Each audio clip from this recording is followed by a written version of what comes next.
Good evening, everyone. We will call this special meeting of the Albany City Council to order. City Clerk, can we please have the roll? Councilmember Hanson-Romero. Here. Councilmember Jordan. Here. Councilmember Lopez. Here. Vice Mayor Ritchie. Here. And Mayor Keegan. Here. With that, we will go to our study session item, which is a study session on a new solid waste collection service agreement and amended disposal agreement. Good evening, Council. Jeff Bond, the Community Development Director. I'm just going to briefly introduce the people in the room here and then turn it over. First of all, at the dais, Garth Schultz is with the consulting firm R3. He is our technical expert in this field and will be making the presentation. Has been facilitating the discussions on behalf of the city with Waste Management. Representing Waste Management here today, Eric Lynch and Virginia Harrington. So I'm sure we'd be happy to answer any questions and provide any clarifications that the council would find helpful.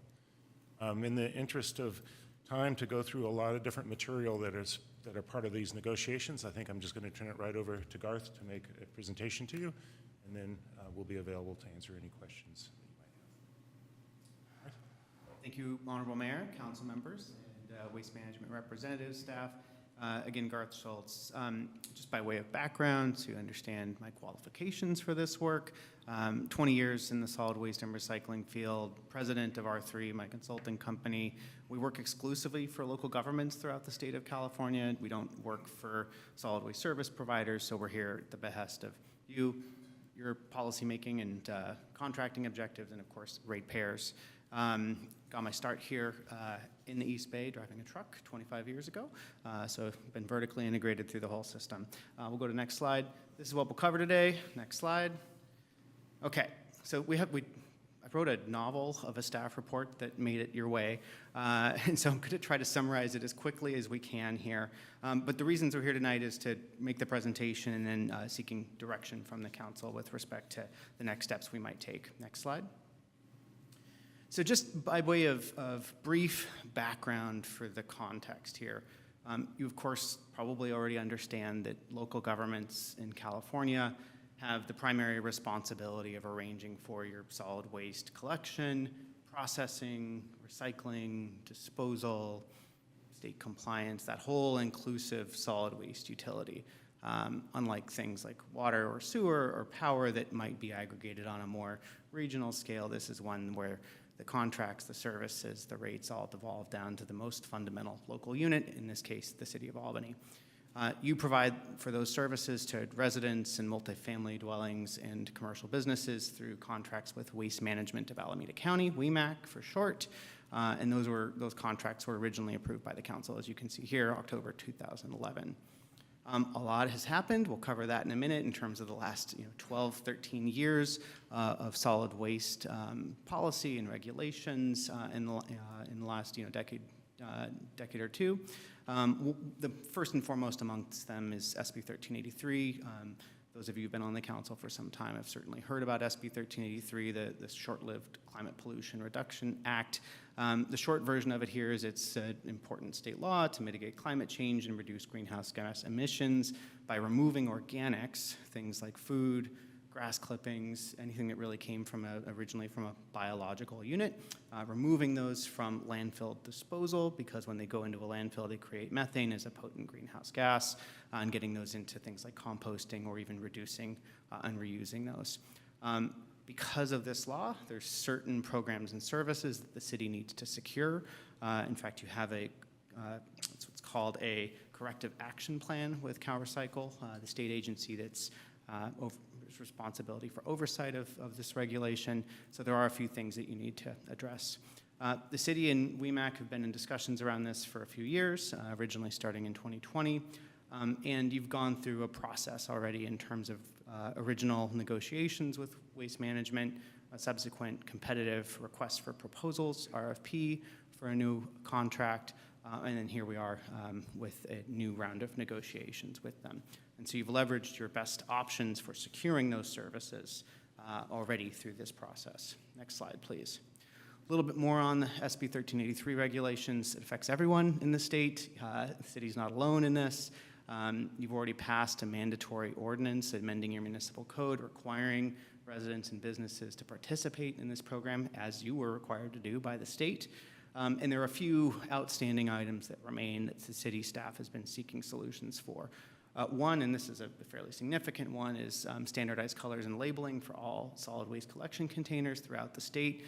This is a regulation or a requirement that needs to be implemented by 2036, which seems like it's a ways out, but there's also benefits to rolling that out sooner than the term date. That is a still open and needed item. There's also more kind of directed on-the-ground contamination monitoring inspections. The regulations are hundreds of pages long. I can't summarize them in their entirety here, but in short, the city has a responsibility to check on how folks are doing on a random basis. This isn't everyone in the city all the time, but it is to go out, check and see, are there contamination materials, meaning those that aren't recyclable in the recycling, those that aren't compostable in the compostable bin, and then provide detailed follow-up reports, analysis, and get that up to the state. For this, you're still seeking a long-term solution. My firm's actually providing it on a short-term basis before the city finds a long-term solution. And then there's also a technical assistance, primarily meaning hand-holding, outreach, education, boots on the ground, folks working primarily with multifamily dwellings, 5 units and over, and commercial businesses throughout the city. Again, similar to what's occurring throughout the state, but you do still, as a city, need longer-term solutions for all of these. Next slide. Okay. By way of additional background, I've referenced that solid waste industry's changed a lot in the last 10, 15 years, and I'm giving you a summary of that here. So first off, no industry's immune from changes in labor cost, changes in capital equipment and fuel. What's different around solid waste collection compared to most types of utilities is that this is roughly 2/3 to 3/4 of the overall solid waste system costs. That's heavily labor and equipment and fuel driven, and you can see that because you have 3 trucks driving down every block in the city every week. So that's, and those have not kept up with the cost of, or the cost increases or rate increases that have been incurred over time. In 2017, new policy came out of China and most of the Pacific Island nations saying, we're not going to take your contaminated recyclables anymore. It was the so-called China National Sword.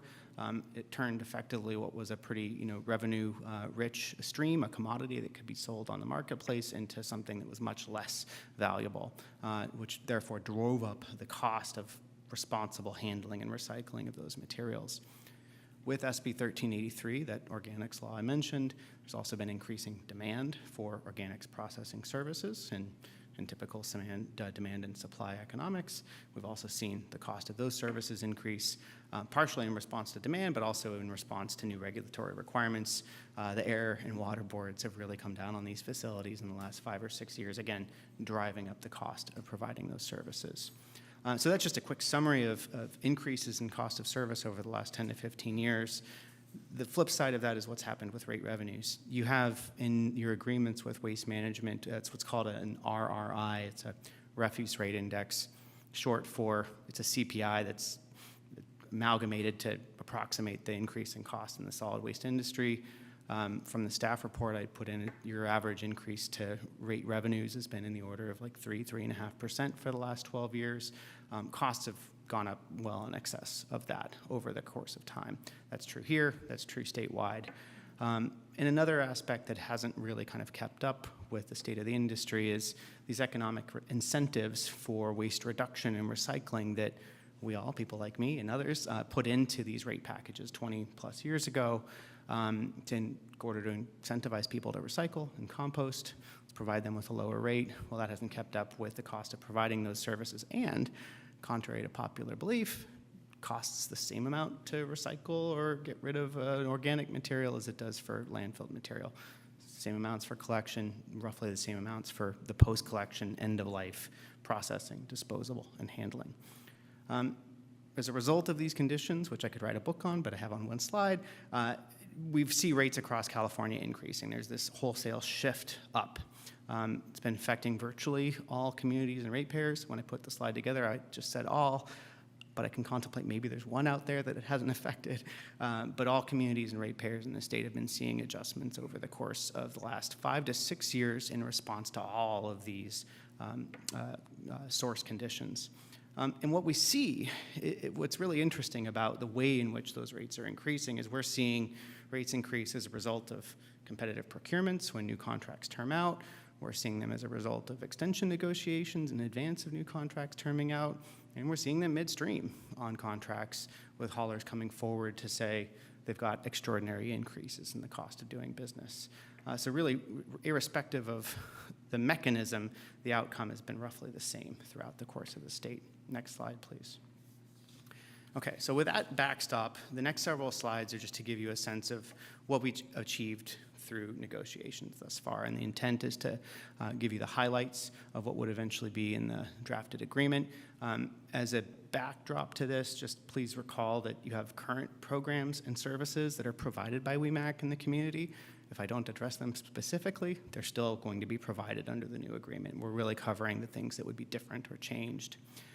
So first off, what's on the table, what we negotiated was a 15-year new collection service agreement that would go into effect next year with an option for a 5-year extension. That's similar to what you have now in terms of the extension. We're recommending a 15-year because it allows for a broader time frame over which Waste Management can amortize the costs of new collection equipment and new carts and containers, as well as other longer-term costs. And it's typical of what we've seen in the industry and other negotiations and agreements. The minimum we typically see is a 10-year agreement because that's the typical amortization time frame for one of these trucks, which cost on the order of $500,000 each and more if you're moving towards zero-emission vehicles. Along with the 10-year collection term, we're recommending, and WEMAC has requested, an extension to the term of the disposal agreement so that it is coterminous with the collection service agreement. Presently, they have different termination dates, and that was one of the factors that was cited in your prior request for proposals process as to why there weren't other proposers in that process. Most solid waste companies proposing to provide service to a city like Albany are looking for the vertically integrated system and not just one piece of the pie. And so then that was cited by some of the potential proposers in your last go-around on that. Through negotiations, we did secure coverage for the SB 1383 programs and services that I highlighted on the following slide, and then also secured other new and enhanced services benefiting cities' ratepayers and the city itself. And in the end, this all will cost some money. Increases in rate revenues will be necessary. That's been a consistent theme through prior negotiations and competitive procurements, and we'll talk a little bit more about that when I can share those outcomes. So at the very bottom of the slide here is those SB 1383 programs and services that I mentioned on prior slides. Waste Management would roll out brand new collection carts for garbage and recycling throughout the residential service base, which is all units or all dwellings 4 units and under. So a brand new garbage container. They're maroon right now. They will be black or gray. And then for recycling, they're gray right now, and they will be blue to fit the state's standard. Part of what they'll also provide is clear labeling on all containers. You can see some of them throughout the community now. If there's any new carts out there, there's some stickers or with information around what goes in what bin. But as a part of SB 1383, those need to be on all containers, including the larger commercial bins. Those aren't subject to replacement in the wholesale way that carts would be because they can be painted to be the appropriate color, but that is also a commitment they're making. A second point here is that the city under SB 1383 needs to buy compost and mulch or other products made from recycled organic waste. So through this agreement, WEMAC would be providing 300 cubic yards a year to the city for residential giveaways or distribution over at the hub. In 2024, that would amount to around 23% of your overall target, and then in the following years, 15%. The city does have other strategies that it's pursuing for meeting that goal or that requirement. Waste Management's provision of education and outreach would be enhanced through this process. They would help distribute edible food scrap pails. Like most residents have those already in the city. They aren't presently available to multifamily tenants, so those would be made available, and WEMAC would help distribute those to residents. And then I've already kind of covered the contamination monitoring, route audits, and all of that stuff. So that would also be provided. Importantly, through their Smart Truck program, which does that in a data-rich way that kind of beats what it takes to do it on the ground with people and clipboards and flashlights. So it does it in kind of an automatic system, and it's something they've been rolling out throughout their entire fleet and service area. It has not yet started here in Albany, but that is a part of what would roll out here. Next slide, please. The numbering on these is consistent with the numbering of the same terms and conditions in your staff report, just for consistency in case you have questions about anything. In terms of other enhancements, presently, WEMAC provides the city with a half-time recycling coordinator. That would go to 1 FTE as a part of the new agreement. WEMAC presently provides, I think, on the order of $5,000 or $6,000 a year in outreach and education resources. That would go to $25,000 a year, escalating over time. And then these next two are really exciting. So single-family dwellings in the city right now receive periodic bulky item pickups where you can either go online or call WEMAC and arrange for collection of additional waste. That hasn't been extended to multifamily tenants, but would be extended to multifamily tenants through the new agreement, providing them with access to how to dispose of unwanted waste and also coordinating that with move in, move out, end of month, beginning of month timeframes. And that's a best practice that we're seeing statewide to combat things like abandoned waste left out on the public right-of-way and illegal dumping.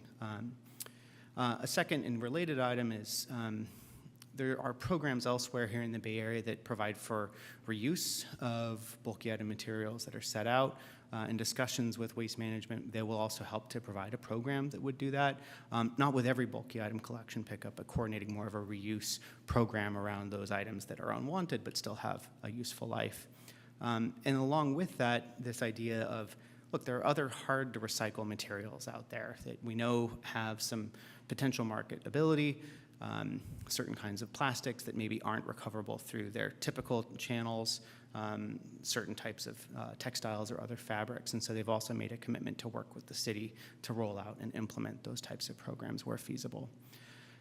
And then finally, and this one feels like it's getting short shrift because at the end of this list, but it's vehicle upgrades and transition to zero-emission vehicles. For any of you that have been following CARB's regulation, CARB recently passed a advanced clean fleets requirement, which does require transition both for public agencies and operators like WEMAC to move to zero emission, either technically or currently hydrogen or electric vehicles within certain dates, and we've agreed on language that would facilitate that introduction as soon as they introduce those fleets in any other California city, bearing in mind that doing so first for Albany is on a small scale, and looking to do it on a larger scale first elsewhere provides some benefits. And then finally, in terms of the programs and services, we've secured other enhancements for city services, so abandoned waste collection, 6 pickups per week throughout the city, abandoned waste being stuff that's left out on the curbside or illegally dumped within the community, providing collection service and recycling service at city events, and then also the ability for the city to review WEMAC's performance under the agreement on a periodic basis during the course of the agreement.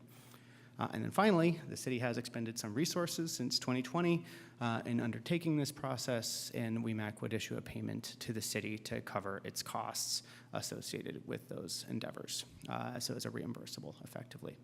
Okay, on to the next slide. Okay, so as a preface to this, the next couple slides are around the ways in which compensation to WEMAC would change in association with a new agreement. I need to clarify that the primary reason that increases would be necessary is, well, really two. One, WEMAC's rate revenues from ratepayers in Albany are not providing the cost of service. In 2022, that meant a loss. Because it's at a loss, they're also not making a profit in Albany.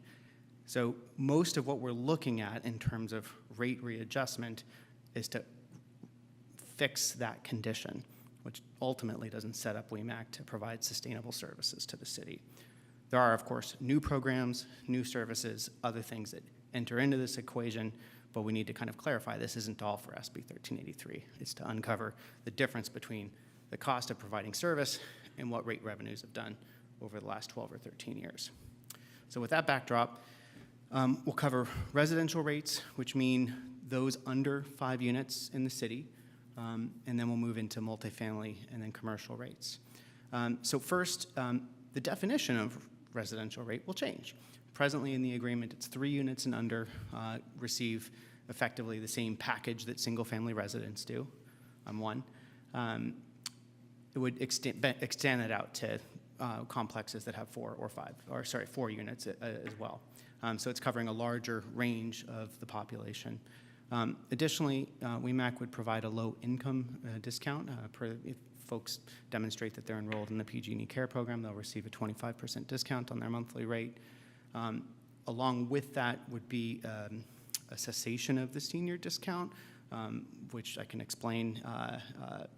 It's effectively a substitute. The low-income discount would be a substitute for the senior discount so that it's actually providing service to those in need and not an age-based program.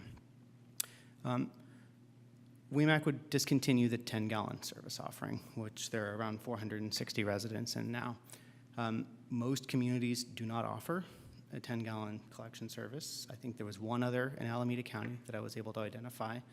And it's well known here and in the industry that the rates for that, especially if they're proportionate to the other rates in the service package, aren't covering the cost of providing service.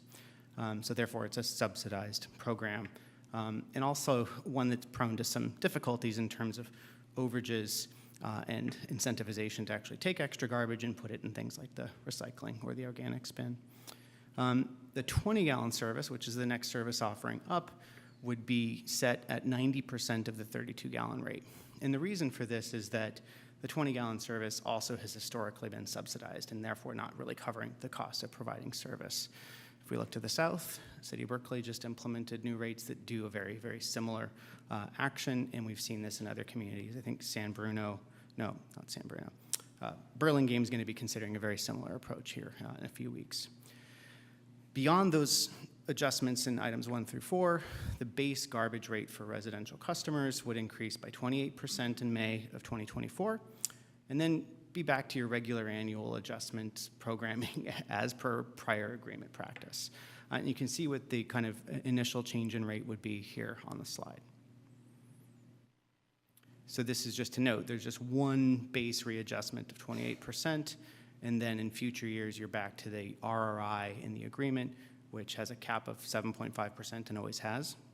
Remember, it's come in at around 3.6%. One thing that will be introduced is a floor of 2%. That's the only negotiated difference in that annual adjustment process. Covering multifamily and commercial rates, similar cost of service increase for the garbage service. But what is currently offered in the multifamily and commercial space is organics charged at 50% of the garbage rate and no charge for recycling. Now, recycling costs money to collect, costs money to process. So what's recommended and proposed here is to step in adjustments to these recycling and organics charges.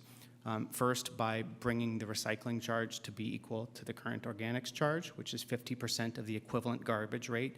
That doesn't mean 50% of your bill. It means if a 64-gallon garbage container costs X, then the 64-gallon organics or recycling container would be 50% of X. So it's not the total. And then over the course of the following 2 years, in 25 and 26, stepping those up further to 70 and then 90% of the garbage rate.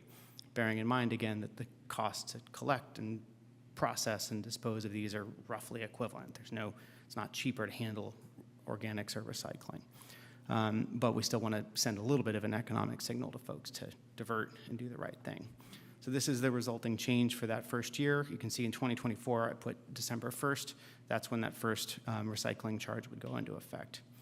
And then the changes to roll-off rates, these are the large bins, 10, 20, 30, 40 cubic yards. Presently, WEMAC provides those at effectively market rates, but there's no charge for organics or recycling in those. As negotiated and recommended, those would just be set at the equivalent garbage collection rate because they're still providing a hauling service and a processing and disposal service for those rates. And those would be May 1st, 24. Next slide. And then broadly, just the final kind of set of bullets, and then we're into kind of conclusions and next steps. I already referenced that after this initial set of adjustments, your annual rate increases would be per prior practice. which again have resulted in roughly 3.5-ish% per year. There's presently a 7.5% cap in the agreement. It hasn't hit that cap. And then a 2% floor would be introduced, and that's relatively common in the industry. Beyond that, there would be new contamination and overage charges that would be introduced for folks who habitually, and after several warnings, continue to place contamination in their recycling or organics bins, or have overages, meaning overflows in their containers. WEMAC would have the ability to work with the city to automatically upsize or right-size those that just habitually, if they're in a 32-gallon and every week they're putting out 64-gallon of worth of waste, it would be a method of actually getting them to get the right service size. And then special assessments for multifamily dwellings would be introduced. You currently have that in the single-family dwelling sector. The final point, in everything I've said has been around the collection portion of the agreement. There is the disposal portion. WEMAC has put forth a request and evidence that state that their current rates in that agreement are not equivalent with the market and what's being charged in other communities. And so this is the changes for those, and we've evaluated them and found it to be in keeping with what we see in other communities. Next slide. Okay, finally, everyone always wants to know, what does this mean? What does it mean for ratepayers, and how do we compare in the community? You can see for residential rates, so just to explain this chart, this is all 4 of your residential service offerings that would remain, the 20, 32, 64, and 96 as you go back in rows. I've organized it in accordance with the 32-gallon rates across comparative communities, because that's the most commonly subscribed to residential rate here in the city. You can see City of Albany is currently right in around in the middle, and then you'd be kind of in the top end, closer to Oakland, El Cerrito, and Piedmont. But I want you to bear in mind, you have a lot in common with those communities. Piedmont is kind of an isolated island with respect to its rates in other communities, and not really an industrial base. Very similar to El Cerrito in terms of proximity to post-collection facilities and the community mix, whereas a lot of these other communities have very, very large industrial and commercial bases that also provide revenue into the system, which candidly tends to offset the residential rates. All right, next slide. Similar story with commercial, here only organized on the very back row, which is the 2 cubic yard service level, which is the kind of more common service level and waste generation rate for many Albany businesses. So you can see kind of going from the middle, again, slightly to the upper end. Bear in mind here too that you'd be getting ahead of your SB 1383 requirements, meeting all of those, and then fixing and locking in your rate adjustment for the next 15 years, whereas many of these other cities are also going to see changes in contract term, amendments, and other annual increases. So this is comparing projected 2024 rates to existing 2023 rates or even older rates for these other communities. Final 2 slides. Back to the recommendation, you know it, and then the next steps in terms of where we would proceed from here. And then I will take your questions, and thank you for your time. Thank you for that presentation. Are there any questions from council? As per usual. So what would the total revenue be after the full institution of the recycling, new recycling and green waste fees on commercial and multi, five residences and up? So at the end of that stepped-in phased period, and inclusive of projected annual increases per contract, it would go up to around $9.34 million. And what is it this year?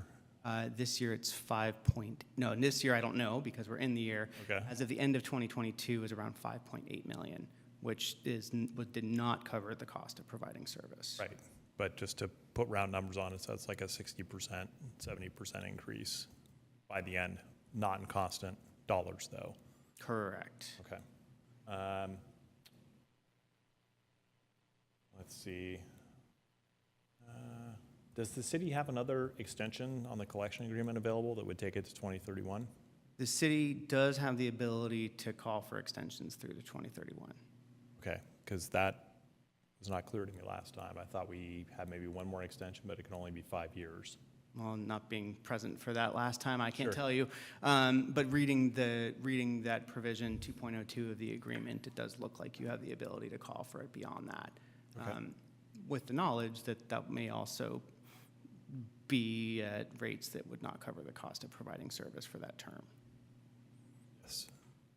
And what kinds of negotiating latitude is there for an extension? Is it full latitude? I mean, basically the same as what we're talking about now, or? Well, I would say this. If the city were to call for an extension, you should anticipate that WEMAC would then leverage provisions in the agreement to request an adjustment to the rates to cover the cost of service plus a reasonable profit. So it'd basically be similar to what the You'd situation we're basically in. be back to the table with the kind of same terms and conditions we're talking about today, only absent new programs and services that we've negotiated. Okay, thank you.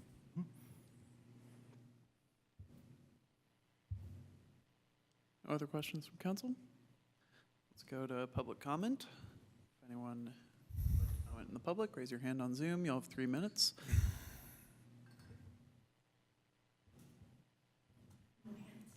Hands raised. Bring it back for council discussion.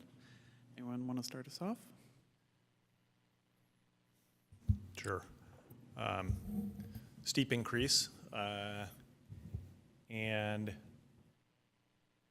it's, I mean, I suppose in one perspective, one could say Albany's been saving money. Another perspective, it's kind of a tough shock to people's budget. So I'm sort of on the fence as to whether the RRI is the right index, because it's what has put us into this situation. So I don't know if there's alternatives in that regard that would sort of keep things on a more even keel, so we're not faced with a situation like this at renewal or extension. Because unless I have the numbers wrong, a lot of the accounts are gonna see a gigantic increase. So the 10-gallon, elimination of the 10-gallon is gonna result in, I mean, if it goes to the $55 right away, that's gonna be almost a 200% increase overnight, which is, you know, it's a huge shock to people's budget, potentially. And I think you said there's nearly 500 accounts on the 10-gallon, or Fewer than, correct. fewer than. Yep. There's only, I don't know, what, 3,500 single residences or single residence properties in Albany. So it's about a seventh of the accounts.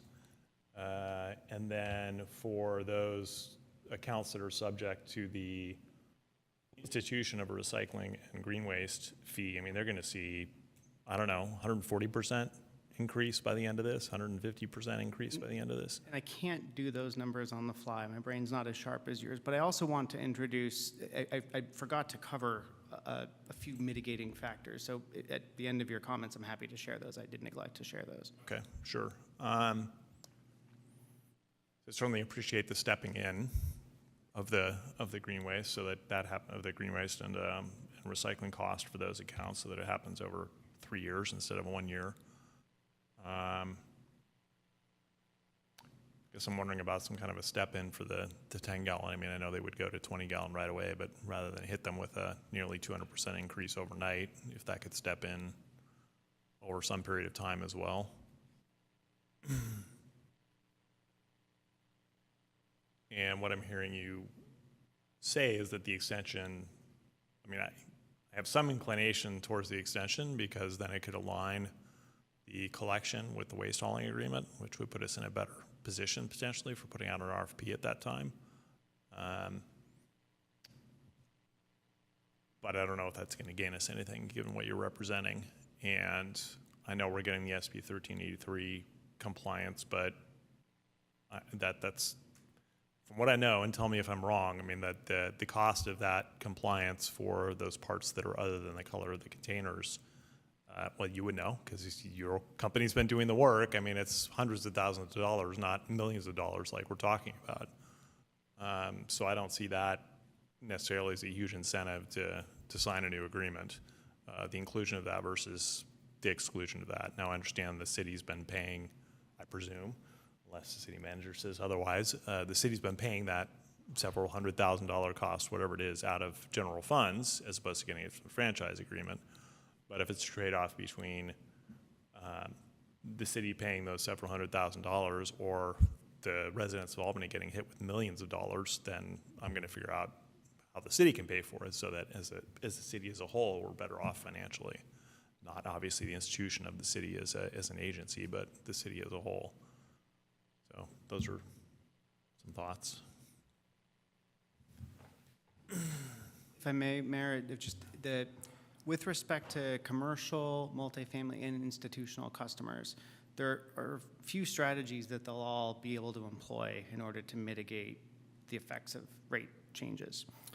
One is, of course, just to right-size their garbage, recycling, and organic service levels, especially with respect to their recycling and organic service levels. If they've been provided for free right now, they're not likely aligned to the actual direct need. So right-sizing being getting the service for what you need is a first important step.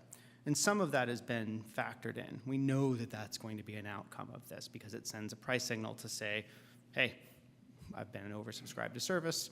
I subscribe to my highest volume of the year all the time, when in fact I should be subscribed to my standard operating service level all the time, and then make adjustments during those peak loads. I do a lot of work in this rate space, and I do a lot of this delivery of difficult news to councils. One of the things that I fundamentally believe is that we still have a lot of externalities from the environmental effects associated with our waste streams. Even at these rates, there's still a bunch of externalities to this. And part of what changes in rates will do for folks is to force them to look at their waste management and waste production practices more closely by reducing their overall waste streams. So the first R in the reduce, reuse, recycle, rot, but we don't often implement that because we've got fairly static, cost-effective services. This will force more of that focus on waste reduction. And then for recyclables that have value and for organics that have value, those subscribers can subscribe to other legal alternatives, right? If they're selling those materials to Waste Management or to another third party, they can do so and avoid those costs. Cardboard's a great example. It's got a lot of value in the marketplace. You don't need to pay somebody to collect that in a bin. You can sell it, install a baler, and make it happen. Or they can donate it.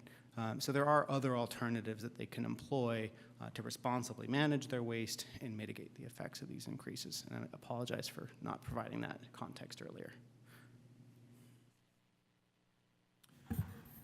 Yeah, that raises a question that didn't occur to me.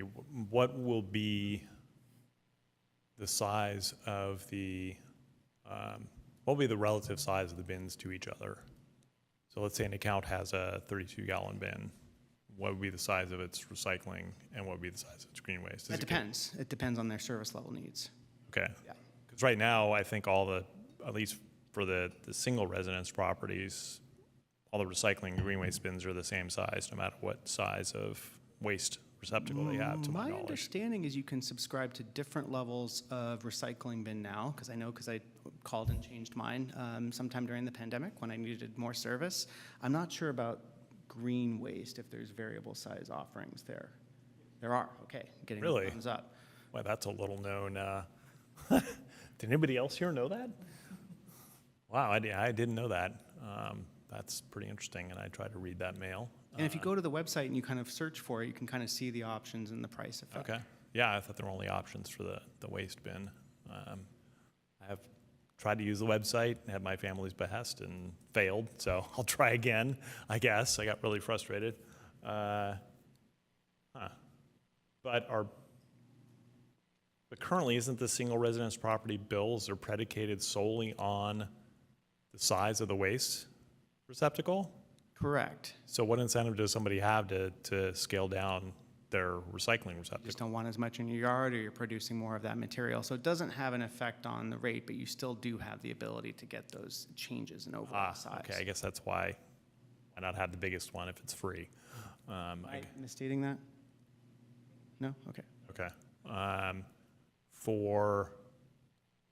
And since the recycling green waste new charge for commercial and multi-family buildings will be pegged to the waste receptacle price, there's no savings to them.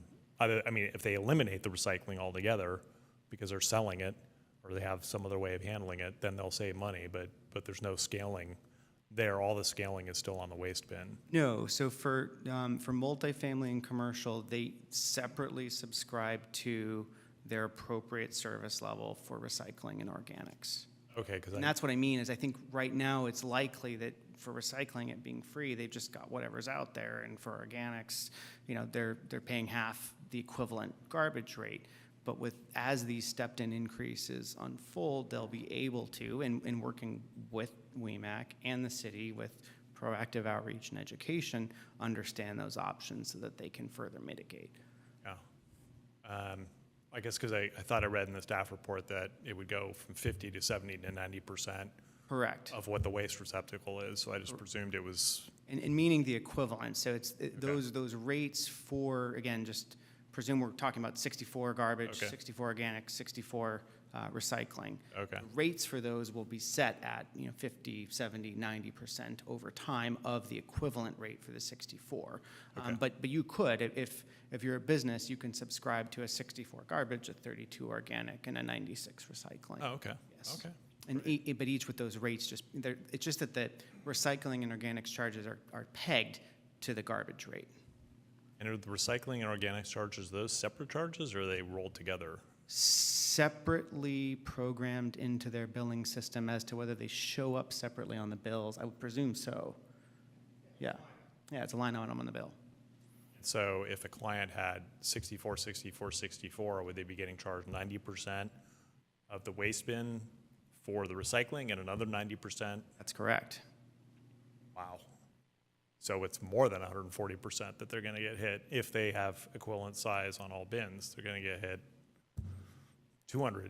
220% increase. Wow. And I don't do math on the fly on that same way. But bear in mind here, we've got a few factors. One, again, the subscription level and the oversubscription. Two, the level of service that's provided to them under the SB 1383 requirements is pretty much all heavily focused on those sectors. Three, routing operations for those are not as efficient and turnkey as just driving down a street in a residential neighborhood and picking up all the containers. And then the fourth is really the fact that those services and the rates for those services have not, part of the reason we're here in terms of the rates not covering the cost of providing service is that the rate structure doesn't allow for revenue recovery associated with those streams, or not effective revenue recovery for those streams, while the cost of those streams has only increased over the last 13 years. Mm-hmm. And is the increase in what is considered single residential to include 4 residences, is that what you just alluded to, that generally those are out on the street, and so they're Out on the street, the time and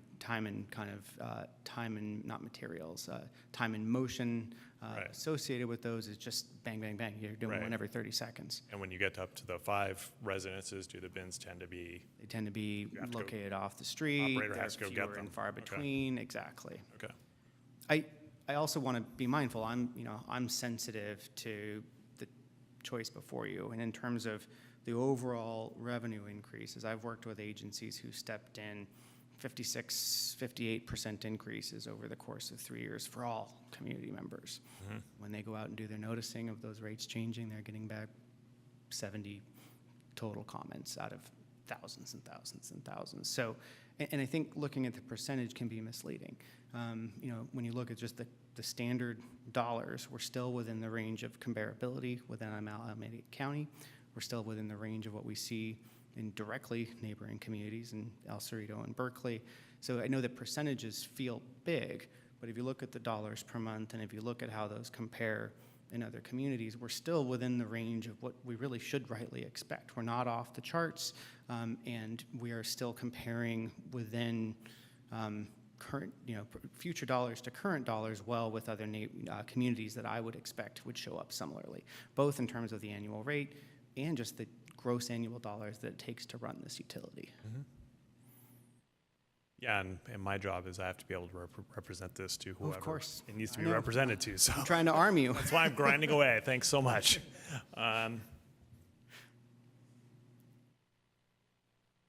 Yeah, okay, I think I've taken up more than my time. I'll just add in that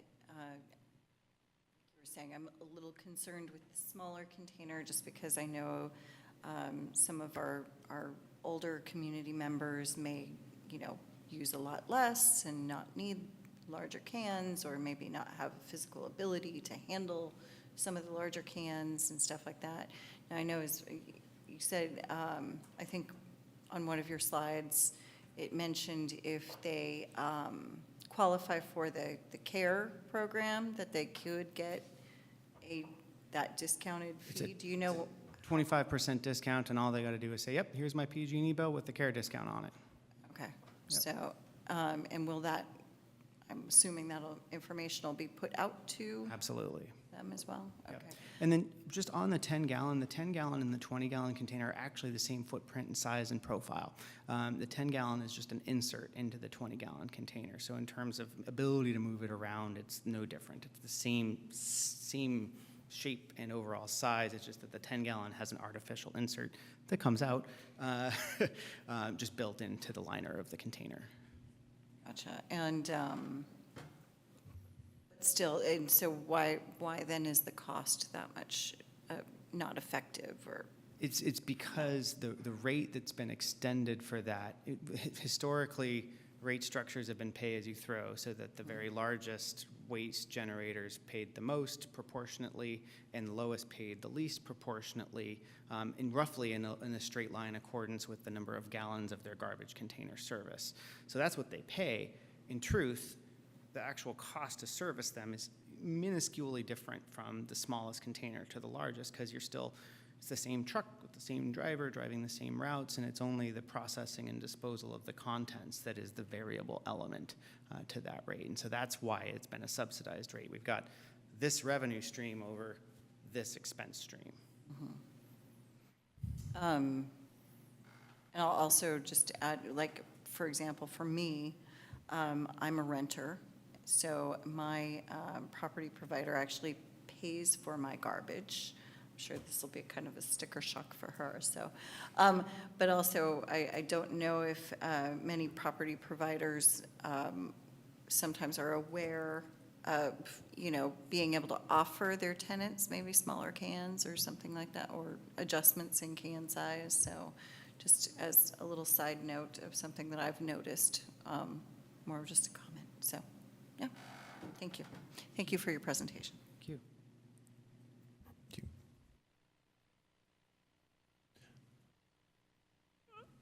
The position that would be funded up to a full FTE from a half FTE by this agreement, should it go forward,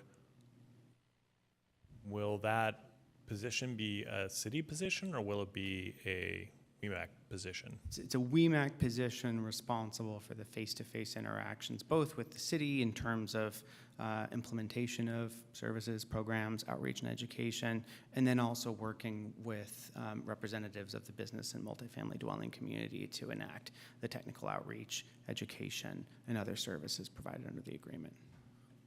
So this is not specific to any particular organization, but having an employee of an organization who is the face of, hey, you could pay us less, is generally cross-aligned in terms of behavioral economics.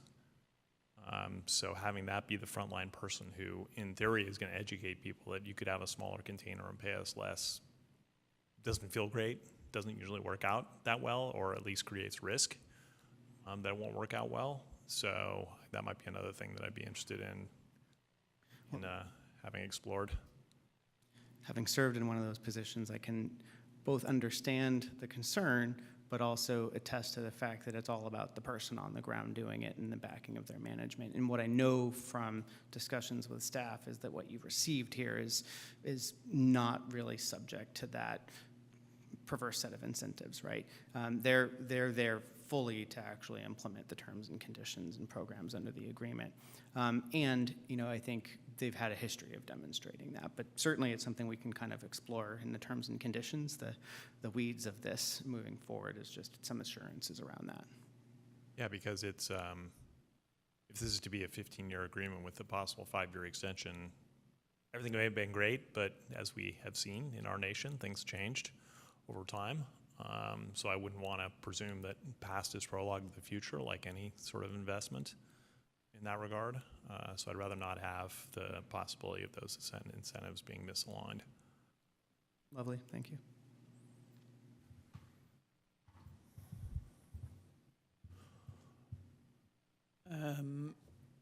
You mentioned earlier the difference, the necessity to think about both the percentage and the absolute value here. I wonder if you can state, we've talked a lot about the percentage increase people might see. Do you have a back of the napkin for what the average customer is seeing in terms of Can we pull what they're back up paying the and what they will pay? presentation?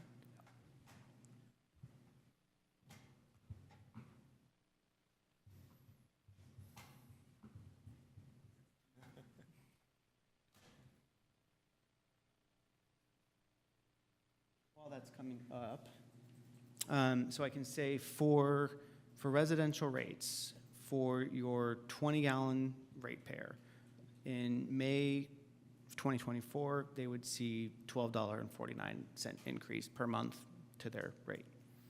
For 32-gallon, just under $14. For a 64-gallon, 24 and change. And then for a 96-gallon, which is pretty low subscription levels, $34.34. So we're ranging from 13 on the low end to 34 on the high end. This will be a few slides in. For your multifamily and commercial monthly rates in that first year, it's ranging in the order of mid-50s to mid-150s, but there's so many different ranges of experience in the multifamily. There's like no one-size-fits-all there, so it's hard to give a really accurate picture, but for those most representative subscribers, we'd be seeing mid-50s to mid-150s in terms of annual dollars per month, depending upon how much volume they're putting out. And I wonder if, you may not have this number ready, but can you put it in terms of what they're paying now per year versus what they're probably going to be paying per year under the new rate? Good question. Can I put it in terms of just increase per year? Sure. I think if the city clerk could go back maybe 3 slides. Yeah, 3 slides back. There you go. Yeah. And let's go back one for single-family residents, please. So this is the 2023 column in the middle, 2024. These are the monthly rates and then the change in the monthly rate. So for your average ratepayer, your average residential ratepayer, it's going to be on the order of 14 times 12, so rough math, 150, 155 per year. So I can do it with dollars, just not percentages.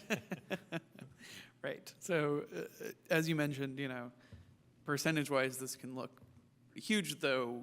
If we look at it in absolute dollar terms, it is an important change, but it is not the hugest possible change in if someone's looking at their pocketbook, essentially.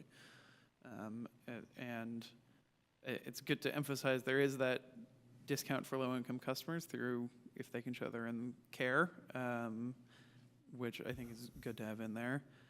I think we also have mentioned this a little bit, but because it's been a while since we discussed this in depth on the council of, it's worth mentioning that the reason we're here now and have discussed this before is because we don't have a coterminous set of agreements for all of our waste collection. And this is the bit that costs a lot of money and doesn't bring in a ton of money. As you said, that the costs are being high and the rates aren't keeping up with them. And the other bit, the thing we're trying to align it with, as I understand it, is where people make more money off of it. And that's why you want to combine the two of them so that it averages out more and it's not such a difficult process to negotiate these terms. Correct, and prior to 2031, should the city decide to test the competitive marketplace and look for a new all-inclusive agreement, you'll have more services, more potential revenue available to attract other potential providers. I think one of the things that's a challenge right now is you've got the post-collection agreement with WEMAC for delivery to material at Davis Street and San Leandro, and that isn't going to be an attractive location for someone, say, located to the north or east of us or even to the west that might otherwise be interested in putting in a proposal to be of service to the community. So that is a set of conditions that makes this very difficult to competitively market, as evidenced by the outcome of the RFP process. Right, which as we mentioned, the RFP process, we got one application. And so part of the goal here is if we make these coterminous, that when we get down the line and we are launching another RFP and when this contract ends, we would have more options available to us, and we have more flexibility than we have right now. Certainly. Thank you. Other comments from council? Yeah, I was just wondering if you could show the next slide. Oh, yeah, down to Because the, these are the increases I'm more concerned about. Now, these increases are only, they're that I can't quite first- tell, are these the 28% on the waste, or does this include This the? includes the 28% on the waste and the first stepped in for the recycling charges to bring those to 50%. So it's the first of those increments. But you said it was a separate 50% for recycling and for green waste, which would be 100%. If you add them together, and that increase is nowhere near 100%. Right, I didn't put that in the 23 column. So that's an error in 23. You're right, I don't have the 50% existing charge for the organics in that 23 column. Or at least I need to check. 50% 'Cause charge. You have a current 50% charge for organics in the rate structure. as it Oh, okay, exists okay. today. I think I may have missed that in that column. In the 23 column. Correct. Okay. Which would so- shrink the magnitude of the change if that's the case. I need to go back and review that. And if so, I apologize. Okay, so, but if the 147, let's say for the 96 gallon is just waste for 23, then 50% of that would be $75, not including 28%, and the change is only Right, $60. here we've assumed that folks would subscribe to the 32 gallon as minimum for the 2024 column. Well, I'm just comparing like to like. So if I look at the 96 gallon, it's about $150 for the waste, because you didn't include the green waste. Is that right? In 2023, 147.77. Plus 50% of that, correct? Okay, but just looking at the waste part, if you're adding another 50% for the recycling, that would be like $75 more. Yeah, but what I'm saying is I'm not assuming the same service level in recycling and organics as we are for garbage. Because remember, they can choose their own adventure. So it's not that you just, if you're subscribed to a 96 garbage, you don't automatically get a Okay. 96 recycling and organics. So what is the assumption in the 2024 numbers then? It's a 32 gallon for each Oh, I blue see. and green. Okay, that's interesting. I mean, I tend to have way more recycling than I do waste. So, So there is an error. It's actually, I did include it originally, but then I sorted my table and it lost the formula.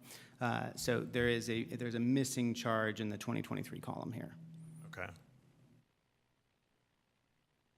And Thereby, which would shrink the magnitude of the dollar change. And currently, if an account is on 96, they can have a 96 green waste and they can have a 96 recycling. And well, I guess the green waste you said is 50%. Still 50%, exactly. So they could get some savings there, but they can have a 96 gallon on the recycling and it doesn't cost them anything. Correct. And so you're assuming in the 2024 that they're reducing that. Correct, or finding other alternatives. Right. For things that have value. I mean, there's got to be numbers on this, but I mean, I know my household generates a lot more recycling than it does waste. So I would think it would go the other way. Although I guess as long as they scale one down. It's so business to business dependent. And you are correct, as long as they get one down. So again, Yeah. part of what this will force is a real hard look at what they're Right. putting in each Okay. container, how compacted it is, what they're doing to minimize, what they're doing even to break things down. Yeah. In terms of, literally just, use a cutter and cut the boxes up before you put it in the bin. All of those are alternatives at their disposal. Oh, sorry, bad pun. Okay, it's only fair given It was unintentional. given the oral examination I'm giving you here. You're almost at your PhD. You've almost passed. Okay, so yeah, as long as they scale one or the other down, then okay. I'm glad I understand the inherent assumption there, because I was like, wait, this increase is much less than I had in mind, but you already had built in the scale back. Okay, Correct. great. Thank you. I much appreciate that. With that, I think I'm ready to make a motion. Oh, sorry. Oh, sorry. Go ahead. I apologize. Sorry, can we get the slides back up? Garth, thank you for putting together, can we get the slide that shows the different communities? Residential or multifamily commercial? Residential, I think, is Yeah, fine. great. I just want to make sure I understand. you had mentioned some of these rates may not be reflective of 1383. Would that be correct? Or full implementation of it. Okay. I don't know every one of these communities in and out. So, it may not be representative of their full SB 1383 costs. They may not be arranging for their cart color and labeling replacement. They may not have secured their recycled organic waste product or their contamination monitoring. We do know that some of the other Alameda County communities are under a similar corrective action plan that the city of Albany is on. The other thing we can't contemplate here is kind of agreement changes and term outs, right? So, I know that Newark recently had a change. I think it's been a long time since Hayward and San Leandro have had any sort of kind of agreement term readjustment, which does tend to happen. Berkeley recently implemented a change, and I think they'll be reevaluating it, but theirs is also a very complex system that also includes the post-collection transfer station, so there's not an apples to apples there. And then everything kind of from Alameda over, we know to be more recent. So Castro Valley went out to competitive proposal, saw a 35-ish% rate increase across the board, something even higher potentially. Union City just did some readjustment. Oakland is Oakland. So we know that those kind of on the right side over are kind of already affected and adjusted many of these things. Where on the left side, I'm a little less sure. The other factor that's kind of creating this distribution, again, is just the mix of overall waste generator types within a community. Yeah, and that's exactly what I needed, just a little bit of that context so that, I guess, as we represent this within the community, as people raise these questions, we can talk about, well, all of those factors that you just talked about. So it's helpful to understand that everything to the right is really more easily comparable. I also had to limit myself. I really wanted to extend out to Marin County and elsewhere, but then we have a chart that doesn't make any sense. Yeah. Having looked at a lot of these and worked with dozens of area communities, I wouldn't come forward to you as a council in a community where I live and,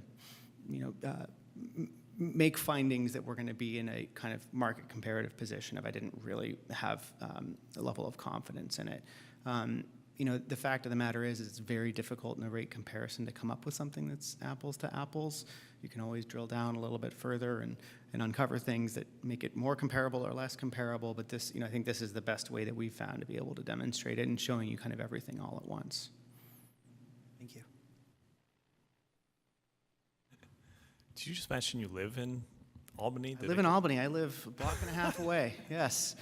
So I either just won your vote or lost your vote, one or the other. I appreciate the inquiry. Very politic of you.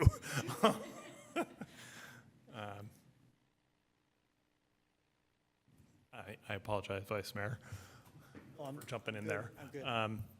Yeah, so I would move approval for staff and the city's consultant to proceed to final negotiations with the additional goals of seeking to have the position that actually be a city position rather than a WEMAC position, and phasing in the rate change for accounts that are on 10 gallons to 20 gallons. Rather than having it happen overnight. And I guess for transparency, I may be on 10 gallons. I don't really know. I might be on 20 gallons. I almost think that you answered a question because I thought I was on 10 gallons, but then one day all of it seemed like I was on 20 gallons because I think the insert fell out. And I was like, did that happen? I don't really know what happened. So that's another reason to get rid of the 10 gallons, because I have a feeling when it got banged one of those times, the insert just fell out. So, but I will commit to going to 20 gallons this week so that I don't have a conflict of interest. Can I ask a clarifying question, Councilmember? Yeah. With respect to the assurances around the kind of dynamics between waste management employee being the one kind of helping provide incentivization, and just what I know about these types of relationships, your motion said kind of making it a city position. And I'm not on the council, right? But I had written that down as more including performance standards for the WEMAC position to meet the expectations that the city has to drive diversion. I'm not sure it's within our ability at this stage to commit to actually having that be funding of a city position. But what is within our ability in terms of negotiations is performance expectations and standards for the position that we've already mutually agreed on. Yeah, so my intention with the motion is I understand it as we're providing direction, and what you can get is what you can get. In terms of performance measures, I submit it would be difficult to write a performance measure of, you will transition this many accounts from 96 gallon to 64 or 32 or whatever the numbers are. I don't know how you would do that. So, and that is inherent in the numbers that you've presented. So that's where my nervousness comes in. Gotcha, thank you. There's been a motion. Is there a second? I second.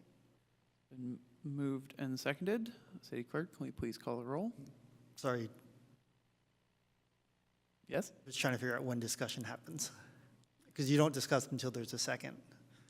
So am I correct in that there should be discussion? Go for it. Preston, I think I understand where you're coming from the incentive side. However, from a negotiation standpoint, what is unclear to me, are we saying that WEMAC will pay for a full-time employee that the city hires and that is paid through fees through WEMAC? Or are we saying, WEMAC, you don't need to have a full-time employee and the city will pay through its coffers for a full-time employee?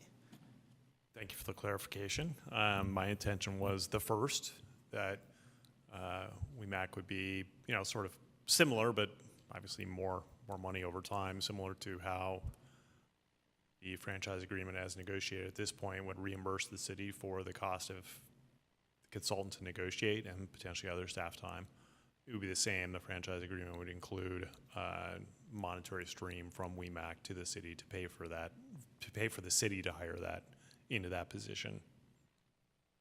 Sorry, so So then I'm misunderstanding. So the current situation is the halftime that we have now is actually a city employee that is reimbursed through WEMAC. is that? I don't know if that's the case. I don't know what the current case is. It's WEMAC employee currently. WEMAC employee. Yeah. Okay. And I'm suggesting that's not a, Let's clarify the staff positions that we have under the current franchise agreement. So we have a sustainability coordinator position is currently vacant that is funded through the current agreement at, I think, something in the neighborhood of $50,000. So it's not, doesn't pay for the full, a substantial amount of that salary position. and is that what's referred to as the halftime position? No, the halftime position is the current WEMAC allotment of a recycling coordinator to provide services directly to the city within. So there's a person This on both also ends of the exists. relationship. Okay, so this is a new element, because I don't think this is in the staff report, but maybe it was, that there's this 50,000 in the current agreement that comes to the city to fund its side of the relationship. And that's current, that's current, so that's not even proposed to change. You would just retain that funding. Okay, retain that, okay. The other position simply provides outreach primarily, and that's been in existence for over 10 years. And the positions interface directly and then also are held accountable through the franchise agreement terms. So this is the person who goes to the Solano Stroll and other events, represents waste management, also explains the services and programs available to people. Right, and I'm just concerned, since part of the proposition here is that these accounts that are gonna see tremendous increases, that they have the opportunity to scale back their service, that there's a cross incentive here if it's a WEMAC employee who's the one that's supposed to sort of inform them and encourage them to reduce their service, which would then reduce the revenue to WEMAC. That's creates, to me, an uncomfortable situation in terms of behavioral economics research.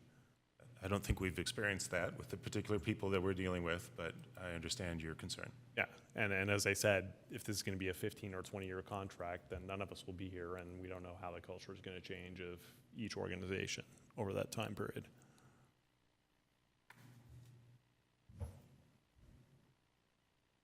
So is that clear as mud? I mean, if you have a counter proposal, go for it. I'm not unfriendly. I know I seem like it tonight, but I guess I feel this, I'm wondering if we are overly complicating that by making it a city employee, regardless of how it's getting paid for, as opposed to just having WEMAC be doing the hiring. WEMAC has, I'm sure that is one person among many people who are going to be able to talk to each other about how are they approaching the public, how are they, what are the talking points that they use, versus it being an employee. I don't even understand if that employee would be in our city hall, right? So I'm just a little nervous that we're overcomplicating it in terms of, yes, there is a potential conflict, but I'm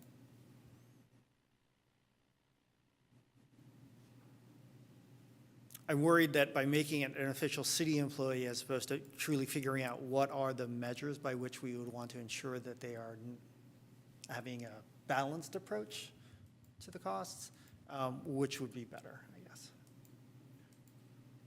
Yeah, I mean, if there's a convincing set of metrics that could, by which somebody could demonstrate that they're honoring, seeking to have people pay less. I don't know any salesperson that goes out and and tries to downsell people. It's upsell for a reason, that's the term we're familiar with. So if one can imagine a set of metrics that would correct that cross incentive, and I'm open to that. I just can't imagine that, and I don't recall running into that in the literature. I mean, the solution is to have the person work for a different agency and organization altogether.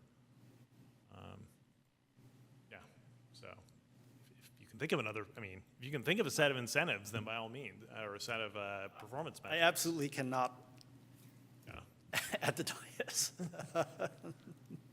But I can, I am mostly nervous about making another employee, technically another employee of the city as opposed to an employee of WEMAC. So.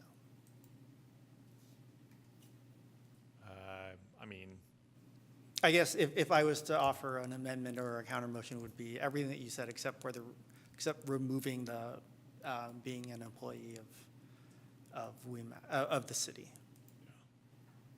Yeah. And yeah, that's not an amendment.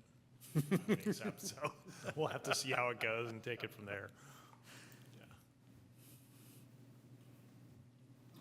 I was just thinking about what you were saying as far as the employee. That would mean so much more as far as like the training and the additional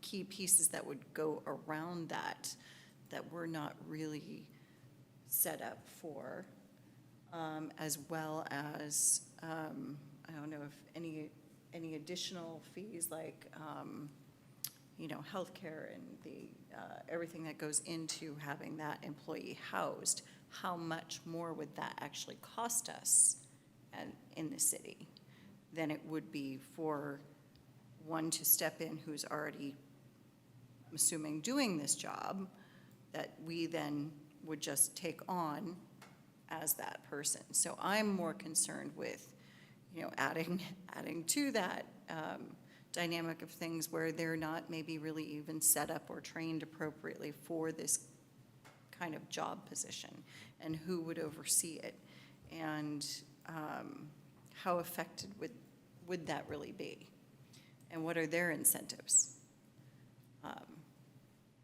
Those are some of my thoughts. That's why I would tend to go with the vice mayor on this, is that I don't think that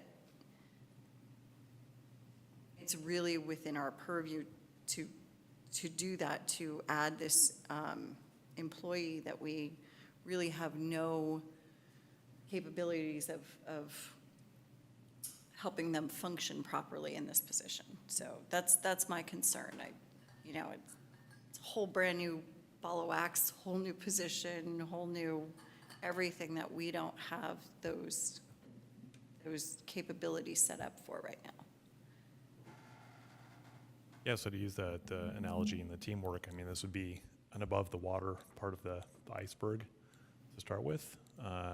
But as I just learned tonight, we do have somebody on staff who is paid to interface with WEMAC. So it's not like there's zero expertise to start from within the city as an agency. If I may, Council, I think we have the direction we need based on the level of study session we have here. We'll do our best to coordinate with Waste Management and see what our options are and how that's spelled out throughout the agreement and in terms of staffing options. Thank you, City Manager. Which, to clarify, Sam, do you need a motion from us, or is it enough that we talked through it? It would be great in terms of the direction to continue forward with the negotiations to final. Great. And I was about to say something similar to the effect of, we have a lot of other things on the agenda, so we should call the question. We have a motion on the table. There's a second. Unless I hear a substitute motion, we will go to a vote. Sorry, can I just make sure, or can I ask for a modification that we direct staff to explore what options would be for this position to be a city staff member as opposed to it being a requirement? Would that be acceptable? Yes. Can you please restate the motion? Okay. So we direct staff to proceed with finalizing the agreement, and with the goals of seeking to have the public interfacing position that would be funded by this be a city staff position if possible, or otherwise develop performance metrics by which, if the position is with WEMAC, there'd be some metric to determine if they are actually helping people to downsize.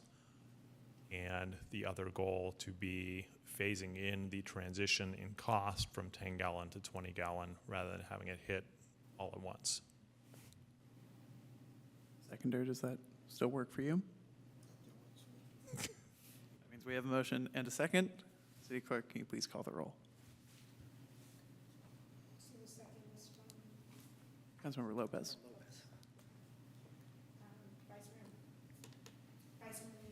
Yes. Yes. Yes. Yes. Yes. Motion passes. Thank you so much. Thank you. With that, unless we need a break. So we will get started with a regular meeting in 5 minutes.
This regular meeting of the Albany City Council to order, and I will read the land acknowledgement.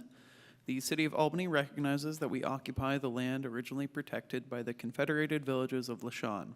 We acknowledge the genocide that took place on these lands and must make strides to repay the moral debt that is owed to this indigenous people, specifically the Ohlone tribe. We thank them for their contributions, which have transformed our community and will continue to bring forth growth and unity. The City of Albany commits to sustaining ongoing relationships with the tribe and together build a better future for all that now make this their home. City Clerk, can we please call the roll? Councilmember Hanson Romero. Here. Councilmember Jordan. Here. Councilmember Lopez. Here. Vice Mayor Mickey. Here. Mayor Tiedemann. Here, as we have no ceremonial matters tonight, we'll move right to the City Manager's report. Thank you, Mayor. I want to note a workshop coming up on November 8th regarding Albany Hill. This will be at our Senior Center and hosted by our Public Works Department in coordination with our team of consultants working on and evaluating environmental issues on the Hill, including solutions for the dead or dying eucalyptus trees, along with managing all of the sensitive habitat in the area. So please join us for this. It should be a very informative opportunity. It's from 7 to 9 p.m. next Wednesday, or this Wednesday. Photos from Coffee with a Cop. I think the photo says it all, really, in the dedication of our community service in our police department. This is from Halloween. They had a fantastic turnout along with Solano Halloween event. They were located on the Greenway under the BART tracks and met with over 100 people and costumed children, handing out candy and also giving coffee to parents, which was a delight for the parents to receive as well. So really my appreciation to the department, always going above and beyond to facilitate events like this for direct engagement. That same evening, they had an important operation, Operation Glow Stick, wherein they're out in our neighborhoods handing out glow sticks, and also reusable reflectors and glow-in-the-dark bracelets for trick-or-treaters. I am proud to share that the Sidewalk Repair Program Phase 7 is completed, and a significant amount of work as usual in repairing several sidewalk locations throughout the city. Over 50 locations were repaired as part of this scope of work. The Phase 8, as you may recall, was recently approved at the council level, and look forward to seeing that work initiate in November or December, just coming up here.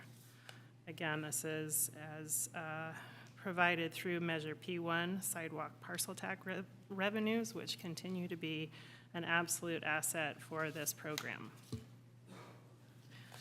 We have a lot of updates from Public Works, to which I very much appreciate. A lot of work going on as usual. 2023 sewer rehabilitation project is scheduled to begin later this month. This is not something you see every day, but it's underground and a critical infrastructure system for the city. We are continuing to repair a significant amount of footage through this program. Please be sure to check our website, upcoming projects for potential impacts in terms of getting around town and also additional detail on the project itself. Pavement maintenance and repair project is unfortunately delayed until spring of 2024. This is a result of some both weather issues that we anticipate coming up and the temperature not being quite right for this work, as well as some capacity issues with the contract provider. But we absolutely intend to have this project forthcoming in spring of 2024. Storm drain repairs project is also scheduled to begin early in December. Given some of our rain levels, this is critical repair work to help facilitate that inflow and also just overall maintenance in several areas throughout the city. And as typical, we will be doing a winter field lawn refresh at our parks and ball fields in a number of different timeframes. If you see the signs up, please avoid the area so that the grass can regenerate and grow back healthy and strong. And that concludes my report. Thank you for that report. Are there any city council members with questions? Seeing none, we will go to the public. If you have a question on the city manager's report, please raise your hand. You will have 1 minute in which to ask questions. This is for items that were covered in the report only. If you are here for good of the city, that is the item that is next on the agenda. All right, that brings us to good of the city. This is for members of the public wishing to address the council on items that are not on our agenda. Each speaker will have 3 minutes in which to address us. We are limited by state law, known as the Brown Act, from substantially discussing items not on the agenda. Therefore, they may be answered in brief by staff or referred to a future agenda item. In this and all other comments, please maintain respect for fellow commenters and address your comments to the city council, as we want everyone to feel comfortable making comment. Thank you. Can you hear me okay? I have a proposal to the Albany City Council and Rent Board. I have been a resident and renter in Albany for almost 20 years. As a senior citizen receiving most of my income from Social Security, I'm concerned that the rental cap in Albany of 5% per year could soon force me to leave my home, my neighbors, and my city. It's my wish to grow old in Albany, which provides a safe and walkable neighborhood for young and old alike. I propose the City Council and Rent Board enact a 1% cap on annual rent raises for senior citizens, which would be especially beneficial for those seniors who have been longtime residents in Albany and an integral part of our community. The current cap of 5% per year will soon price many of us out of our homes and neighborhoods. From all I know about Albany, it is dedicated to avoiding displacement of its citizens, and this would be another way to assure stability. I ask that you consider a lower percentage for rent raises for seniors, which would aid those on a fixed income to remain in Albany. Thank you for seriously considering this improvement for Albany's community of seniors. Thank you for your comment. I will just briefly mention that this is one of the things we're considering as part of our housing element. So we are working, our staff is working on bringing back tenant protections to us. We did not set the current amount that you're referring to. That's the state requirement. So it's something to keep abreast of, and you can, I believe we have email lists for people who are interested. Any others?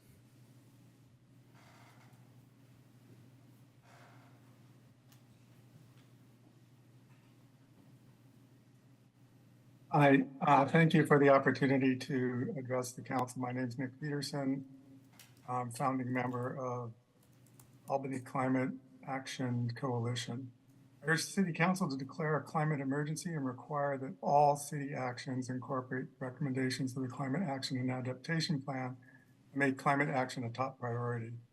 Neighboring cities that have declared climate emergencies include Alameda, Berkeley, Oakland, El Cerrito, San Francisco, Hayward, Richmond, San Rafael, Tiburon, and Mill Valley. Many other California cities have declared climate emergencies, including Sacramento, Los Angeles, San Diego, San Jose, Santa Cruz, Chico, Benicia, Fairfax, Ensenada, Pasadena, Santa Rosa, Sebastopol, Sonoma, and many cities in other states, including New York, Boston, Boulder, and Tucson.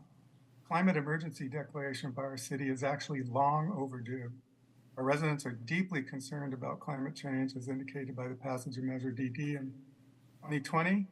And since 2020, public concern about climate change has only increased, especially in Albany. Such a declaration instills much needed urgency and a movement away from the business as usual paradigm, which stymies effectiveness of our climate action and adaptation goals as stated in the city's plan. Please consider declaring a climate emergency. It's an important step in us getting our actions moving on this important issue. Thank you. Thank you for your comment.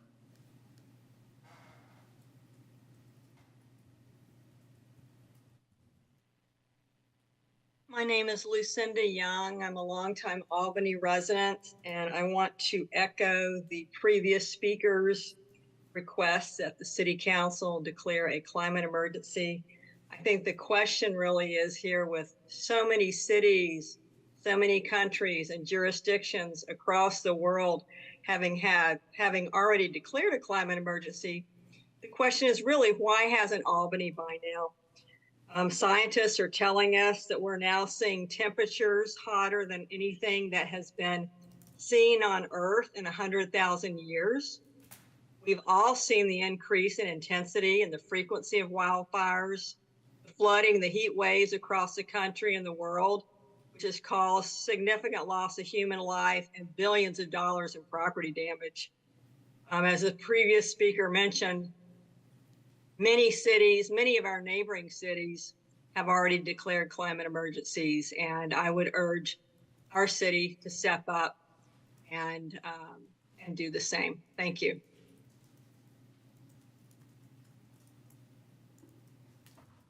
Thank you for your comment. That will bring us to the consent calendar.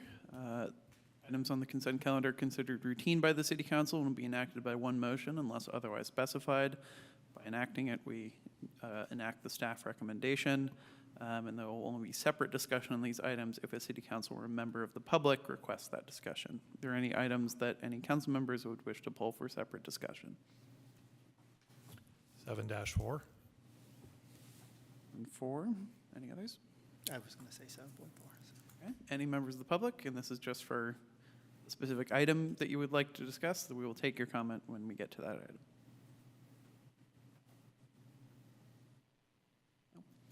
Then we will go to 7.4. Councilmember Jordan. Thank you, Mayor. Thank you, staff, for bringing this to us. I do note that the proposed action of joining the AARP Age-Friendly Communities Network does commit the city, or would commit the city, to a number of actions. So while that action itself has no cost, the 7 actions to which Albany would be committing, which includes developing and implementing various plans, would presumably incur cost in staff time, if not otherwise. And so I was curious how that will be funded. Thank you for the question, and always something that we consider in implementation of any new program. We consider this an opportunity to really evaluate our existing services and portfolio of how we are serving our senior community. So it's a welcome opportunity to confirm that Albany's program is actually quite exemplary in many ways and identify any gaps in those services. In terms of costs or any additional resources needed, those would be itemized and analyzed, and if any other budget impacts are foreseen, we would report those to the council in upcoming budget processes to prioritize those needs. As you stated, yes, the existing cost will really be on staff time, and as the primary folks doing the work are within our senior center, it's inherently in the nature of their duties to analyze programs and projects, and this would be a focused way to do that. Ideally, with also the opportunity to further liaise with AARP as a resource hub for things that we don't necessarily need to reinvent ourselves if there's models out there. City Manager. So I was going to also express my thanks to staff for bringing this forward. AARP has some really incredible programs out there. One of the really great benefits about them is they work nationally. They work at all scales of communities. A lot of their efforts are not only just directly related to seniors. A lot of their efforts are also along the lines of livable communities, many of which the goals the City of Albany already embraces. And the other opportunity of joining AARP is it actually also opens it up to the possibility of actually staff being able to get grants from AARP to do additional studies or to have speakers come to talk to the community and or the council. So I appreciate the efforts staff has put in, and I think it's going to be a great it'll be a great resource for both the community and for staff by us joining AARP's network. If I could just add, I have a memory that maybe is incorrect, that the Social and Economic Justice Commission this might have been one of its recommended actions from its Aging in Place subcommittee. So I know there was a lot of work put into it, and there was a little bit of frustration in terms of the meeting at which that was presented to the body. So I just want to recognize those volunteers for the work they did, and thank staff for following through. With that, I will look for a motion on the consent calendar. I will move the consent calendar. Second. Moved and seconded. City Clerk, can you please call the roll? Councilmember Jordan, Yes. Councilmember Lopez, Yes. Vice Mayor Mickey, Yes. Mayor Tiedemann, Yes. Councilmember Hanson Romero. Yes. Motion carries. Thank you. That brings us to our presentation, which is from AC Transit on their Realigned Bus Service Network Plan Update.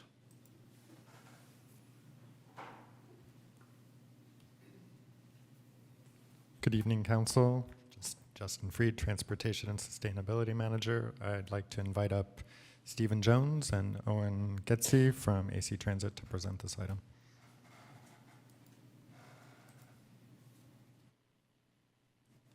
Okay, to touch this.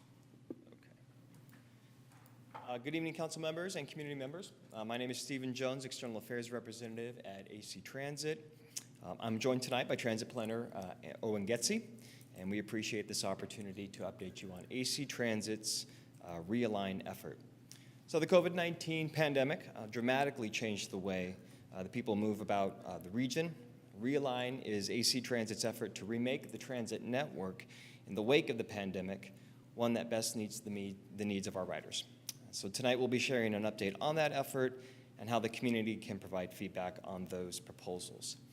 I do want to stress that gathering community feedback is essential to creating a system that is both equitable and meets the needs of transit riders. So I encourage you to share this information about Realign, the Realign project far and wide, so that Albany residents are provided with the transit service that they need to connect them to the community and the region. Next slide, please. Briefly, the Alameda Contra Costa Transit District, or AC Transit, is the largest bus-only public transit system in California and the third largest bus-only public transit agency in the United States. We serve 1.5 million people across 13 cities and 8 unincorporated areas in western Alameda and Contra Costa counties, from El Sobrante in the north to the Alameda-Santa Clara County line in the south. More than 140,000 riders per day on average rely on AC Transit to get them where they need to go. 65% of our riders are low income and 75% are people of color. Nearly half of our riders, or about 43%, don't currently have access to a working vehicle. And we're also the East Bay school bus, making 30,000 trips from home to school and back every school day. Next slide, please. This is just a high-level overview of the service AC Transit currently operates in Albany. Lines in red are our most frequent service, running 20 minutes or better along San Pablo, Solano Avenue, and around Albany Village. Routes in blue run every 30 minutes or better along Gilman, Colusa, and San Pablo Avenue. Finally, the routes in gray show Transbay lines that provide service into San Francisco and vary in frequency. This includes the Transbay Line L, which runs along Central Avenue and Pierce Street, and Transbay Line G, which serves Colusa Avenue. Next slide, please. Thank you. So Realign is a multi-phase project that culminates in AC Transit delivering a new bus network in August 2024. In phase one, we surveyed more than 15,000 riders and community members to learn how people currently use our service and what they'd like to see going forward. In phase two, we took what we heard from the community and identified 3 core principles to guide our work. Those principles were equity, which means providing bus service that prioritizes mobility for those who need it the most.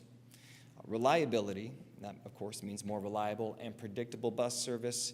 And then frequency, which means providing more frequent service to the most people. In the current phase, phase 3, we're sharing the draft scenarios with the public. Next slide, please. Last week, our board of directors voted to move forward with 2 all-new draft service scenarios that could redefine AC Transit's service area. In the first scenario is the balanced coverage scenario. It simplifies routes to improve reliability and shorten travel times. And then there's the frequent service scenario that maximizes ridership growth by reducing service on lesser used bus lines to provide more frequent service elsewhere. And then we have a third scenario. It's our unconstrained scenario, and it presents a vision for how our service might look with a significant increase in resources. This includes funding, buses, operators, and facilities. So I'm going to hand it over to Owen to review some of the changes being considered in Albany. Thanks. Thanks, Steve.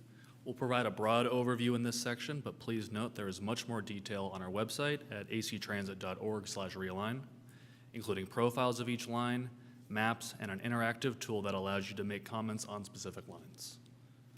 Next slide, please. And one more slide. So the first option we're looking at is for lines 72, 72M, and 72R. Currently, these run along San Pablo Avenue from downtown Oakland to the city of San Pablo. What are the changes to these routes? Well, we've heard a lot of feedback that having 3 routes can be confusing because they stop at different stops. In response, we are proposing to have 2 routes on San Pablo Avenue, line 72 and line 72M. Instead of line 72R, we are proposing that it be combined with line 72 and 72M. This means that line 72 and 72M will now come every 15 minutes for a 7-minute combined frequency instead of every 30 minutes.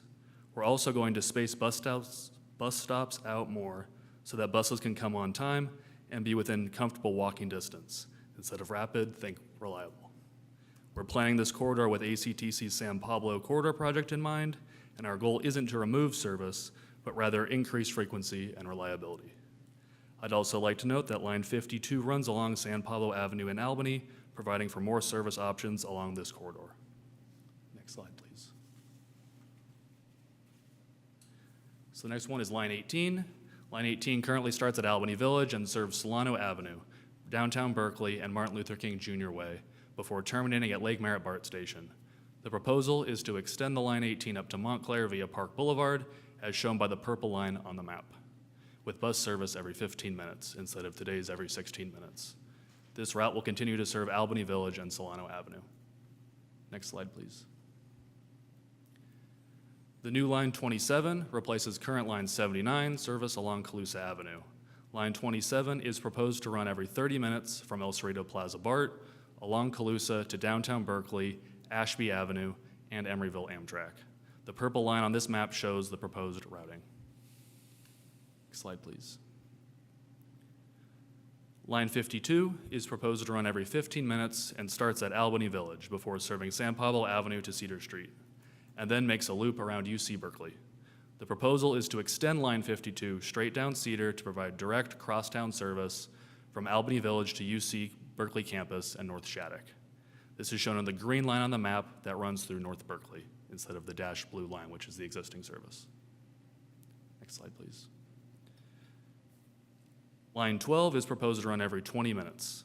Most of the route will stay the same, but we are proposing to extend service from Gilman down 6th Street to the Berkeley Marina, as shown by the red line on the map. This is to provide service and access to the 4th Street Business District and the Berkeley Marina waterfront. Next slide, please. Under the balance scenario, line 7 is proposed to run every 30 minutes and provide direct service from UC Berkeley to Emeryville Amtrak along Shattuck Avenue, Adeline, and Stanford/Powell Street. Line F also runs along the streets every 30 minutes for a combined frequency of every 15 minutes, as you can see with the blue line there and the orange. Next slide, thanks. The redesigned line L maintains existing service in Albany and is extended to Richmond Parkway Transit Center. This would continue to be a peak hour, peak direction only bus service. And line G is proposed to remain on Solano Avenue instead of turning onto San Pablo Avenue. This would give riders a faster trip time to and from San Francisco during peak hours. The gold line shows the proposed routing, and the dashed purple line is what line G does today. This is a broad overview of some of the changes in the city of Albany. Again, if there are more details on our website, including a map that allows you to drill down on each proposal and provide us with more feedback. And with that, I'll turn it back to Steve to talk about how you guys can get involved. Thanks, Owen. So as I mentioned earlier, community feedback is essential to creating a system that works for people. We really encourage city staff and residents to review the proposals and provide their comments by December 13th. We ask that you share this information with your community via your website, social media channels, newsletters, and more, so that residents can help create their future public transit system. And as we mentioned, more information is available on our website in multiple language at actransit.org/realign, and we also have some printed materials out on the table out front. And then my last slide, I'll just leave you with the contact information for the AC Transit staff that are available to offer assistance to you as this process moves forward. So thanks again so much for your time, and we're happy to answer any questions. Thank you for the presentation. Are there any questions from council?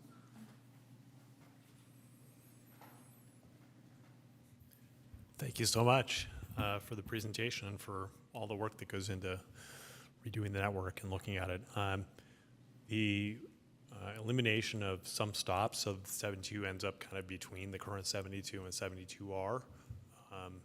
I looked at the Realign site, and I thank you for putting that together so I could see the frequency, because that was one of my questions. So that was very helpful, but I either didn't get as far as, or it doesn't have specific stop change information there. So I don't know if you could speak to, Albany currently has 6 stops along San Pablo. One of them is proposed for elimination.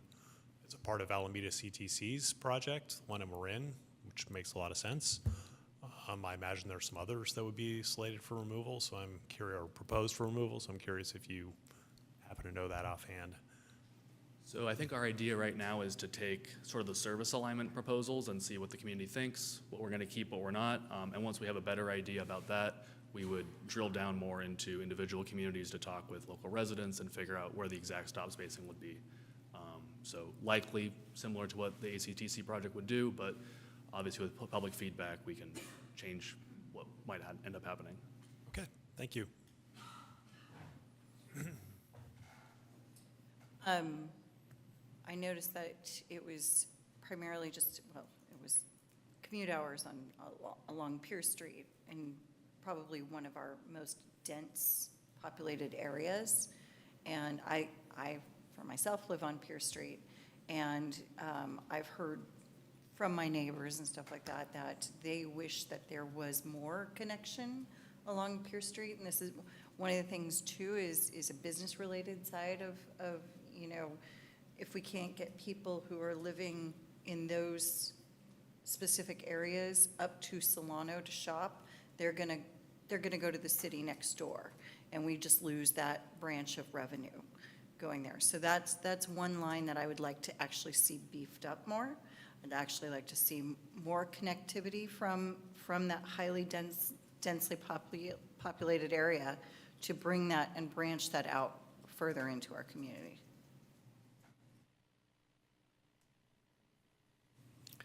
A question about the 72, the combining of those. So I appreciate the update on every 15 minutes, which means every 7.5 minutes a bus would show up at a stop.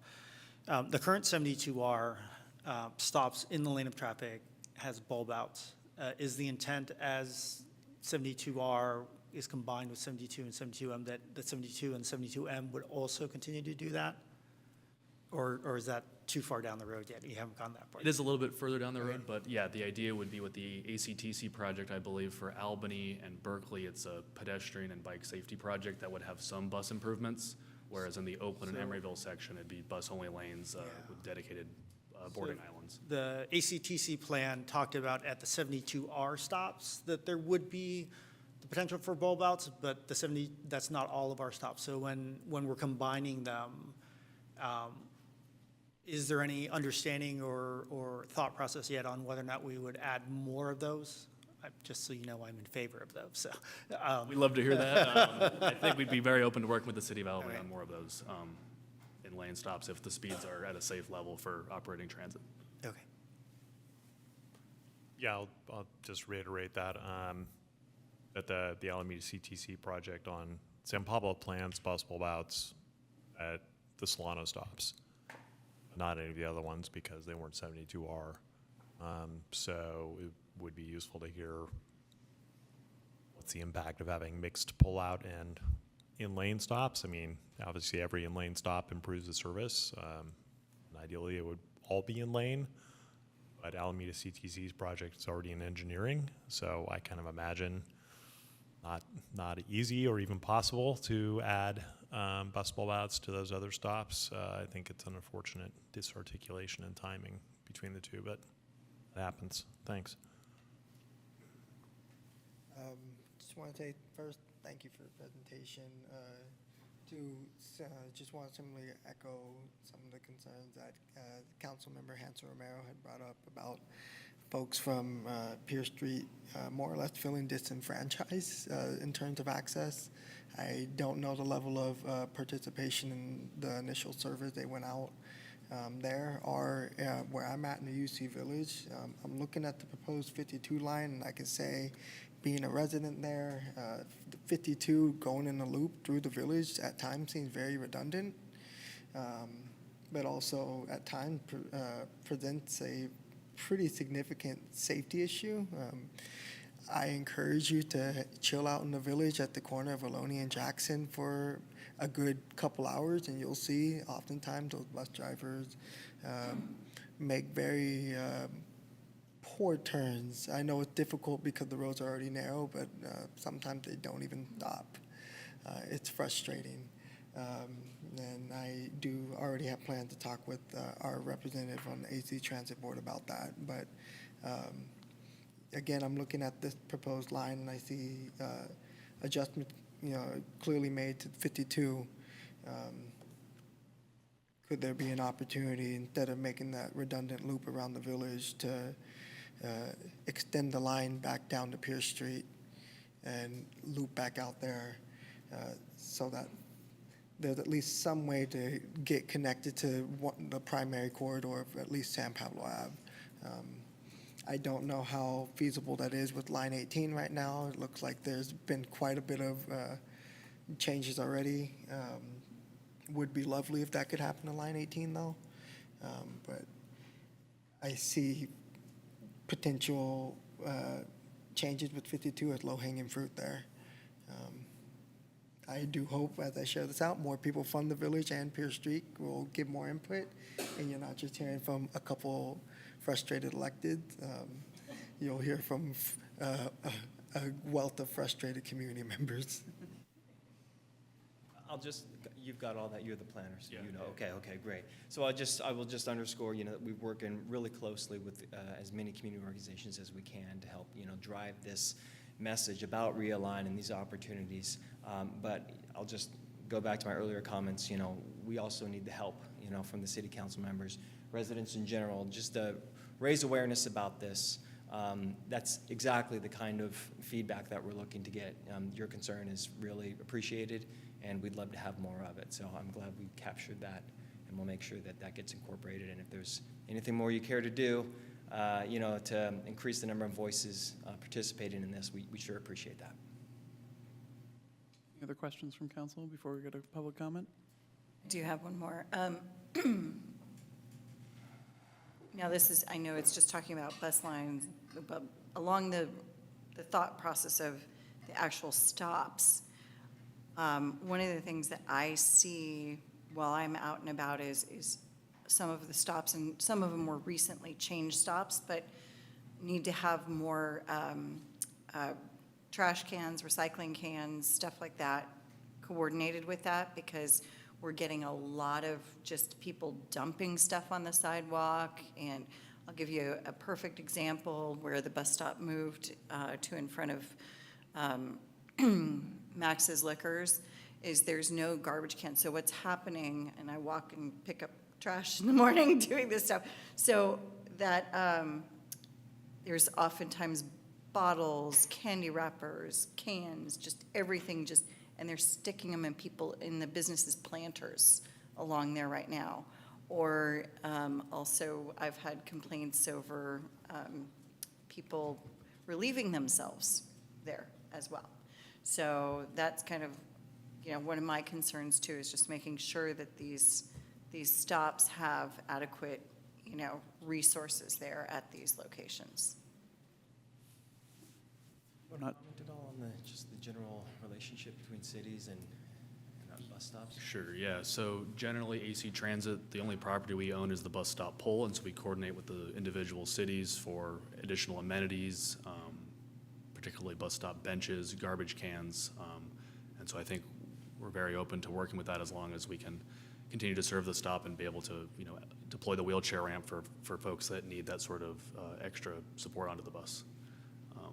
But happy to look into adding garbage cans with our city partners here. Are you guys still contracting with, is it Clear Channel that you do the bus stops? So the shelter program, there was formerly, I think there still is a JPA that we have taken, we split it into 3 different contracts. So it's no longer a Clear Channel, but I don't know the exact vendor at the moment. We can find that out and get back to you. With that, we will go to public comment. Do we have anyone here in the room or online?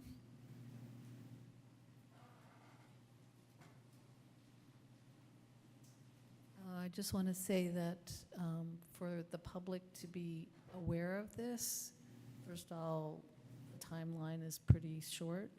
And second of all, unless I was here, I wouldn't have any clue. So I don't know what other outreach you can do, but I think it's, worthwhile to somehow get the word out more, either from AC Transit or from the council. Thanks. Thank you for your comment.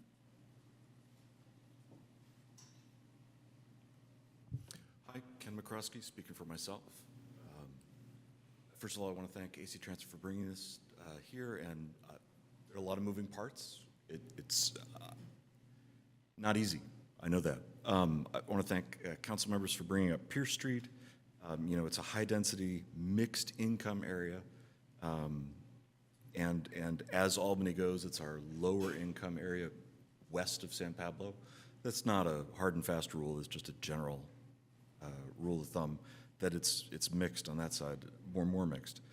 And we're actually implementing, as a city, a low-income housing project down at Washington and Cleveland, just off Pierce by a block.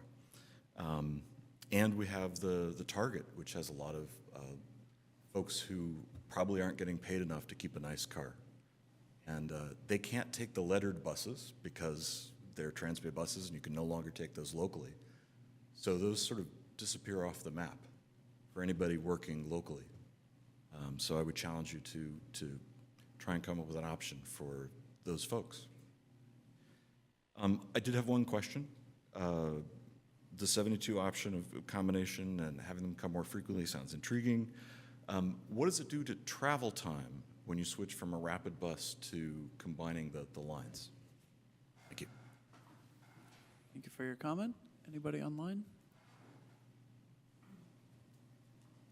Yeah, thank you. Great presentation. This is Nick Peterson with the Albany Climate Action Coalition.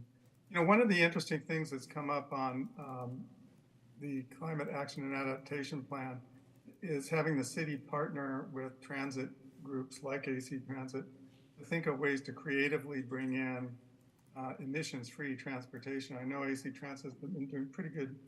I see a lot of electric buses and fuel cell buses. At some point, I'm sure they're looking into total electric fleet. One thing is I see the buses going through Albany. I can't say I just sit there and look at them all the time. But, there seems to be kind of a smaller load on bigger buses. And had a question of whether it's been considered to run small electrified, more van type. At one time, there were smaller buses sort of doing shorter more frequently looping routes. And Albany would be a perfect place to do that between the BART station and then South Albany and down on the commercial boulevards, Solano and San Pablo. You could do a nice loop that goes through very highly occupied areas. It could even do a figure 8 around the Pierce Street area and pick that up. And just I know that just focuses on Albany only, and a lot of these other lines are going long distance and go clear way over to other places, and that's probably more efficient to run buses in that manner. I'm wondering if there's been any thought of partnering to just hit local constraints to do that sort of last 1 or 2 mile trip that everybody seems to need to do to get the businesses and the transit hubs, and doing that in a non-polluting manner. Thank you very much. Thank you for your comment. I don't know if you guys have any answers to the questions from public comment. I don't want to put you on the spot, but if you do and want to talk through any of those, feel free. So generally, for the last comment that we received about potentially running smaller buses, one of the big drivers of these plans is cost and number of bus operators we have. And so while smaller buses do save on fuel costs, the vast majority of the cost is paying the operator to drive the bus. And so given that we're kind of constrained in that, there isn't a huge cost savings in running smaller buses, but we appreciate the comment. And with our unconstrained kind of vision, kind of big picture, long-term stuff, I think that's a really valuable comment that we'll take into consideration. And then in regards to travel time savings, we haven't done a full study of this given the constrained timeline that our board has directed us to do for these realigned proposals. But right now we're finding that the 72R is generally about the same speed as the local 72s in terms of scheduled runtime. So we're not finding the savings that we used to find for a variety of reasons on San Pablo Avenue. Thank you. Thank you. Any other comments from council? Vice Mayor? So I'll circle back to some of the questions and comments that were raised about the village. So I lived in the village a very long time ago. I used the 52 quite frequently. And in the more recent history, I've used the 18. And so I had two questions. One, with the new 52 realignment, not only did it provide easy access to campus, but it also provided easy access to the BART stations.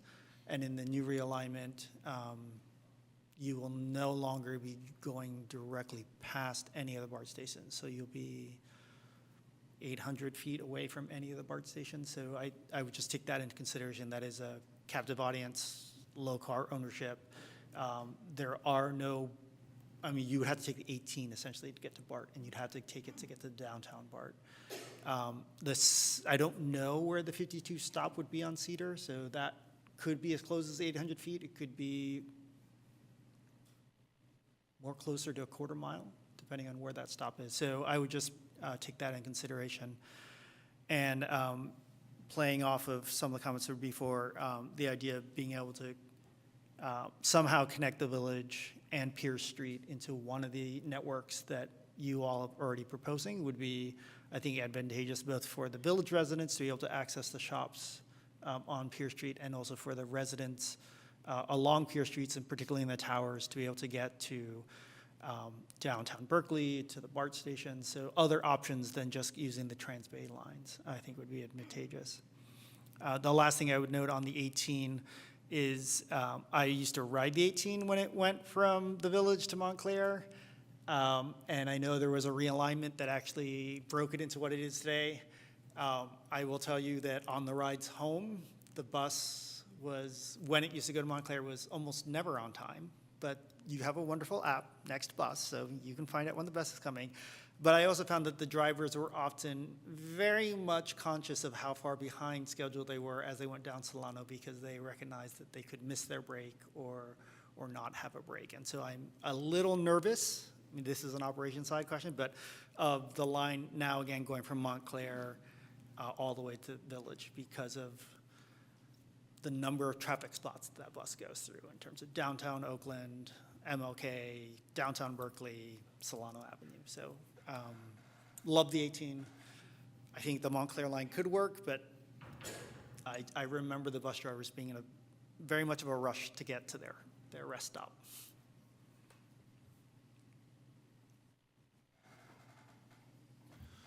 Yeah, I'll just thank Council members Lopez and Hanson Romero for bringing up Pierce Street. I looked at that and decided not to bring it up, which probably wasn't the right decision, because when I looked at the census map, even though we think of it as high density, because Albany Hill Park is there, it's actually no different in density along the corridor than residences along San Pablo. I was surprised to see that in that census tract there were 2,000 people, and that included some of the residences on Albany Hill. So there used to be a local line that ran, I think, from L Street O'Bart along Pierce and then to where I don't remember. Did that exist up until the pandemic? Is that kind of one of the things that went away with the pandemic? Yeah, line 80 was Plaza Bart down Central through Pierce, and then went over to eventually to Ashby through West Berkeley. Okay, so I presume for a reason that it's not being proposed to come back. Yeah, it was a fairly low ridership line, which is why we didn't bring it back during the pandemic. Yeah, which I think kind of accords with the census data that I saw when I looked. Not the answer that we want, but it is the numeric answer. In terms of a potential solution long-term, I have hopes for robo-shuttles. So San Francisco Transit Authority, that's the name of the agency, there might be another letter or word in there, has started running a robo-shuttle on Treasure Island. So, on public roads. There used to be one that ran at Bishop Ranch. I'm not sure if that one's still running or not, but I would encourage people to go give it a try. Because as was mentioned, the main cost of these small shuttle, well, the main cost of bus service is the human resources. And that's what makes these smaller shuttles not really financially feasible. So I'm hoping this is a solution that, maybe in 5 years to a decade, would be one that Albany could go after to have a hyper-local system. Does AC Transit have any nexus thoughts, engagement with robo-shuttles? We've done some research on the Bishop Ranch one. I know that this might be dated now, but I think it was operating at around 3 miles an hour. So speeds, I think, aren't necessarily at the level, but more. I think it was faster than that, but maybe in the park it was 3 miles an hour. But I know it was on public main arterials. It was definitely going below speed limit. I think they had an event that ended it, where it lurched suddenly and somebody fell over and got a bruise, and so they stopped the service or something like that. So, but that was years ago. Hopefully, technologists will get there. I would caution Councilmember Jordan that from a gross density, it may not be that dramatically different than other parts of Albany, but it is by far the least connected part of our community, where your choices of walking or biking, essentially any choice that's not a car, it's a pretty big ask from that side of the hill. And then maybe a comment for AC Transit is, from an equity standpoint, something running from the plaza on Pierce Street through West Berkeley, while Pierce Street itself may not be, I don't know the exact socioeconomics of Pierce Street, but my guess is it's not necessarily the lowest for us as a community. That 80 line did serve West Berkeley, which was one of the more economically disadvantaged communities. And so I know that right now the realignment doesn't really look at that, but I'm really hopeful option 3 happens, which is more frequent and more lines, so that something like the 80 can come back. But I recognize that from AC Transit presentation I've heard, it's going to require significant funds to show up. So, in that regard, I think Councilmember Lopez's concept of not having the 52 loop and maybe extend it to Pierce, I don't know what the turnaround would be. I think that's a great concept to explore. And I'm certainly aware of the barrier issue, but the finances are the finances, and you need a ridership of a certain size to make the route work, given the current financial reality. So I'm I'm not averse to it happening. I'm just trying to be realistic. But I think what Councilmember Lopez brought is, you know, a potential hybrid that I think has some great possibilities to it. Perhaps that 52 line goes all the way to the plaza.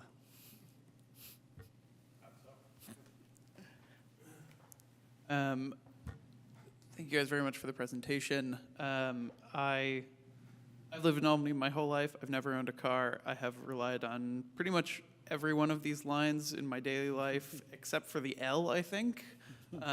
So I've used them all frequently in various stages of my life. But I've also always lived pretty much within 2-3 blocks of Solano in the Flats. And I think a lot of what we're mentioning here is that, which is most of Albany, is served really well currently by our lines. You know, the 18 is, you know, if you need to go north-south in the East Bay, the 18 is the best option that I think exists. And there's a lot of other good ones, and that works for the majority of people. The two exceptions there are the Village, which I think what we have and what's being proposed reflects that that's a big focus, because you mentioned that AC Transit is the school bus for a lot of people. It's the school bus in Albany, not for kids, but for adults, of people who need to go to UC Berkeley. And we serve them pretty well with some minor tweaks, like maybe not going all the way around the Village. But having taken the 18, the 52, a lot of times it's all students. And to just echo what everyone else has said, I think the one gap that we see here is on Pierce Street, especially with more housing going up there, especially given the fact that, you know, me walking from either north-south of Solano to wherever it is flat, it's easy to walk. It is not easy to walk, it is not direct, and it is not flat from Pierce Street. So it is a higher ask, and it's something to consider. All of that said, though, as I said, you know, for a lot of people in Albany, I think these lines are working well and these changes will work. It's just, you know, getting to those corner cases, the ones that we're not quite currently reaching. Any other comments from council? None? Thank you guys very much for the presentation. We look forward to seeing the final results. Thanks for your time. Thanks so much. With that, we will move to our public hearing, which is on the proposed amendments to the transportation element of the general plan.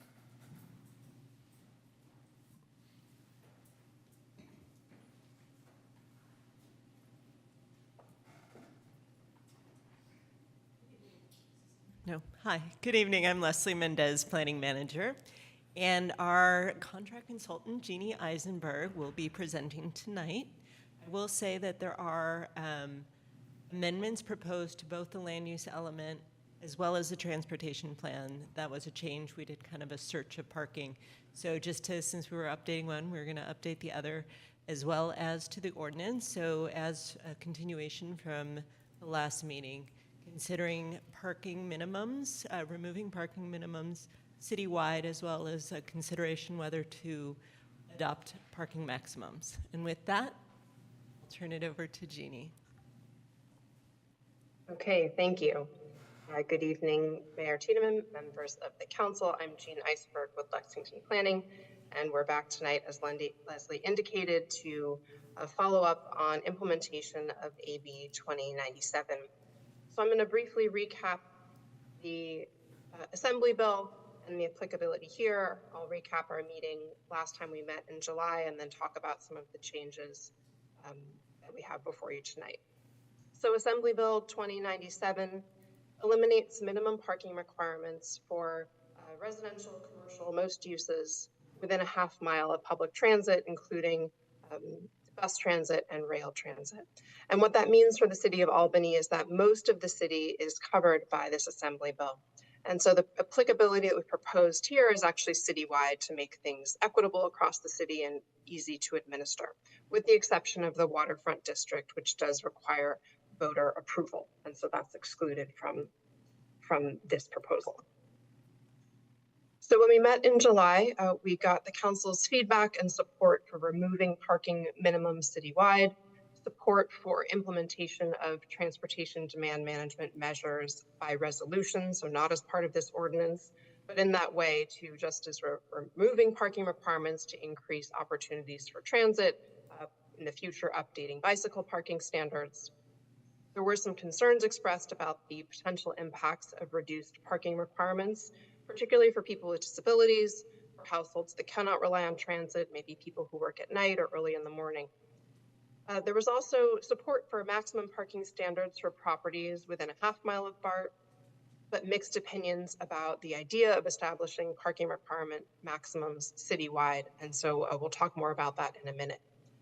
Now, one key change since we last met in July, you'll recall that ABAG, the Association of Bay Area Governments, and MTC, the Metropolitan Transportation Commission, have a new policy called the Transit-Oriented Communities Policy, which identifies specific standards that would be required for cities that are within a half-mile of transit to qualify for certain funding opportunities. And the new guidance that has come out actually exempts Albany from these requirements to meet these criteria that are articulated in this guidance document and that have been adopted by the ABAG MTC Council. Because Albany represents less than 20% of the land area within a half-mile of El Cerrito Plaza BART. So because these standards, it's still draft form, we're not sure on the final criteria. Staff's recommendation is that it's premature at this time to try to meet standards that are not finalized, and so we've removed this from the proposed ordinance, but instead are looking for your considerations on maximum parking requirements on the whole, as we'll talk about in a minute. So just to recap, the first order of business is amendments to the general plan. Again, the general plan and zoning need to be consistent. And so we have both amendments to the transportation element as well as amendments to the land use element. A lot of these are acknowledgements of work that has been completed, implementation actions that have been completed by the city since the general plan's adoption, as well as recognizing this update as part of Assembly Bill 2097, as well as ADU legislation that changed parking requirements. And then we have amendments to the zoning ordinance. So on the whole, these broaden purpose statements. This is no longer just a parking ordinance about vehicle parking, it's also about bicycle parking. So the purpose statements acknowledge that. Of course, the elimination of minimum parking requirements, which is the gist of the whole ordinance on the whole. And then there's a reorganization of sections to distinguish between provisions that apply citywide versus provisions that apply depending on specific districts, San Pablo Avenue specific plan, or the waterfront district in particular.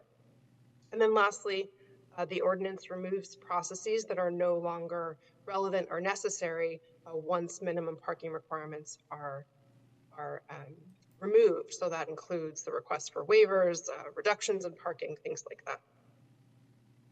So a few key changes since your review in July. So with some additional cleanup in other sections of Chapter 20 to make sure we're consistently removing references to parking as it is regulated. There are still references to parking design, of course, throughout the code. A general statement that specific TDM measures would be adopted by resolution. This allows them to be more easily changed from time to time. You may imagine AC Transit, BART, they have changing programs. When we think about group sales, we talked last time the idea of allowing or requiring a transit pass per unit. And again, because these programs change a lot, it is easier to administer by resolution as those programs change. Some simplification to the waterfront district, specifically just to regulate the uses that are allowed in the waterfront district, which is just a handful of uses, rather than several pages of land use classifications that just don't apply in that district. So that section has been streamlined. Applying standards for mechanical lifts and future parking conversions citywide, not just in the San Pablo Avenue specific plan area.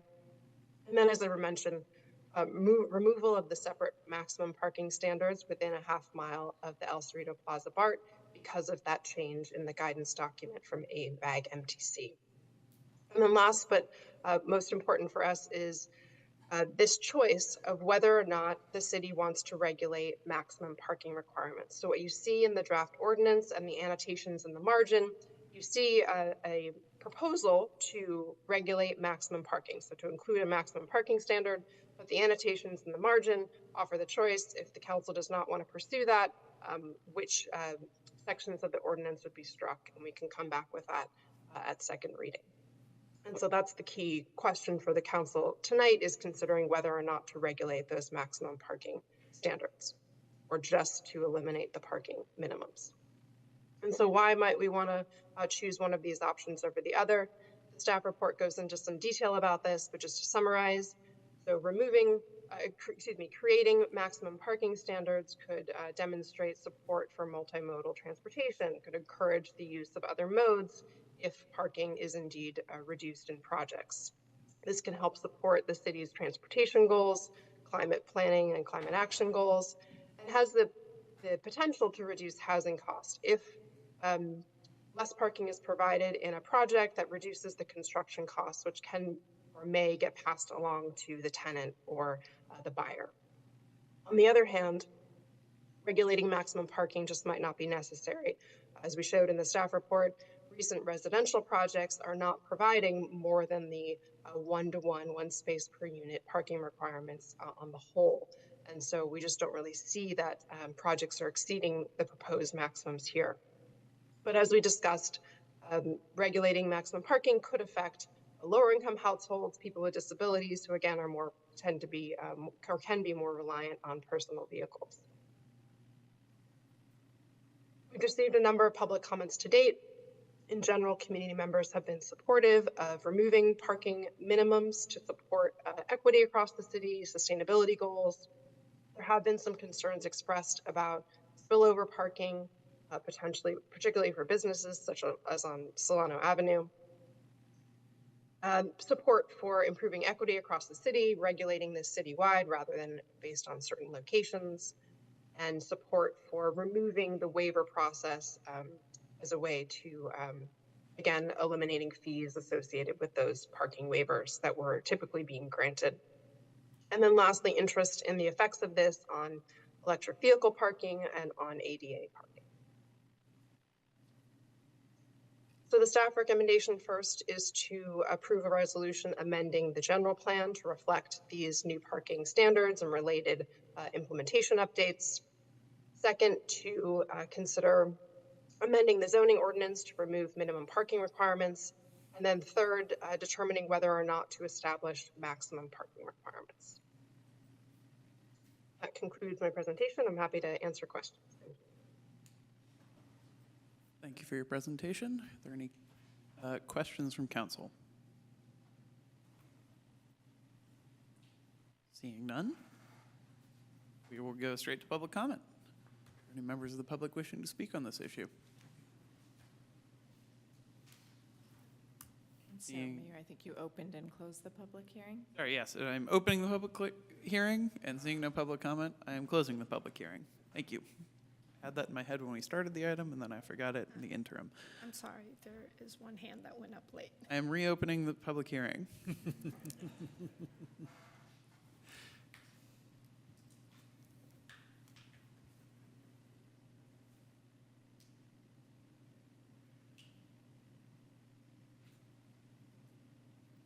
Go ahead, Ian. Hi, good evening, Council. My name's Ian McLeod. I'm on the Planning and Zoning Commission, but speaking on my own, I just wanted to support the idea of parking maximums. I think what it really is doing is supporting transit-oriented development. I think we want to limit vehicle infrastructure and promote active transportation infrastructure. I think the idea of not putting guardrails around the amount of parking that can go in on a project could be something that comes back to bite us. I think it's best to have limits on the amount of parking, i.e. maximums, and then allow developers to come to us to ask for increases in that if it looks like it's necessary. Otherwise, you could be faced with a project that really pushes the parking, way beyond anything you might imagine, and you have no way to rein that in or to limit it. So, I think the whole idea is the It's really creating a new urban environment that is really more oriented towards transit-oriented development and active transportation. I mean, that's the big picture. We're seeing this all over the world, many cities around the world. They're limiting cars, reducing parking, and these cities are getting better. They're thriving. Their commercial districts are actually thriving. You know, I think what we really want to do is, you know, this is kind of part of the next item too, the active transportation plan. It's going to work together with creating a better cycling and pedestrian infrastructure along with transit infrastructure. So it's really part of the same approach.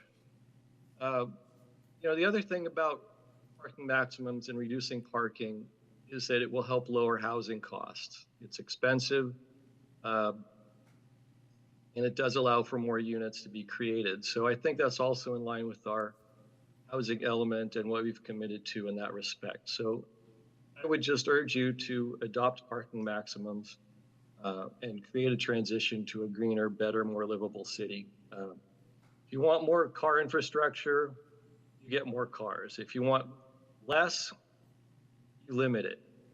Same goes with active transportation. You want more bike, pedestrian infrastructure, you create that. You get more pedestrians and cyclists on your street. So thank you very much. Thank you for your comment.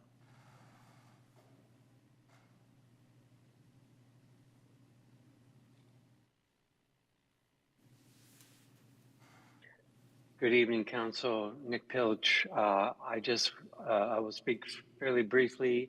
I want to second my fellow Commissioner McLeod's comments. I am Chair of the Planning and Zoning Commission, speaking for myself. His comments reflect mine, and I'll just put it to you that we want to consider how we use our precious land in the 1.25 mile square we have in Albany. Do we want to allow developers to implement unlimited space for parking of motor vehicles when we have need for using that space for housing or open space and for other public amenities that everyone can enjoy? So I'd ask you to consider that. I'd also throw in something about to address the concerns about ADA and low income parking for ADA and low income folks. If you'd like to consider studying the amount of parking you might want to set aside for low income and folks with disabilities, I think that it would be a great idea. But not allowing, but zero minimums are a good thing. And parking maximums are a good thing, and it's a best practice that's being adopted by jurisdictions area-wide. Thank you for your time. Thank you for your comment. Yeah, good evening. Nick Peterson, Albany Climate Action Coalition. First thing on maximums, if you do include maximums, they should be for non-emitting vehicles only. Again, this is only probably happening for new or very big remodeling projects where parking issues would come up and you would have multi-family or some sort of business would have a lot of vehicles. But again, we don't, if we're gonna let the cars have ease and comfort of access to the city, then they need to be cars that do not belch out carbon dioxide. So that would be number one. Number two is on the minimums. Again, I'm assuming this is related to cars only, but just needed a point of clarification, and I guess I can look it up. There are still bicycle parking minimums being required. Those should stay in. If this is minimum now, making a mistake, but I believe they do. Just checking on that. Thanks a lot. Thank you for your comment. Yes, I'm Lucinda Young, and I just wanted to comment briefly that in the council's consideration, I just asked you to take into account that over 1/2 of our city's greenhouse gas emissions are from transportation. That's according to the Albany Climate Action and Adaptation Plan. And most of those emissions are from private cars. If we are going to even approach our cap goals, transportation by car needs to be reduced and substituted with an increase in alternative emission-free transportation. I would strongly support establishing parking maximums for this reason, as well as the reasons expressed by several other speakers. Thank you. Thank you for your comment. Hi, my name is Brian Martin, resident of Albany on Adams Street. I live near the bowling alley, and I definitely see this through the elimination of parking of citywide. I'm in favor of that, parking requirements and minimum parking requirements. As someone who is bracing for when the bowling alley project comes to fruition, and quite possibly hundreds of cars are looking for spaces, so we're kind of experiencing that, and then also looking to new zoning that allows 9 to 12-story buildings built by right with 0 parking spaces. It's kind of hard for me when I watch Planning and Zoning Commission meetings, and they kind of either run one of two ways. One way, which staff mentioned, is definitely a problem in itself, that when people are doing even a modest remodel, they still have to pay for have a process to waive the parking requirement, extra parking space requirement, and so that wastes everybody's time and money. But then the other way that it happens is a neighbor will complain about one parking space, even though there's plenty of parking on their block. And, I want to get out my tiniest violin when I hear people debating for sometimes up to a half hour about one parking space going away, when here we're facing what, could be easily hundreds of cars that don't have adequate parking. So the equity, I think, is an important thing to factor in. Thank you. Thank you for your comment.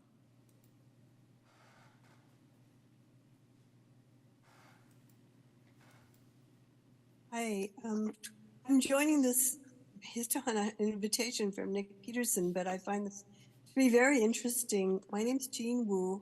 I'm a member of the ACAC. I have a somewhat different approach because I think we really should be encouraging EV charging, on-street EV charging, and there should be spots in Albany that allow for on-street EV charging.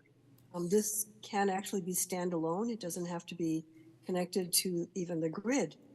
There can be solar panels and batteries and EV charging, and I think it would encourage more people to use electric vehicles if they found that they could charge their cars while they were shopping. I don't know that it makes a lot of difference if we have more or less parking spaces, but if we are going to have parking spaces at all, at least some percentage of them should allow for EV charging. Thank you for your comment. Now I'm closing the public hearing.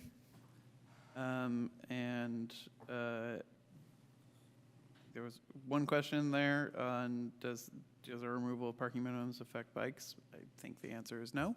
The answer is no. This is just for vehicle parking, so great question. Thank you for that clarification. With that, I'll bring it back to council for discussion. Does anyone want to start us off?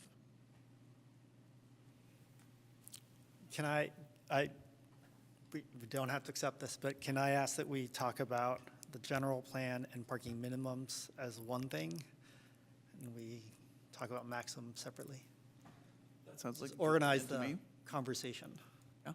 So Let's start with the non-parking maximum stuff. I'm ready to make a motion on that part, but I should allow others to converse. This is not the first time we've had a conversation about this as a group. Is there anyone else who has any comments about that part of what's on our agenda tonight? parking maximum? No, Minimum. the other stuff, Minimum. everything else. Okay. No. Nothing there. Can we break motions apart? So can I make a motion that we accept staff's recommendation on general plan amendments and accept staff's recommendation on parking minimums? I think because it's all sort of, we have option-ready language, but I see. think we need it all to come in the same.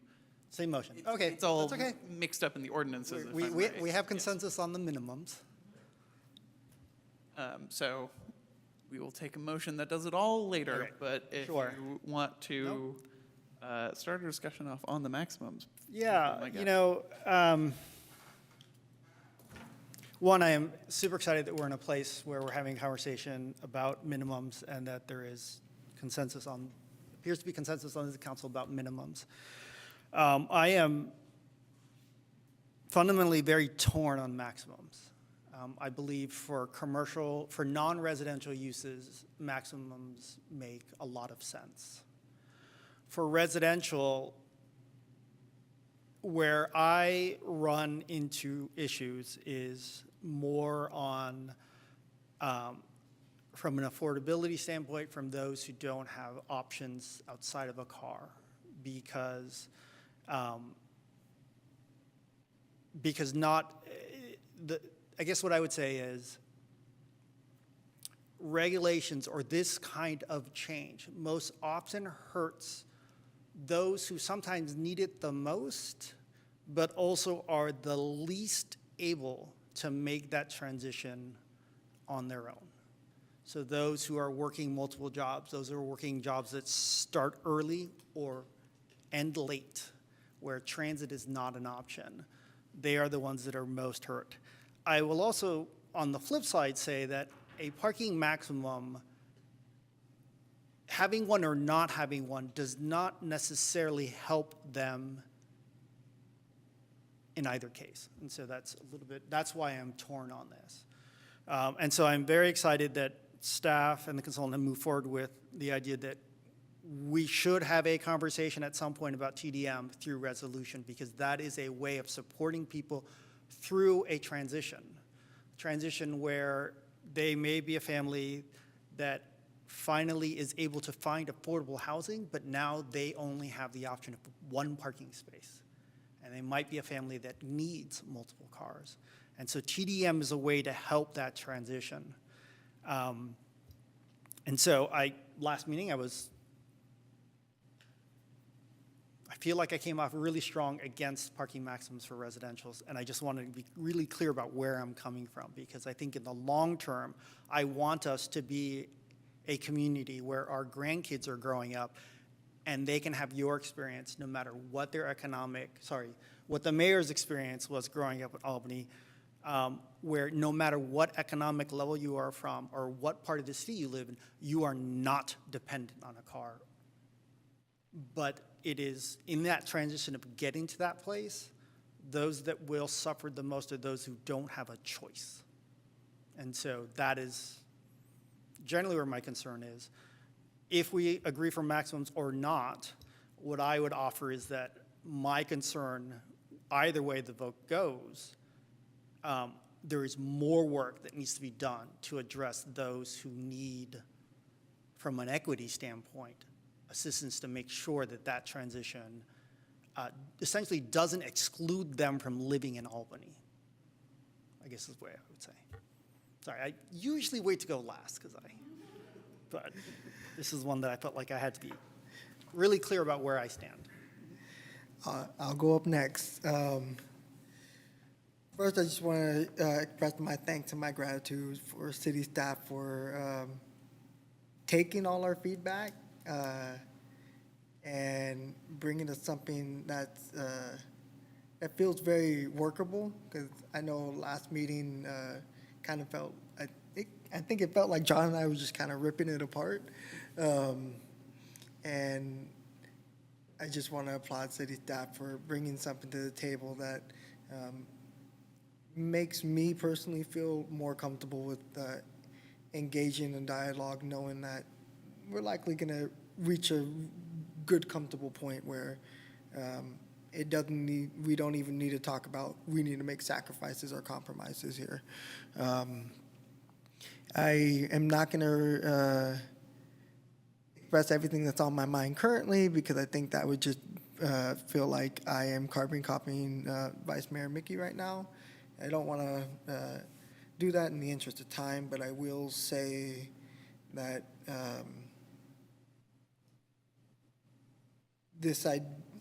I'm equally torn, and this idea of setting a standard or policy around parking maximum, it can have the unintentional consequence of punishing poor people for being poor, and creating this really difficult situation where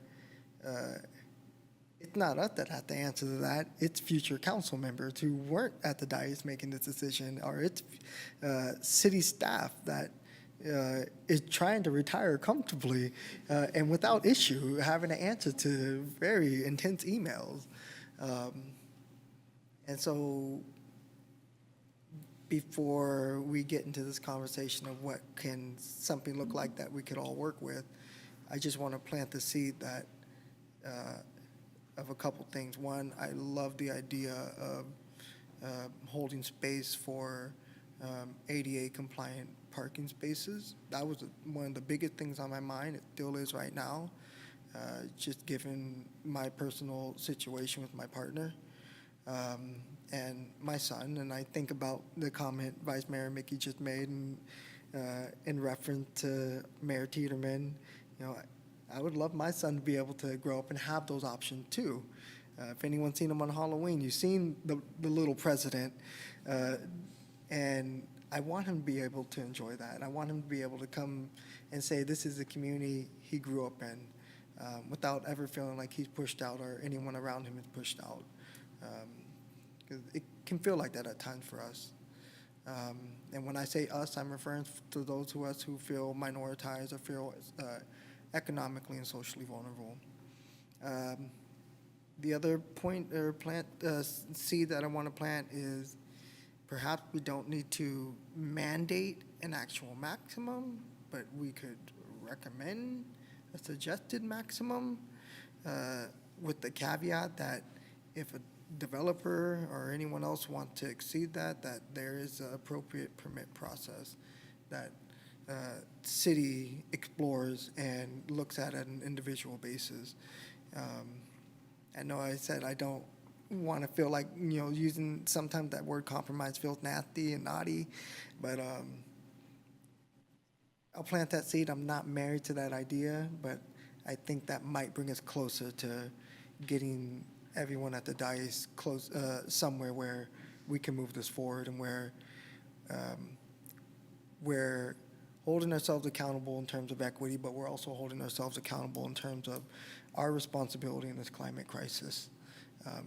That's not lost on me, and I do think heavily about how we do need to work on becoming less gas vehicle dependent, and that can happen, but the reality is folks still live in day-to-day struggles where we can't rely on public transportation, and I'll stop there.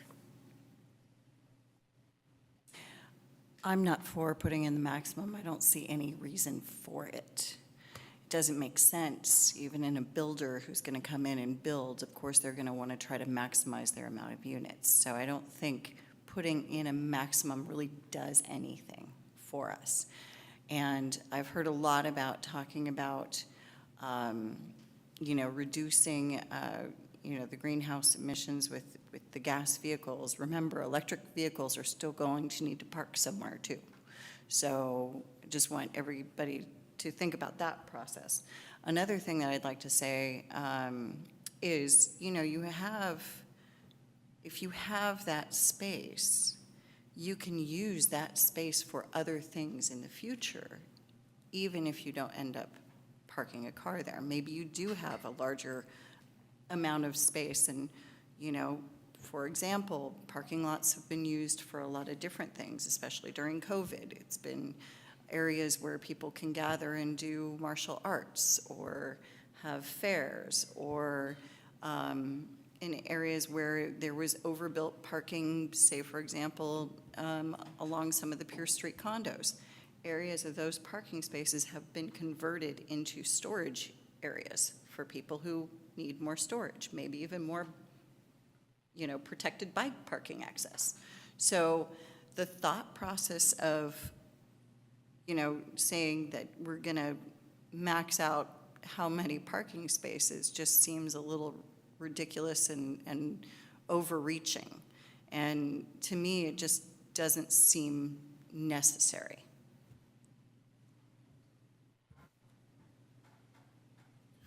Well, I'll keep it short, unlike usual. I mean, my view is the same as it was, which is regulations.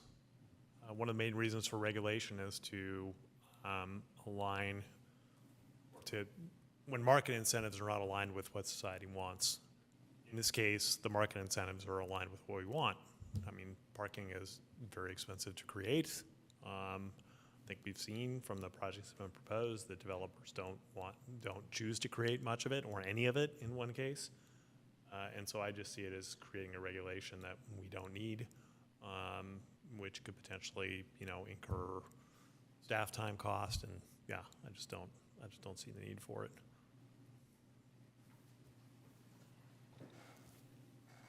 Yeah, I'll say one other thing. In terms of best practice, there was a mention of best practice. 30, 40 years ago, best practice was parking minimums. And we think we know better now. We look how that worked out. I don't pretend that I know, that parking maximums are the way to go for the next 40 years. I don't have that kind of foresight. So I would be happy to vote for parking maximums. That's not going to happen tonight because I've been listening to all of you. And it's not the hill I wanted to die on anyway. Parking minimums is the hill I would be willing to die on, but we're doing that. And I think it's important that we do so. Parking maximums, I think, would be gravy, essentially. I'll say I've appreciated in this and our previous conversations bringing up the focus and making sure that we are taking into account people who, need access to their cars, people who are not thought of it always in some of these decisions. I think if I thought, similar to parking minimums, if I thought that this was going to have that undesirable effect on those people who need it most, I would not want us to spend any time on it. And I think part of that goes to that much of the time here, this has not been the case in our conversation, but and in a lot of other cities, when you start talking about parking minimums or maximums, people go to the most extreme case. They say, if you're going to get rid of parking minimums, people think there's going to be no parking ever. There's zero parking. You're outlying parking is where people's minds go a lot of the time. And I've experienced that in a lot of meetings about housing in a lot of other cities. And I think it's important to note that that's not where we're going. It's trying to be within boundaries. And the fact that what we have in front of us, even if we went with the maximums, we wouldn't often hit it. The staff report mentions that it's not a huge problem. I think that's a benefit to all the arguments we've heard tonight of, yes, it would not be materially causing that many parking spaces not being constructed, but it's us putting in place a policy that says, this is the bound we want to set. We want to set an upper bound, and this is the sort of range we want it to be in, and there can be exceptions to that if they have a justification, but we are setting outside that bound, and if we're designing it right, then yeah, it would very rarely be touched by anyone. And I think, as we've discussed before, there are many ways in which we agree on this. Even if there was a vote on it, I'd be more willing to accept it than others here, but that's totally fine. So with that, unless there's any other points anyone wants to make, I'll look for a motion. I just want to, so I'm going to circle back just to make sure. I am supportive of parking maximums for non-residential uses. So I don't based on the conversations that others had, I don't know if if your support or not support for maximums was purely residential, or if you're also taking into consideration the non-residential. So I just want to throw that out there. You don't have to answer, but I'm happy to make a motion. You said there's language, or shall I make a motion and then it will be converted closer to what the language should be? So as I understand it, the staff, and this is much appreciated, have basically prepared, ready to go. We can pass an ordinance and say with the parking maximum language, or we can pass an ordinance and say without any of the parking maximum language. Can those we split that in half? I would like to see it without the parking maximum language, like no parking maximum, because there might be things that maybe we're not thinking of that we might be prohibiting, and I just don't want to. I understand where you're coming from, but I just, if maybe there might be something that we haven't really thought of that might be adversely affected by that. And I would just, want to just not have that language in there. And I'll note, so the alternate language, all this stuff we're talking about, this is attachment 4. And it has notes in the margins saying, use or not use if we go with parking maximums or not. Staff, can you clarify, is there language in there?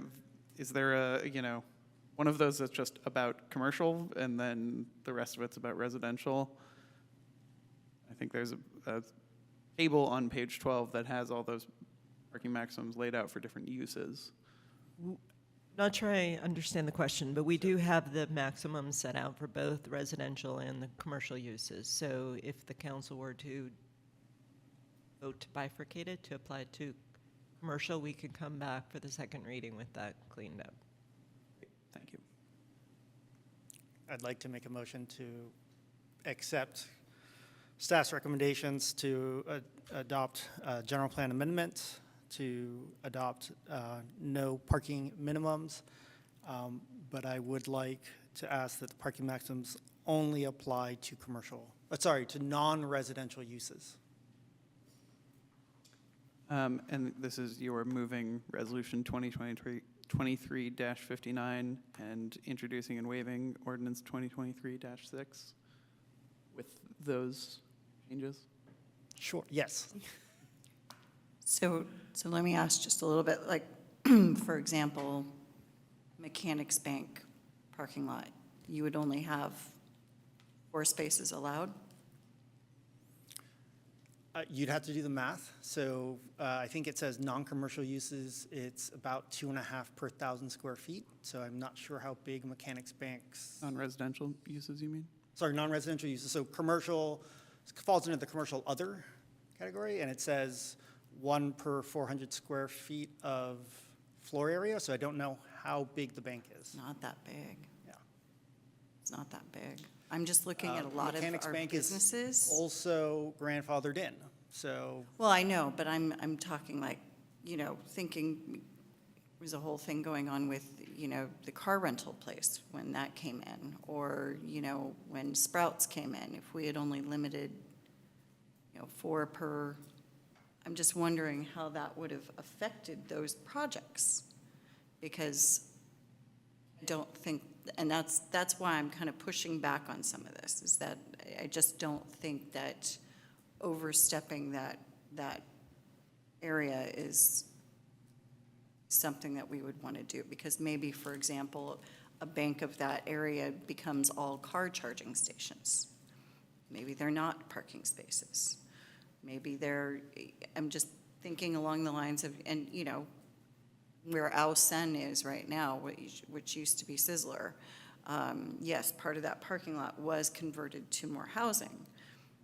And so I don't see, again, I don't see the reason to overstep that boundary of creating that maximum. So just as a reference point, oftentimes communities, their parking minimum was 3 spaces per 1,000. Our parking maximum is now 2.5 per thousand maximum. So it is very close to the minimum of what many communities ask for commercial non-restaurant uses. It is asking them to take a step forward. So I understand the hesitation. I would say from a business standpoint, I would love for the city to put its foot down and say, we are moving towards a less car-reliant community, and we would like to see businesses do that. And so I will reference, it's a very different situation, but downtown Berkeley, there are a series of banks that have moved and shifted around that do not have parking. Right now, we're not downtown Berkeley, so it's not the greatest comparison. But most of our businesses are going to be on San Pablo Avenue or Solano Avenue, where we have just been told there will be 15-minute bus service for the foreseeable future. And so those are, I see it as a huge opportunity to say, hey, as new businesses come in or as parcels redevelop, they can still provide parking, but we're asking them not to go with, I won't call them suburban because I don't think people are coming to Albany with really suburban standards of parking, but we're asking them to really come and think hard about about the fact that we are more of an urban village than we are a suburb. We have majority of the shoppers coming to Solano from the north, coming from El Cerrito. That is where we get the majority of our business, on Solano Avenue. I've spoken to many Solano Avenue businesses over the years of working with them, and they rely on people coming here by car. Now, again, doesn't have to be a gas car, it can be electric car. I just, we've lost certain businesses along Solano who have thought about opening up a business on Solano and will not do it because of the fact that the parking is a nightmare. I understand that. I would say about Solano, if they don't have parking, they're probably never going to build parking, right? So unless you're a corner lot or you're the 7-Eleven, 7-Eleven. I'm just thinking about like behind the movie theater where a parking garage could go potentially and be, transformed to something else later, another use. This is again why I just don't want to overstep where especially if there's no data right now showing that there's anybody, really breaching that maximum. So I will say generally the data is about residential. I could be wrong. That's a question for staff and the consultant about commercial side, what people are doing. The data that I have is from residential. Jean, do you have any from the commercial projects? No, we didn't report any on the commercial side. Mostly we were focused on residential in part. That's what we've seen in terms of most of the recent projects. But again, this wouldn't apply to existing commercial, just to new commercial or new residential. And how about mixed use? Where you have residential and commercial below? So this could, depending on which way you go, if you're just regulating commercial, it would only regulate the commercial component of a mixed use project. So I agree. Again, I'm not in favor of parking maximums. I will note that via the San Pablo specific plan, the city has already adopted maximums for that corridor. So you already have it in that commercial area. Albany has other commercial areas, Cleveland Avenue, East Shore Highway, and I'm not in favor of having parking maximums because of the kind of businesses that are there and the kinds of businesses that may want to locate there. So I'm not in favor.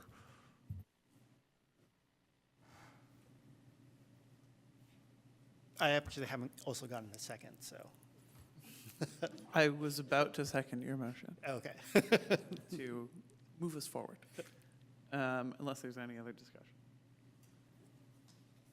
Seeing none. I'll second the motion. That means it's been moved and seconded. City Clerk, can we please call the roll? Actually, I'll offer up a substitute motion. Go for it. So I will move Resolution 2023-59 and introduce for first reading and waive Ordinance 2023-05. 2306. 06, thank you. With, I think it is 06, okay. With no parking maximums included. I would second that. A substitute motion has been moved and seconded. City Clerk, may you please call the roll? Councilmember Lopez, No. Vice Mayor Mickey, No. Mayor Tiedemann, No. Councilmember Hanson Romero, Yes. and Councilmember Jordan. Yes. Motion fails.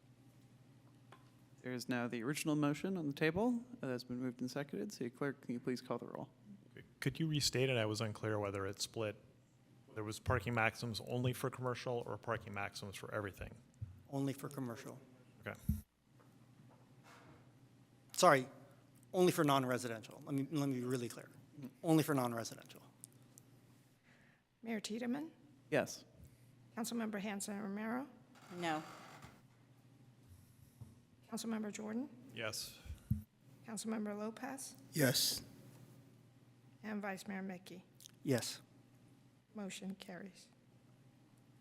Thank you. That will move us to, I think we ticked off everything we had to do there. We're a lot under that heading. That will move us to new business, where we have our preparation of a new active transportation plan for the city.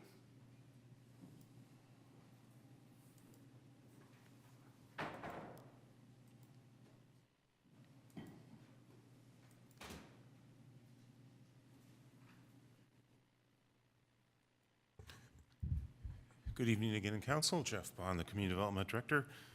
Myself and my colleague Justin Freed will be kind of sharing this brief staff report, and then look forward to your questions and discussion. This is an opportunity for you to first receive public comments and then to discuss and provide direction to staff on the key elements related to the preparation of a new active transportation plan. And if you could go to the next slide, please. The purpose of an active transportation plan, or ATP is the acronym we'll use, is to encourage biking and walking through investment in public infrastructure that increases safety and improves priority routes. And hopefully the plan will resolve many of the high-level policy issues that can help us link together individual projects and policies, so that when we get to individual projects, we're much more focused on the design of those particular projects and not necessarily on the big picture of why we're doing the particular project. There are a number of reasons to be addressing the active transportation plan. First of all, it's in your strategic plan for us to work on the promotion of streets that support safety and transportation mobility options. And the first objective under that goal was to update the active transportation plan. Also is a action within our climate action plan that calls for the development of a new active transportation plan.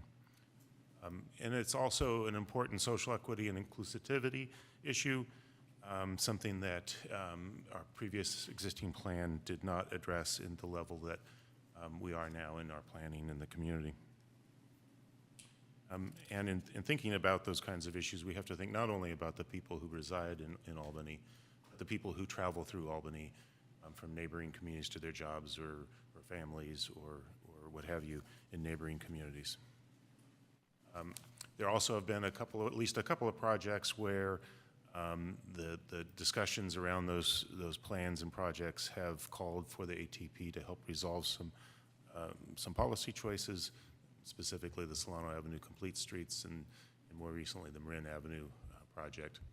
And then lastly, there are some county, state, and regional funding sources that do rely on the city having a up-to-date active transportation plan. Next slide, please. So the plan that we have today in place was adopted in 2012. It was amended a couple of times in 2014 and 2019. It's a relatively large plan, 180 pages. By comparison, some of the recent plans we've done, like the Climate Action Plan or the Solano Avenue specific plan, are more in the range of 50 or 60 pages, which in itself isn't, we're not counting pages, but it does suggest the accessibility of the document to people and their ability to kind of get all the way through it and understand the whole picture.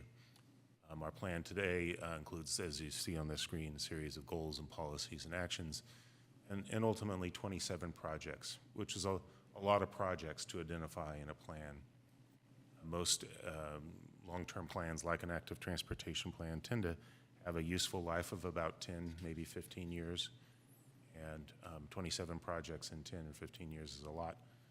And a lot has changed particularly in the active transportation world, that bring us to updating the plan at this time. So next slide, please. This is the heart of an active transportation plan. Ultimately are the network diagrams. I just wanted to give a screenshot of this just as a refresher for council and members of the public that might be watching, that it all builds off of these networks and building these, identifying the network in a diagram, and then building the policies and programs and projects that create this network. So the screen is now showing the existing sidewalk and pathway network, priority network. Next slide shows the existing and proposed bikeway network. And basically what we would be looking to do is starting to update this network, and then again, the supporting policies and programs and projects that would implement those networks. You can go ahead to the next slide.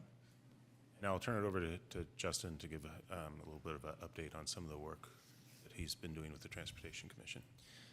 So the Transportation Commission discussed scope for the active transportation plan update, and feedback from the commission included making the document and information more accessible, the importance of the network maps, inclusive design, both in terms of facilities for all ages and abilities, also for new mobility, integration with other modes, reducing barriers and equity considerations. There was a mix of opinion on project level detail, but agreement on the goal of furthering viable projects as a key piece of this, and the importance of prioritization within that part of the plan. Next slide, please.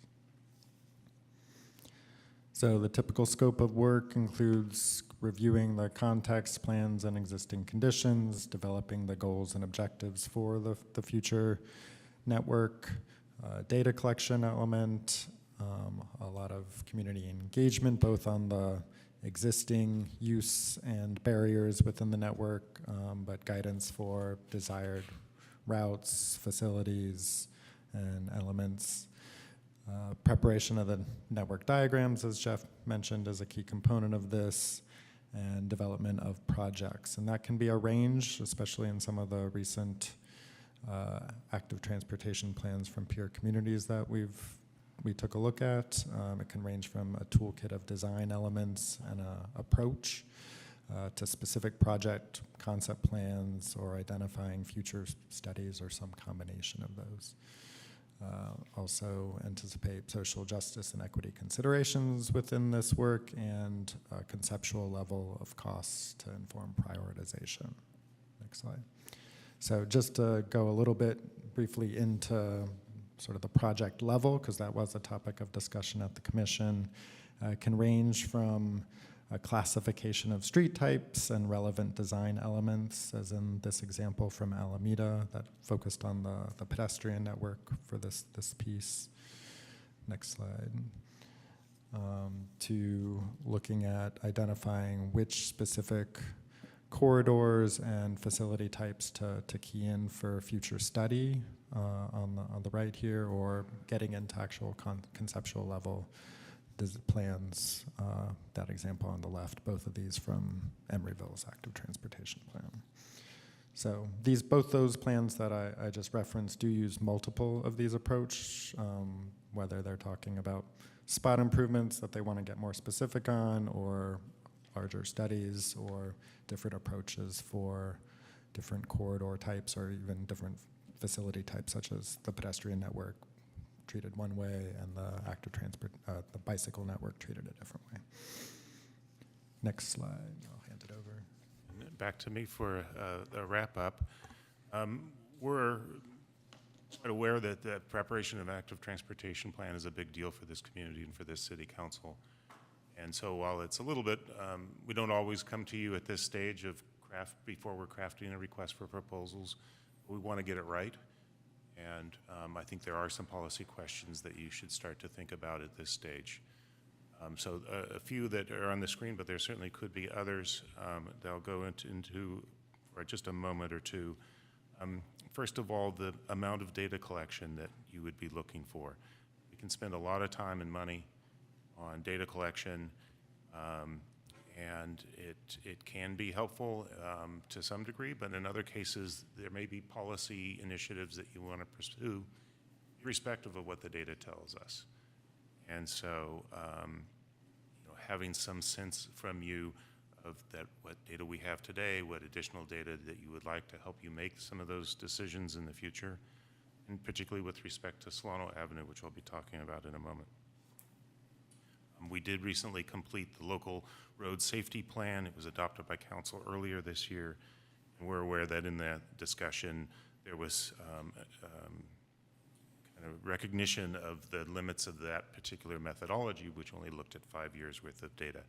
So there would just be a data point or two that could influence the recommendations. So again, is that something that you would like us to spend time and money, ask the consultant to spend time and money on? The second one is project design and cost estimates. This is something that we're inclined not to recommend to spend a lot of time on. The reason is that these designs and cost estimates don't age very well. What we think is, we look at a project, a potential project at a pretty simplified level, and kind of pick a number out of the air, looking at another project from a simplified level, and what gets us at the end are the details, and we don't have those details when we're thinking through cost estimates and design. So we need something in this report just so we have an order of magnitude and we can prioritize what we want to work on, but we wouldn't spend a lot of time fully developing, not even fully developing, but even going to the level that we did in the active transportation plan back in 2012. Next, an idea of doing some background informational briefs. This is something that in the transportation world we use a lot of acronyms from different, and we're working within a whole realm of different rules and regulations that a lot of people aren't familiar with. So we throw around acronyms like the MUTCD and ACTO and ASHTO and all sorts of things, ADA. And those are constraining factors on the design of our transportation networks. And would it be helpful to have just some sort of way of kind of educational documents up front so that people come into this planning process equipped with some of those, understanding some of those limitations and challenges.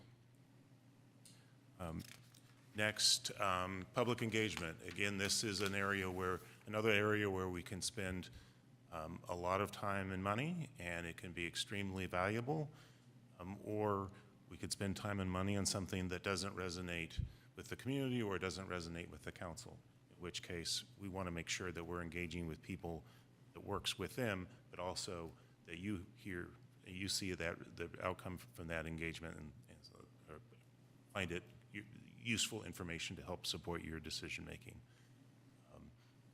Again, some of these are very traditional methods that we use all the time of workshops and open houses and surveys and so forth. And other times they're very creative ways to do this. And interested to hear your feedback on that. And lastly, of course, anything else that comes to mind. Next slide, please. And finally, Solano Avenue is the particularly challenging part, I think, of this active transportation plan, just to be right up front about it. We recognize that. We have a constraint of a litigation settlement agreement, which is requiring us to update the pedestrian safety to meet state and federal accessibility requirements by 2029. And that means we need to figure out what we want Solano Avenue to be in terms of pedestrian bicycle facilities in the next couple of years. We don't have a lot of time, because once that kind of high-level policy decision is made, then there's design work, there's funding work, and then there's actually building it. So that's kind of the clock that's ticking in the background. There's also, it's kind of the key piece of the puzzle. If we have the answer to Solano Avenue, then other pieces fall into place. Without the answer to Solano Avenue, we're kind of going to be carrying a couple of different alternatives through the entire process. That's maybe what we need to do. You can give us that feedback, but if there is clearly at some point the council's sooner rather than later willing to give us some direction on Solano Avenue, then the rest of it might move a little bit more smoothly.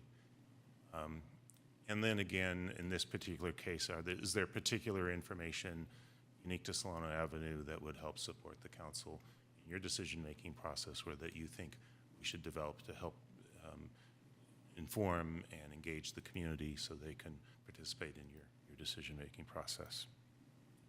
So again, the step that we're at right now is having you give us some feedback so that we can craft a request for proposals, which leads to good proposals that the community can select a consultant from, and that ultimately leads to a good plan.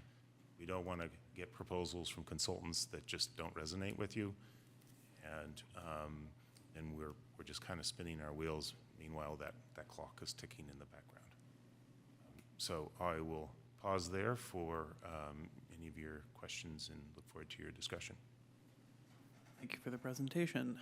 Are there any questions from council? I have some. So let's see, one of my questions is, how long has it been since Solano Avenue from Masonic on up? How long has it been since that pavement's been redone and those street signs have been done? Do we know what the? I don't know that information off the top of my head, I'm sorry. More than 30 years, you think, or? More than the 17 years I've been here. Okay. And I noticed Has when it been done in your lifetime? It's been a long time. Because I noticed it very clearly, just, especially walking on Solano Stroll this year, is how poor the pavement is, how failed everything is. And I'm just worried at the deterioration of that, and also the fact that our street signs are non-reflective, so they're not compliant right now, and a bunch of other things. And I've seen some of the community engagement, and here's this project, and I was part of the discussions and everything last time this came up. And the one thing that I'm just wanting to caution everybody about is just that we have some really severe municipality, that needs to be done. The foundation needs to be taken care of before we can start adding curtains and stuff like that. And I just really want to implore us to really, not try to put too many bells and whistles on this, and really just get our city streets safe and the structure down, and make sure that we don't lead into further failure faster by taking too much time, and again, being on this time constraint of having to bring this into compliance on the ADA side as well. So I really want to look at basic infrastructure and making sure that it's solid and sound before adding too many decorations and other stuff. And that's kind of where my head is at. Other questions from council? Seeing none, we will go to the public. If we have one in the room.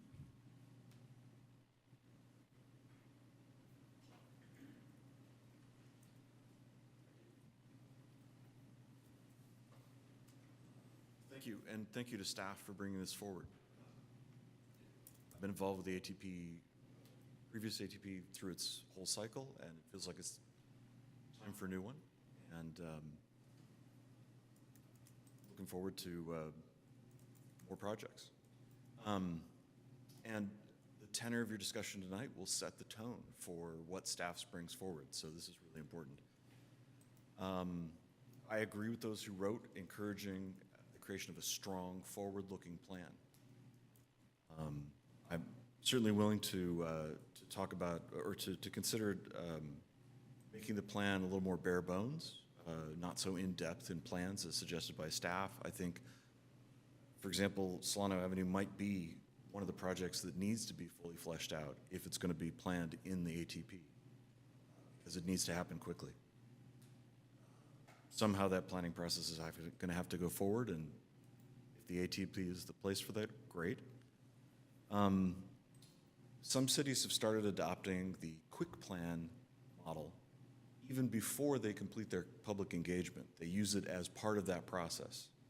So instead of talking about something like, I don't know, Canes and Adams for a long, long time, you could put something down, have it for a matter of weeks, and then come back and discuss it. And cities are finding that's a way to sort of cut through endless talking that can happen if there are strong sides against each other. The maps, as staff said, have been great. There are 4 maps in the current ATP. I think we need a little more to flesh that out a little more in 2 ways. Earlier this evening, we were talking about how to talk about which parts of Albany need more busing and what the demographics there are.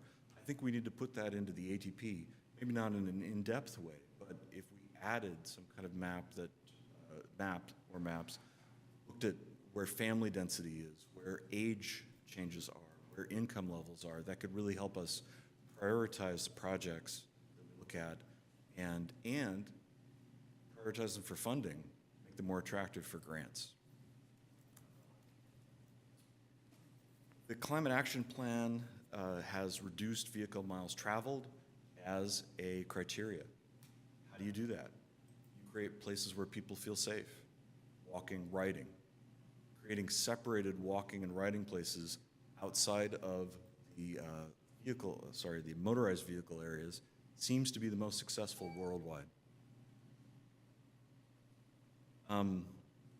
Please think about adding encouragement and also additional data to help make the decisions. Thank you. Thank you for your comment.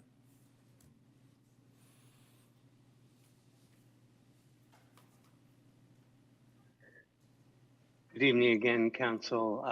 Nick Pilch here. I'd also like to lend my support for Ian McLeod's letter that you received. He also sent a letter on the previous item. I support a plan that's as strong as possible. I'm intrigued by staff's questions about where to best put the resources, high-level direction and priorities or detailed designs. I think probably higher level. Probably the higher level, the better, with specific examples of project to study rather than specific designs, which whose best practices can change over time. Public engagement. I think it's very important that we continue to have public engagement, but we must use it. One of the reasons why the Solano Avenue Complete Street project failed is that it did not incorporate the public feedback. The plan was fixed from the outset and never changed in response to public feedback. We are behind in respect to our active transportation. Just glance over to Berkeley and over to the other side, El Cerrito. They are way ahead in what they've built and what they're still planning. Finally, I'll say, yes, I agree. While solid pavement is important to multiple modes, such as cyclists and any roller, including motor vehicles, I don't think robust and safe facilities for pedestrians and cyclists, including our children, should be equated to curtains and bells and whistles. Active transportation and transit is the only sustainable and equitable and environmental option forward. And after years of only catering to the motor vehicle, transit and active transportation and transit's and active transportation's day is way overdue. Thank you for your time. Thank you for your comment.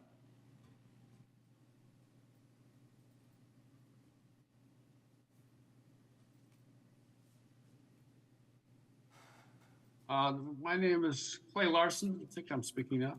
I think it's important for Albany to actually start making decisions on enhancing bicycle travel based on actual data. I'm surprised Jeff Bond claims that we collected data in the past, because I don't think we have. We actually finally got a little data with the Keynes-Adams project and the evaluation.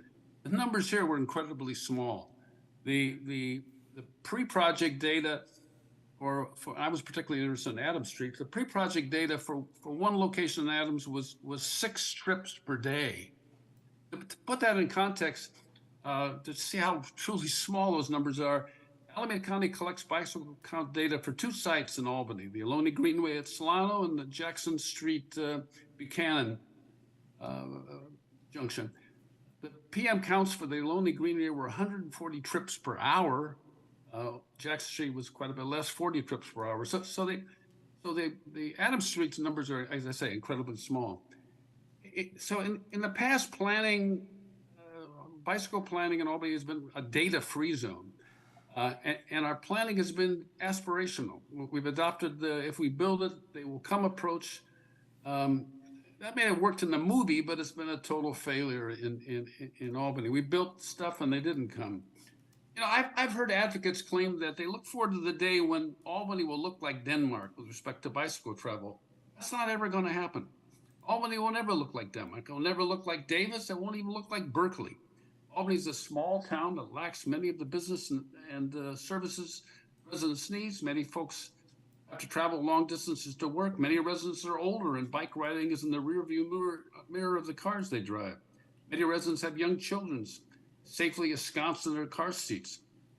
We have some bicycle riders in town, but for all but the most intrepid, these folks are back in their cars when the weather gets a little cold, or maybe because it's dark at night and Albany's street lighting is terrible. So Albany has plenty of streets with slow traffic and bicycle riding is easy. Bicycle riders have apparently selected a couple of streets. I think there's no reason to spend a lot of money on bikeways in the future. Thanks. Thank you for your comment.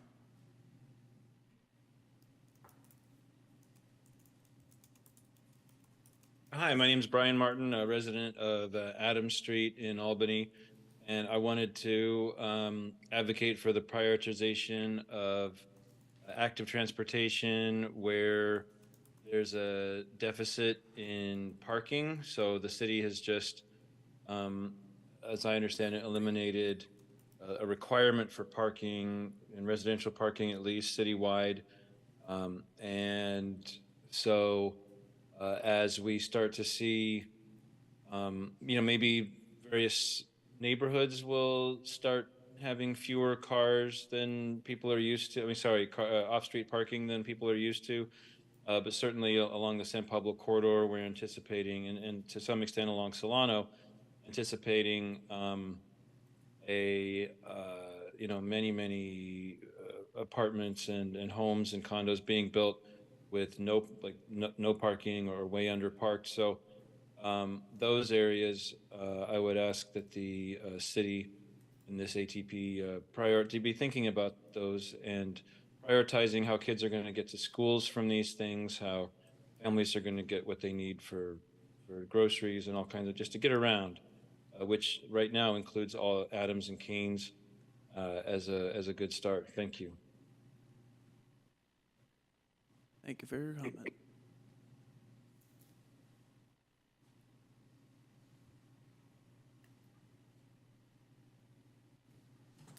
Good evening, Council. Ian McLeod again.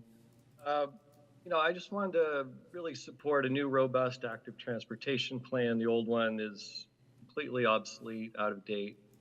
So many things have changed. The climate crisis has worsened.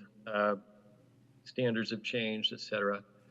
And Albany is changing. We're approving more housing. We have more housing-friendly policies on our books. We're going to, have much more housing along the San Pablo corridor. And with that in mind, I think the ATP needs to support that. It needs to support transit-oriented development and transit-oriented communities, and give all the new residents, as well as our existing residents, better options than using cars and being car dependent. I think it's really important that this all works together. We've done one part of it. We've approved more housing, or at least set the stage for more housing with our zoning upgrades. And now we have to follow through with the actual active transportation infrastructure on the ground. It's interesting, the caller, one commenter mentioned that the Greenway path and the Buchanan path have great numbers of riders. And why is that? Because riders feel safe there. And the streets that don't have as much, don't have protected cycle tracks, don't have as much ridership. So, it kind of proves the point that what we need are protected cycle tracks on all our major streets, protected cycle tracks to all the schools. I see parents and cargo bikes all over town now. So there is an interest in it. Parents want to take their kids on their cargo bikes and have kids also bike next to them. Why don't we get protected cycle tracks to all our schools, make this the most family-friendly place possible? I don't see why we wouldn't want to do that. Families and kids would love it. It's all about creating safe bike infrastructure. We need to work with ACTC on San Pablo. San Pablo should have bike cycle tracks, protected cycle tracks along this whole length. And I think the same is true on Marin Avenue and on Solano Avenue. Think about how many people live within a 3-mile radius of Solano Avenue. At least 200,000 people. And if you go 5 miles, it's probably closer to 400,000 people. So that is a huge base for people to come to cycle and get to Albany by active transportation. I've seen so many cities worldwide where car parking is reduced, even eliminated, bike infrastructure is put in, safe cycle tracks, and those neighborhoods and those shopping streets are thriving. They're doing much better than we are doing here with our car-dependent culture. So please update the plan. Thank you. Thank you for your comment.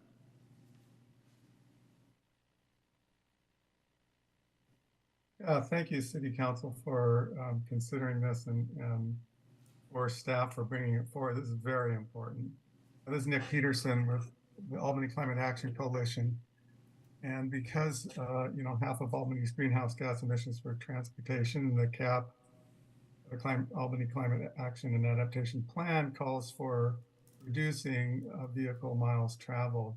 It's really important to get the other forms of non-polluting transportation prioritized and correct. So I really applaud that Albany is taking this step and moving forward, and I like the idea of making it less cumbersome and more concise. But there are a few things that I think that are really important, and I think the City Council should authorize, as the previous caller said, a robust active transportation plan that prioritizes biking and walking as a preferred mode of transportation within the city, and that the ATP development team should be empowered to propose improvements and encourage biking and walking, even if these impact automobile use in a manner that makes it slower, efficient to drive, and more difficult to park. And that, I know that will tick off a lot of people, but part of encouraging the change is to make, you'll still be able to drive around, but it would just be better if you'd walk or take a bike if you were doing it locally, and this will encourage people to do that. This priority must be clear, as disincentives to drive a car are just as important as incentives to bike or walk. We really need to make it clear that Albany wants a more active transportation method to be the basis of how people get around the city. Thank you very much. Thank you for your comment.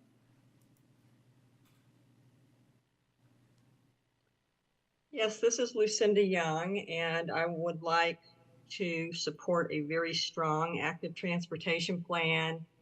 And as I mentioned in a previous comment, I think it's very important the council keep in mind that 1/2 of our greenhouse gas emissions are from transportation, predominantly private cars. And I strongly think that our emission-free transportation should prioritize cycling.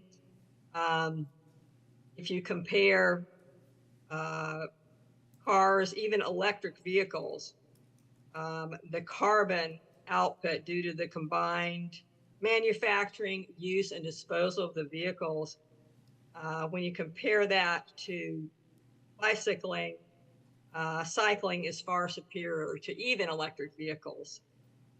They use a lot less resources to manufacture and transport. They operate cleanly, use far less materials, do a lot less road damage, and are a lot less hazardous to dispose of. So I would urge you to support a very strong active transportation plan. Thank you. Thank you for your comment.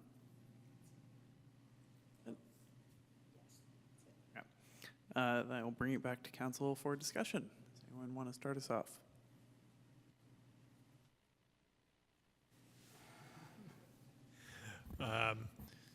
To the point of data or lack of data regarding whether our infrastructure has been helping and increase the number of people that's cycling. In general, research finds that infrastructure motorist separated facilities does lead to more people deciding to bike. I will note that the data I follow is the American Community Survey, and it shows that the share of people biking to work increased by 40% from 2010 to 2019, resulting in Albany having the 4th highest share of people biking to work of any city in the Bay Area. So a lot of cities are trying to be like us, and our infrastructure's not great, and we're already achieving that. So I think there's a lot of room for increasing the utilization there. In terms of going through the questions that staff asked that I have some opinion on, in terms of data, I've said it before, and the Transportation Commission has said it, the collision data over 5 years is insufficient. It's insufficient both in terms of duration, but also in terms of methodological approach.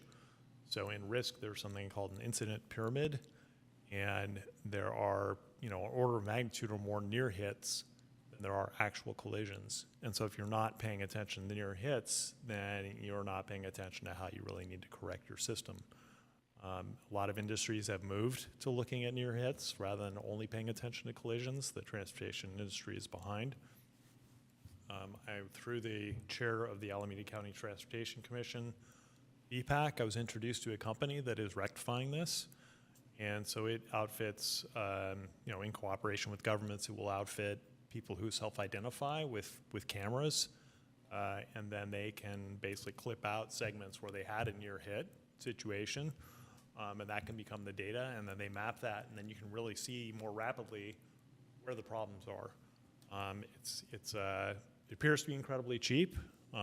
They talk about being able to do this for a city the size of Albany for $20,000, which is way below the city manager's discretionary spending limit, and they do it very fast. They can do it within a few months. So I would encourage the council to ask staff to get in contact with this company and talk about the possibility of a contract, because that work could occur during the RFP process for a consultant to write the ATP, and be mostly finishing up by the time that consultant comes on board. When you think about the time to put out the RFP, the time to get the responses, the time to do the interviews and all that, and so that would give us a more robust data set to work from, to make sure we are really focusing on correcting the areas that are the leading problems.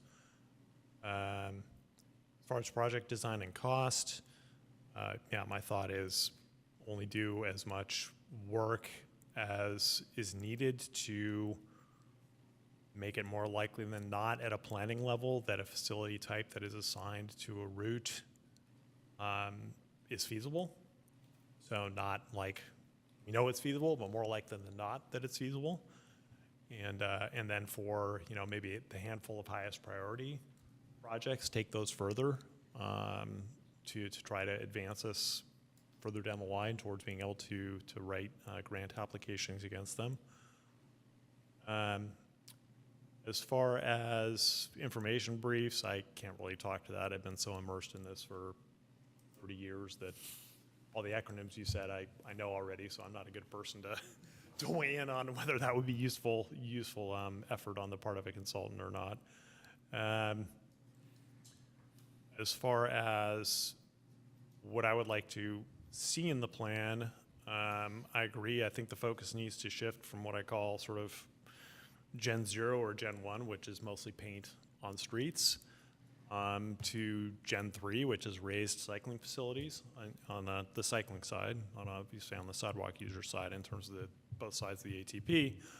A lot of cities are doing what I call a Gen 2, which is they're putting in protected facilities, but they're still at street grade, which have problems with debris buildup in them. I don't think they're feel quite as secure for users. And so I really want this plan, for my part, to focus on raised cycling facilities, be that either cycle tracks or cycling / multi-use paths. And the city has a lot of property that it can use to reach those goals. So for instance, the city owns more than 5 feet back from the sidewalk on each side of Marin. It's not a commonly known fact. What you think of as most people's front yards, well, the city owns some of that. And once you know that and you start going along Marin, you realize it because you'll see that almost all the structures and everything are set back 5 feet from the sidewalk. So there's an opportunity to put cycle tracks on Marin, meeting worldwide best practice, without taking out any parking. And so to me, that's just a win-win situation. Why wouldn't we do that? San Pablo, obviously you want to see the cycle track that has a segment that exists completed to Marin Avenue, which was Vice Mayor Mickey's idea when this came up to the Traffic and Safety Commission, where we were talking about just doing it in front of the commercial development. And he actually said, well, as long as you're going to do that, take it all the way to Marin. So we still need to do that. And then do the same thing at the northern end of town, north of Clay, on the west side of San Pablo Avenue. Two-way cycle track of the same section of the San Pablo Avenue Complete Streets Plan that this body adopted. Calls for moving parking on one side of San Pablo, north of Clay, because it's just so underutilized in that area. And so that provides the space for doing the cycle track. And on Solano Avenue, there was a concept that came forward midway through the study process, and it was voted unanimously by 3 advisory bodies: Transportation and Climate Action and Economic Development, including Solano Avenue Association's representative on that body, that this alternative plan should be studied at an equivalent level as the plan that the consultant brought forward, that was rightly noted by a commenter, didn't change at all through the whole process, no matter what the public input was. This plan, as put forward, would maintain the amount of street parking for cars that exist currently. It would add an uphill cycle track, and it would result in much wider sidewalks, which all this sounds like a miracle. The reason that's possible is because the current parking is 35 degrees to the curb, and that is about the least efficient way to park a vehicle in terms of space utilization. The parking on Lower Solano is 60 degrees to the curb, which is much more efficient.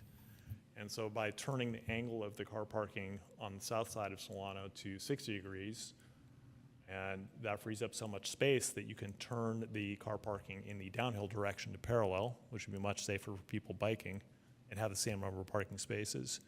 And then you recoup and can repurpose a lot of the width of the street. So that is the concept I would like to see carried forward and studied in the plan.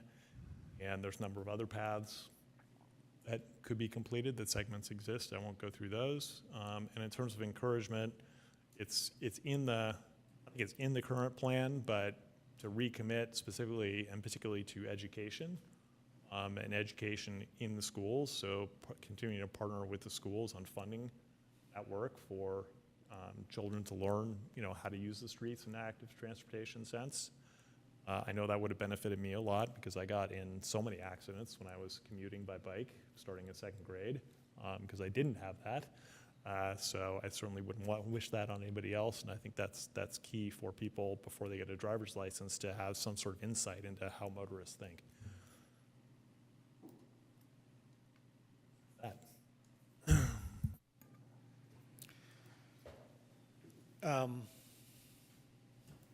I was fortunate enough to work on the ATP that first passed, and I will say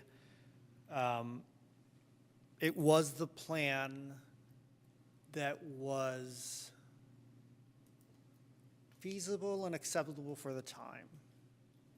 I would say that much like the data that Preston pointed out to, things have changed in Albany. Definitely, as I ride around now, I see more families riding bikes. I see more kids riding bikes. I see more people of all ages. My favorite is the older gentleman now that I see riding around on a tricycle because it's really convenient for carrying things and it's really stable. I think in terms of data that I would like to understand is I agree with comments from Ken McCroskey on density, age, and income.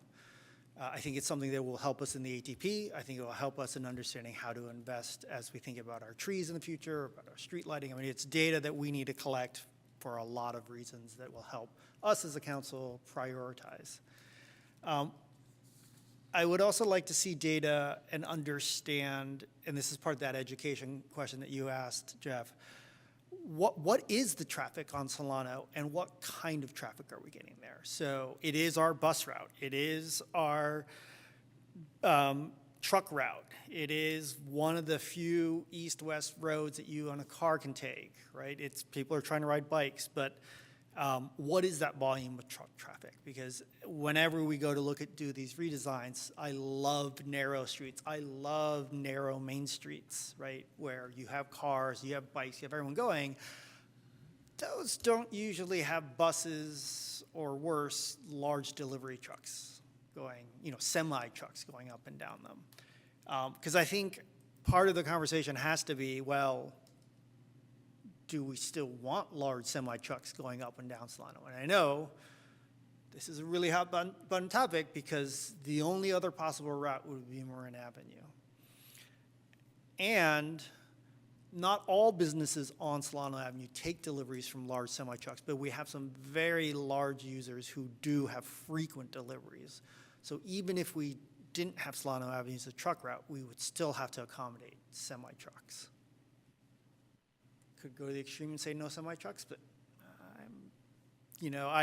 I was very, we had the discussion about parking maximums, and I was very strongly opinionated that for non-residential uses, particularly commercial uses, there should be parking maximums. On the other hand, Solano Avenue as a district needs some car parking, and so I would be looking for us moving forward for the plan. I don't need it to be an even trade in whatever design we do, but I'm looking for something that's not going to dramatically decrease the number of parking spaces.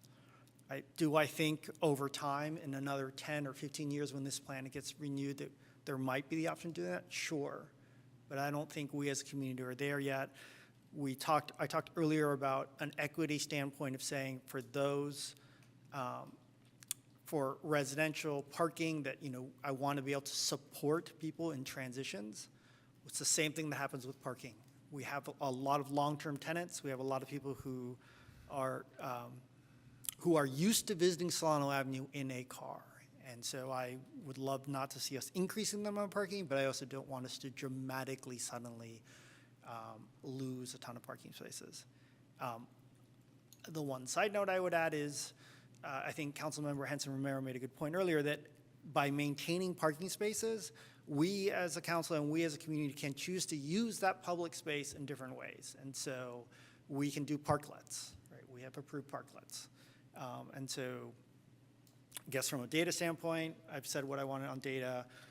From a perspective on Solano Avenue, I'd love us to be able to look at those alternate designs, and particularly the alternate designs that minimize the impact on on-street parking. Because even in the time since we did the Solano Avenue plan, we've already reduced the parking on Solano because we have accepted parklets, and they have been a huge contribution to our community.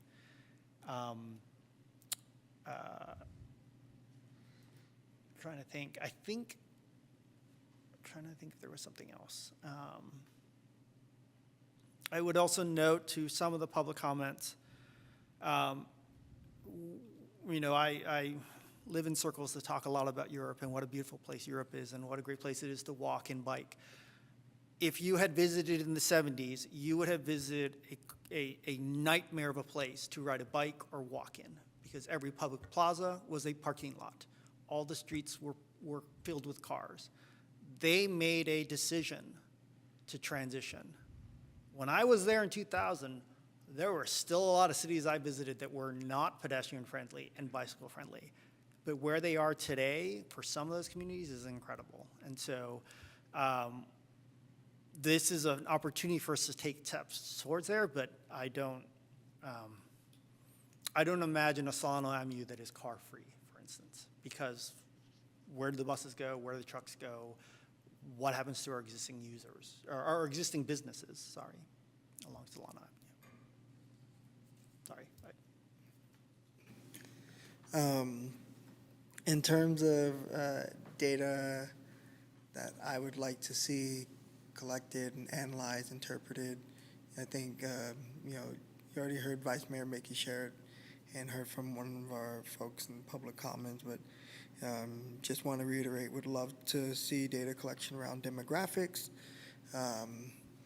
but would love to see how that's analyzed and interpreted in terms of transportation pressure or transportation heat map in conjunction with what we heard earlier from AC Transit around new lines.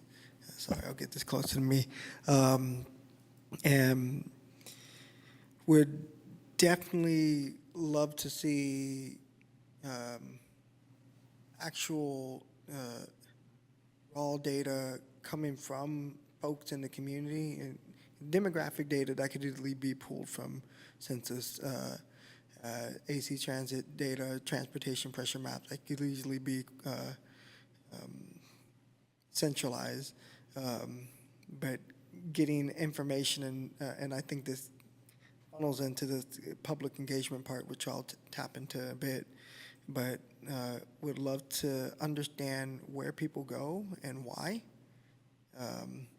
what limitations that they might be expressing that they have, and so forth. Just a full-on qualitative survey to understand what's going on.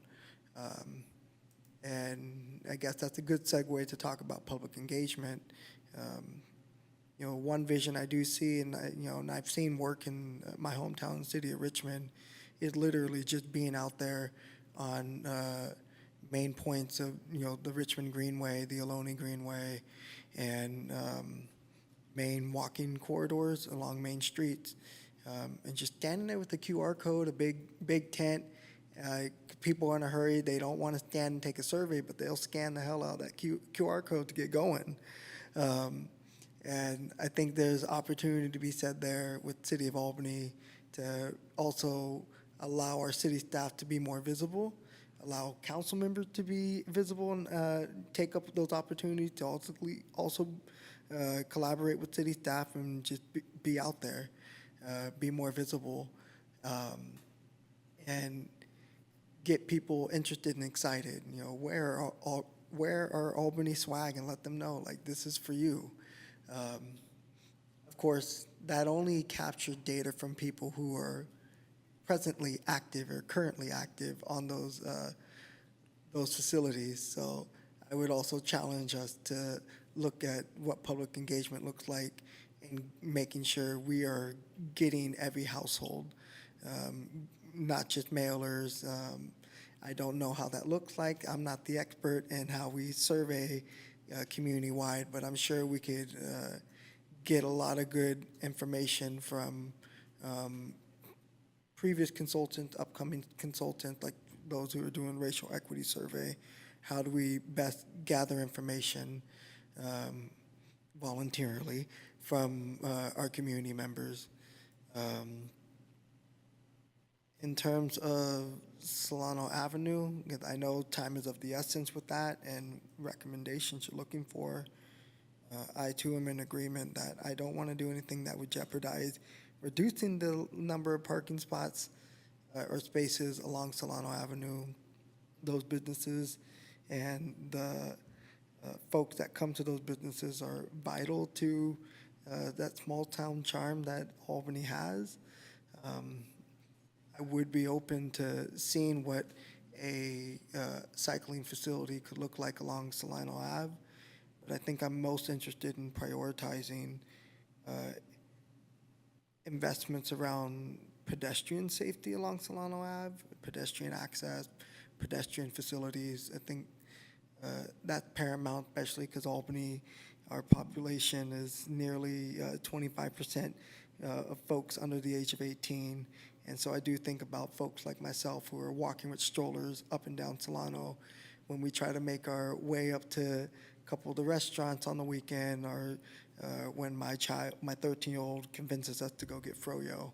But I think having that information, understanding why are people from the village, for instance, walking to Solano, and how could it feel safer? Again, you're not always going to capture that information of those people because sometimes we're walking at different hours where city staff members are probably also enjoying time with their family. So getting creative on how that public engagement looks.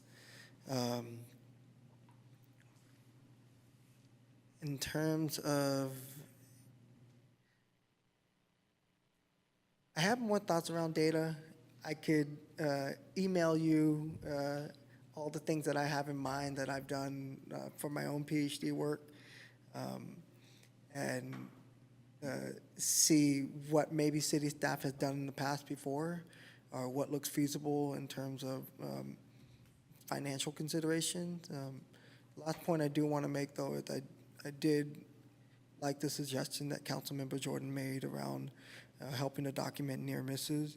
I think that's low-hanging fruit. But it's also could be a very unique way to get folks engaged with what's going on, because those are interesting things, and people like to hear about the drama that goes on sometimes in our culture. We just like, we call that chismoso or chismosa. We like to hear the tea. We want to know what's going on.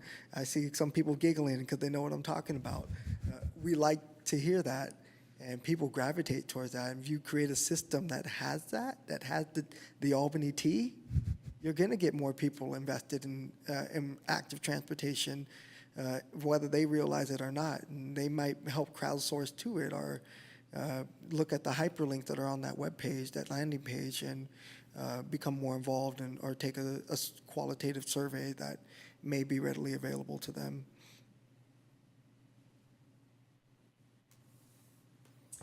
So I like that. And yes, I do want to say I like taking that near miss survey and getting that done. That seems like something that's kind of a no-brainer. The data is easily collected. I'd like to kind of take a look at the data that's been collected along the lines and where it's, kind of summarize some of the stuff. I want to, again, try to be really realistic specifically about Solano Avenue.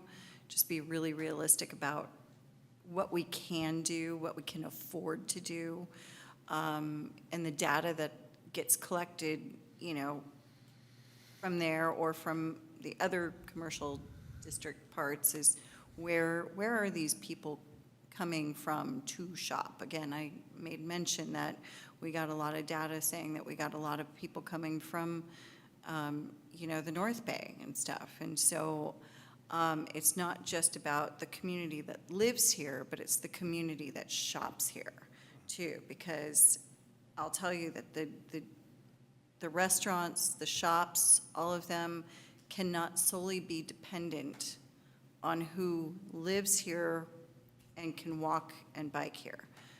They need more people coming from many different areas, and we have people coming from all over the East Bay to come shop along Solano Avenue and San Pablo Avenue. You know, people come from Burlingame, people come from Livermore, people come from all over the place. So I just want to make sure, you know, if you asked a business owner today, hey, could you survive on just our population here? They would tell you absolutely not. They would be gone. And then you wouldn't have a thriving downtown shopping district. So I just want to caution people about that. One of the ways that you might be able to do some of that engagement, this is just kind of an idea that popped in my head while I'm sitting here. I like the QR code idea. Maybe having a QR code area in front of, you know, the businesses to where you can say, how did you get here? Or, you know, whatever survey that wants to be done on that. And, you know, maybe they could win an Albany gift card, right? You know, we have the little gift cards, and that would feed back into the community as well. The other thing that as I was listening to Jeff, you know, as far as our, you know, 2029 accessibility deadline, and you had made mention, you know, it takes a certain amount of time to, you know, put the design in and you know, do the funding and everything else that goes along with it. What's kind of our, you know, going from that deadline of 2029 and kind of backtracking, how much time do we have left really to make this decision?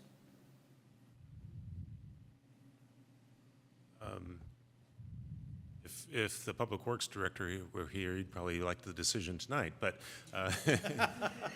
he's not here.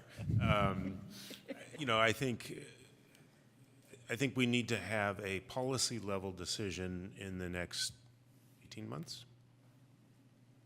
And then that gives us, what, 4.5, 5 years? 4.5 years. And does that work as far as actually the It's construction? pretty tight, And, yeah. but at least we're making good faith progress towards meeting that in terms of that agreement. Is it good faith? Is that good enough or no? Well, I mean, you know, I'm not familiar enough with the conditions of the settlement, but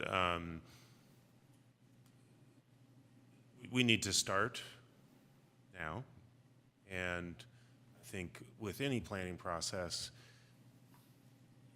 want to kind of get it done in about a year. It just people burn out and other things come up, and you know, we give ourselves an extra 6 months, and I think that's probably the reality, whether we like it or not. We're going to need a year, and we'll take a year and a half. or if we can get it done sooner, the better, basically. But yeah. That involves compromises on kinds of things that we're asking about, like maybe we have less data or we have less public engagement. And that makes it harder for you to make those decisions if you don't have the benefit of all that information.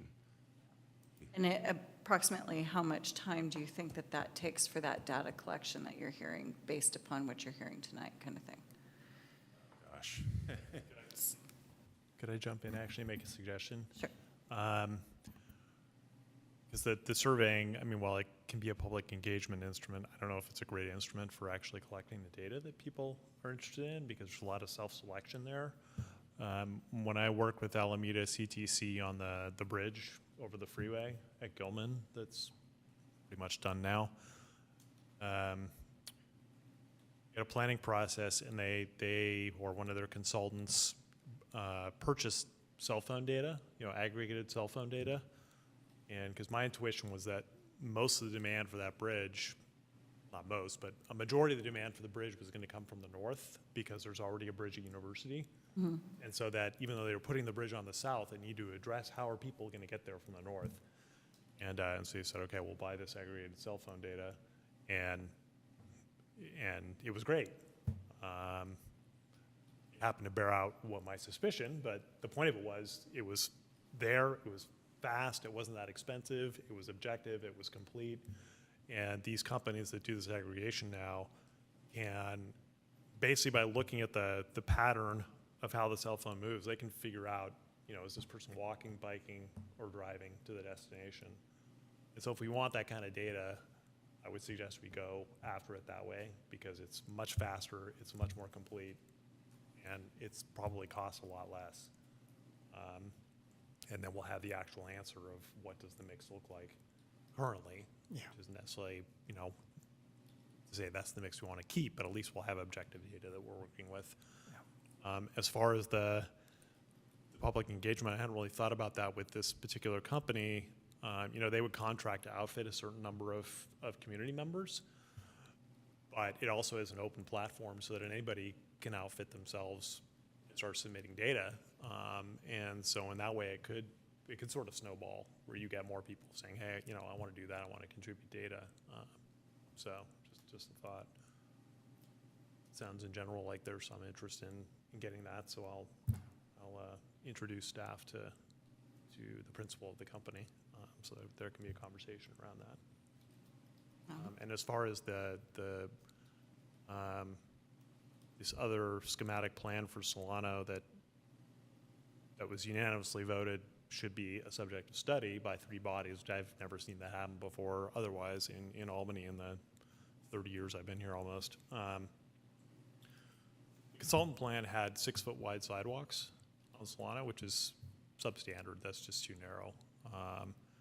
And by reconfiguring the existing parking to make it more efficient, you could widen the sidewalks to 8 feet and have the cycle track, or you could not have the cycle track and have even wider sidewalks.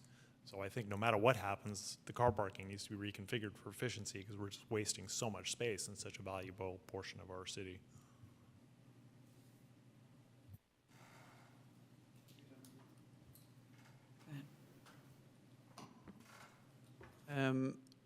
I largely agree with a lot of things that the other members of the council have said, so I'll try not to repeat much. Councilor Jordan, you were very exhaustive in a lot of your reasonings, which I think is good. You know, I agree with your interpretation of probably what we should be planning for Solano as that being the sort of linchpin of this plan of, you know, if there's ways to do everything we want to do there by getting some stuff around, great. If there's ways that we have to prioritize not losing a ton of parking while still delivering on what we want to do, then let's have that in there as well. But I agree with Councilmember Jordan that overall the things we should be looking at here are really that, you know, trying to make protected active transportation in the general form. And on the really big core projects like Solano, we should probably go into a little bit more detail on that project design cost estimate, and everything else I'm perfectly happy for it to be a sketch and sort of a range that we can understand and not go into it quite as much. You know, like Jeff, like you mentioned, it's sometimes a compromise of you can wait to get a huge amount of data and not go as fast on some things or not. On the data front, I think we've kind of already, everyone's already mentioned some of the sort of core things I think we need. I don't think we need to get super exhaustive there. The thing I think we probably can't do enough of is public engagement, as you know, the more we do that, not only does it help us inform what we're doing, but it gets people on board with the plan once we have it. So it makes our job easier, even in addition to getting input. And I think one of the best ways to do that may be, you know, planning for a longer runway and having sort of multiple planned touch points and workshops where we can say, here's the data we've collected, here's what we think it shows about our needs, is this, you know, what do people have to say about that? Okay, based on those needs and the opinions we collected from there, these are the sort of solutions we have in mind and the projects, and, you know, not going into too much detail about them, but that's what we have, and have more input on there to really plan for multi-phase input as this plan develops and as we gather information, plan for that information, and then have our final plan. And then on the background information briefs, I think that ties into the public engagement of that would be useful insofar as it helps people understand what our limitations are and what we can do and what we should be doing. So you know, it doesn't need to be super detailed, and it probably shouldn't be, in that it should, if we're going to have those, it should be about readability for a non-expert audience, to make it understandable what's happening for, you know, those of us who don't know what all the acronyms mean. Which, you know, if we were talking about housing, I'm in the opposite seat. So I think it's you know, it's good to have all of those. Right. So it's good to have, you know, some of that makes it readable for the layman's audience. I think that's it for me. Any other last comments from anyone? Well, knowing that staff is looking for, well, I guess let me ask, do you feel you have some direction on Solano, or do you want something more definitive? I think for this evening, I think we have what we need. Okay. I'd like to kind of absorb all this, and we may feel like we need to come back, perhaps with a draft RFP, and that may provoke a further discussion or not. But I think for purposes of this evening, at this time, I wouldn't want you to go deep into those pros and cons, unless, of course, you feel up to it. We'll be here all night, but I think we can probably frame the question a little bit and bring it back with an RFP. Thanks. Yeah, maybe it seems to me the linchpin, or a linchpin on Solano for me, mid-Solano, I should say, is reorganizing the car parking for efficiency. And from that, I think all sorts of possibilities open up. We haven't really talked about sidewalk users, as often happens in this context, and I think that's in part because we have a sidewalk user infrastructure called Sidewalks throughout the city, and it's rapidly getting in better shape, which is great, and thanks to Public Works. There are some sidewalks that I think are too narrow in the city that need to be expanded, so I think that should be looked at and included. You know, in general, we set the width of our streets based on how much use they get, but we don't tend to do that with sidewalks. If we did, sidewalks would tend to get wider as they get closer to schools and things like that, so I think that should be focused on. There's also, I've caught from the community various perspectives on the Albany Greenway and the mix of users there, and particularly with e-micromobility, you know, electric bikes, electric scooters, things like that. And so it might be useful to have a consultant at least give some passing look at that with their experience on, you know, what would work better for separating users potentially. There's no easy answer that I've found there. And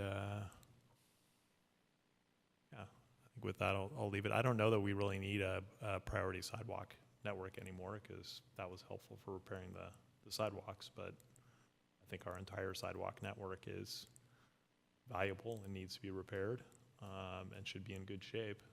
So if we substitute looking at capacity instead of just a rote network, we look at where we need capacity and width, that might be a better substitute. Just one more comment. I would like to see kind of, and nothing to spend like a lot of time on or something, but I do, you know, from the BART tracks, you know, down, you know, that portion of Solano was redone about 22, 25-ish years ago, right around there. And I'd kind of like to take a, you know, kind of raise the periscope, so to speak, and look at what changed from that part to now, because I feel like that section of Solano is very vibrant and actually meets a lot of the needs, and a lot of the businesses seem to be very happy with that section of Solano. So I think that there was probably a lot of thought and a lot of you know, engagement done back then prior to that part of the project being done. So I'd really like to see just kind of almost more of a continuation of that. And I agree, certain areas of those sidewalks are super narrow, and sometimes it's impacted because of the trees or those weird little Tetris-like planter boxes that are, you know, breeding grounds for garbage and, you know, stuff. So Yeah, I mean, I would definitely like to see kind of where were we, you know, in that lower section, and what did we change, and, you know, how easily would that be to just kind of continue on that rather than reinvent a wheel again, you know? Just a few more comments. I want to really emphasize something that Ken McCroskey brought up, which is the quick projects idea. The idea that, you know, it doesn't necessarily need to be as complicated as a pilot we're doing on Canaans and Adams, but really get out there and just try things.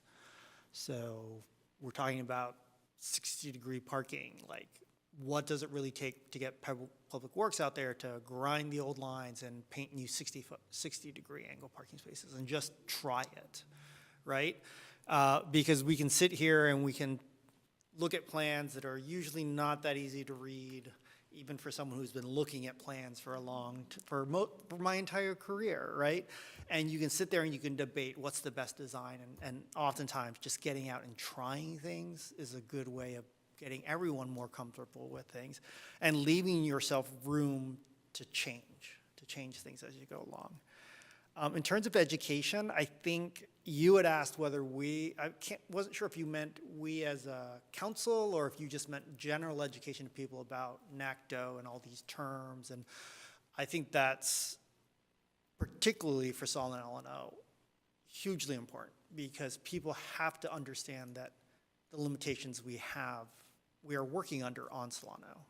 Again, with buses and trucks and deliveries and ADA. So I think, you know, whether it's a council work session or it's a public event that's really just talking about those things, or maybe it's with the pilot thing that we're doing a quick project at the same time, would be really valuable, I believe. Yeah, like maybe a glossary of terms, and then just things that we can do or things that we're required to do, so that that kind of takes out that section, because we get, I mean, face it, we get a lot of comments, feedback, suggestions that are things that just can't be done, we're not allowed to do. So taking out some of that, you know, pipe dream kind of extras, I think would be really helpful, and help really to condense this and move it forward faster. So I think that, yeah. I was really hoping to win Powerball the other day when it was $1.7 billion, because then we could do exactly what I'd love to do on Solano, but we need that kind of money.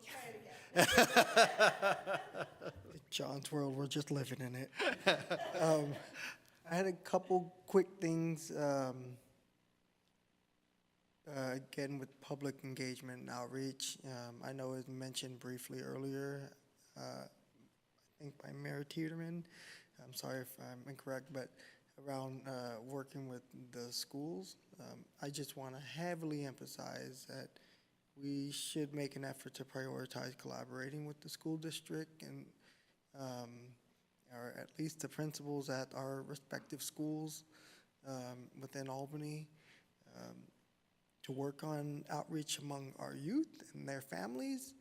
I think there's a lot to be said about gathering information from those constituents as well.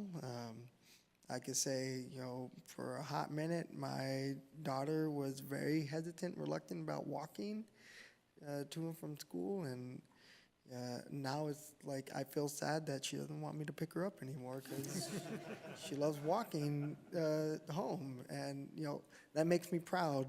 But it makes me curious too. Like, what are on the minds of other young people in this community who are choosing to walk after school and go different places? Why? Why are they going to the plaza? Why are they going to Solano? How did they end up at the library? And and such. Like, I think there's a lot to mine there. Also, my last piece around public engagement and outreach is that I also just want to emphasize to make sure we don't try to reinvent the wheel. I mean, the QR code suggestion is just something that sounds hip, sound like it's with the times, but we already have a lot of different events going on. We need to leverage that. We have an opportunity to plug in with Coffee with the Cop, or with our concerts in the park, or our community expos, those signature events that we have throughout the city already. We need to leverage that, and while also finding ways to be creative in how we interact and engage with folks.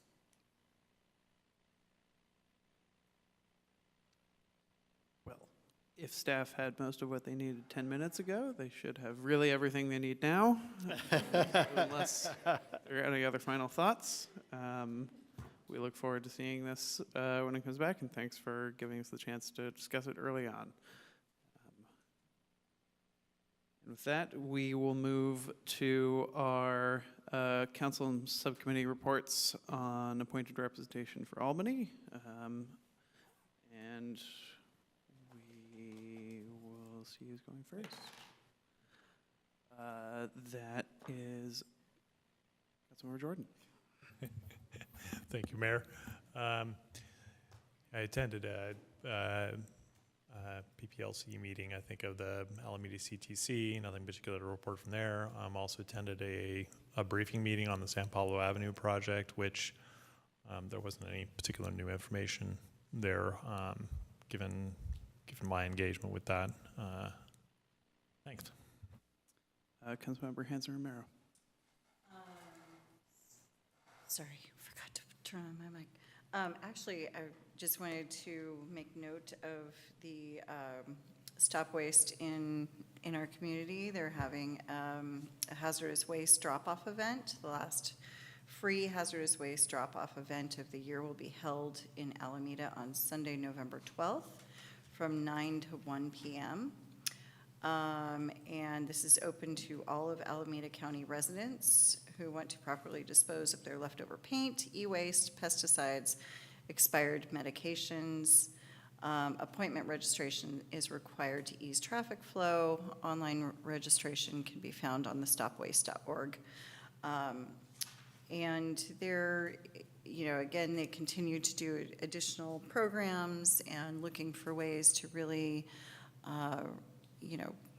like we heard in the early session about just making sure of compostables getting to compostables, and actual hazardous waste getting to where that needs to be done. And so they're looking for more ways to continue to engage and partner with other businesses and multi-family dwellings and stuff like that to continue to move that forward. So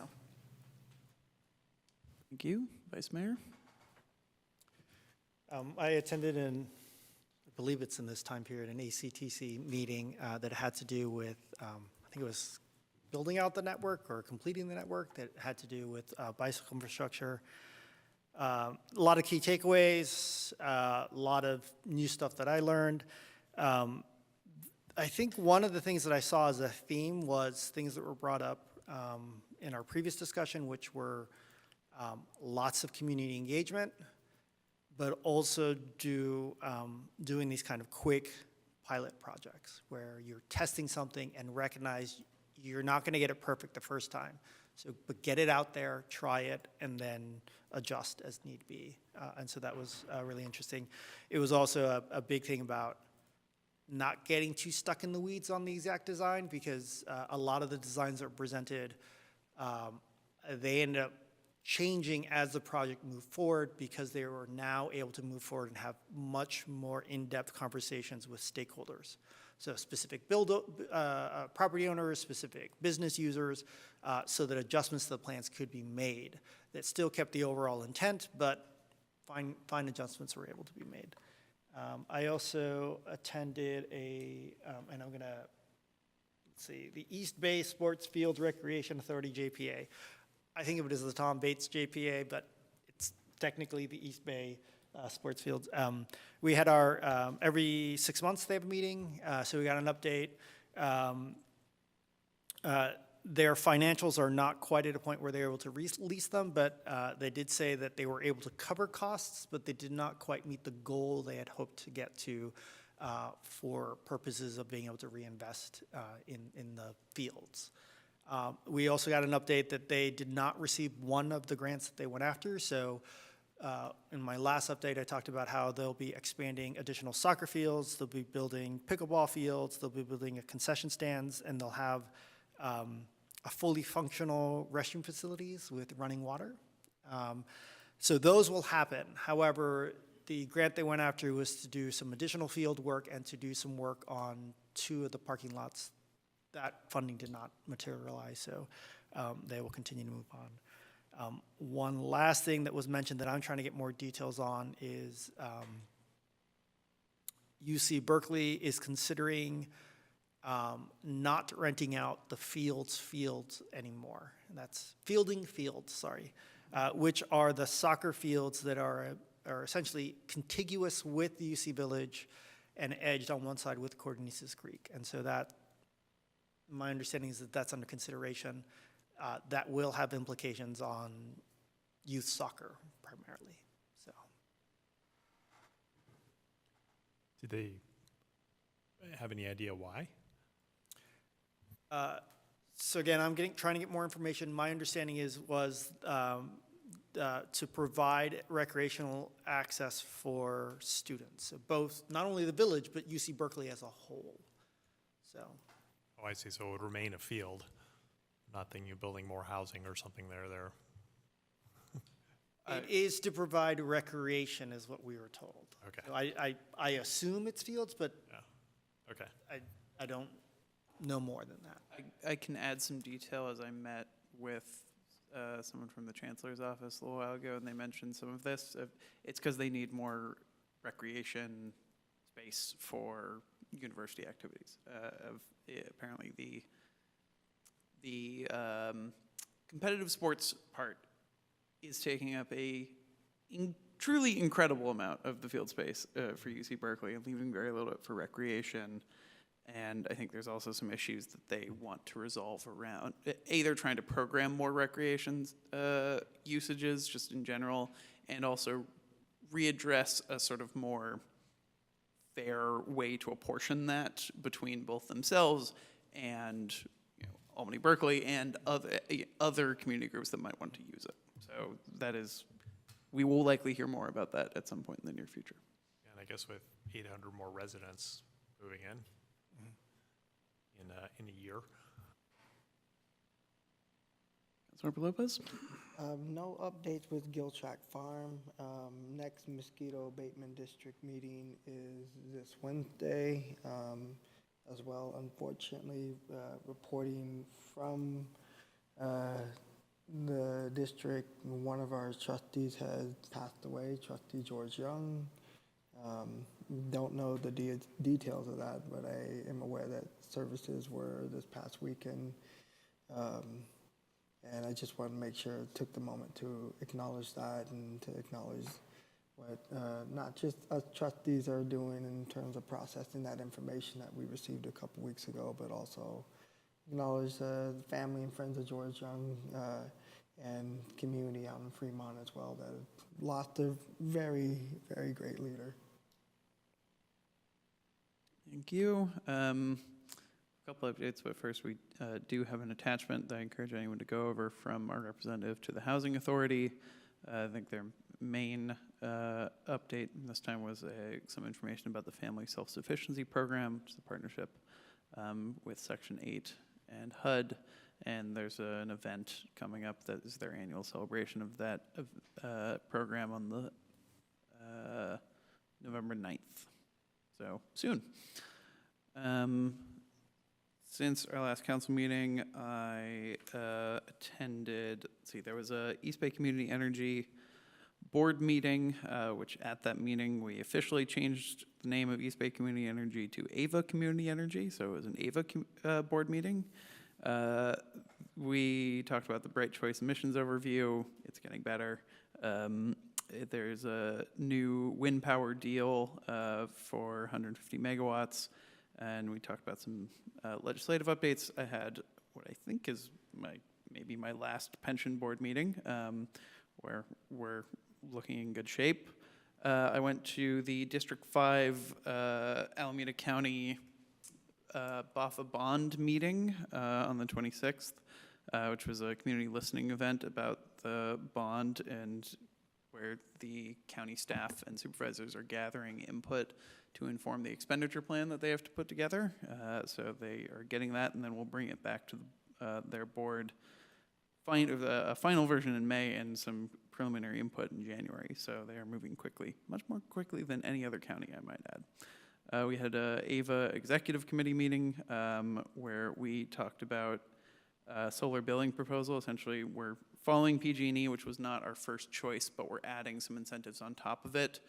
The reasoning being it's very hard to do something completely different than PG&E, even if that was the thing even if we took a legislative position in a different direction. So the best option is to sort of follow it, but add our incentives and other ways of doing it sort of on top of that to simplify the bill. Lastly, there was an ABAG legislative committee meeting, very relevant to the majority of our agenda items tonight. The ABAG and MTC are discussing a revenue measure for transit in the Bay Area, and currently that was to discuss the enabling legislation and what it should have in it, and what should be the focuses.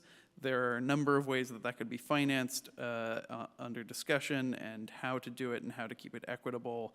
And everybody on the committee really wants MTC and ABAG to think transformationally of what are the big things we can do. How can we make transit in the Bay Area more efficient, possibly by, not having so many agencies or other things like that. So that will be on the agenda, and they will be lobbying for that enabling legislation in the legislative year to come. And we will look at that. And, the caveat, the background to all of that is a big part of it is just funding key transportation services, given that they are experiencing some difficulty. So we'll look to see how that goes. I think that's it. This brings us, do we have any public comment on that item? Seeing none, we will go to future agenda items. Are there any council members who would like to note any or request any future agenda items? Seeing none, are there any members of the public? Seeing none, brings us to announcement of city meetings and events. I ask everyone to take a look at the calendar and attend any of the meetings they find most interesting.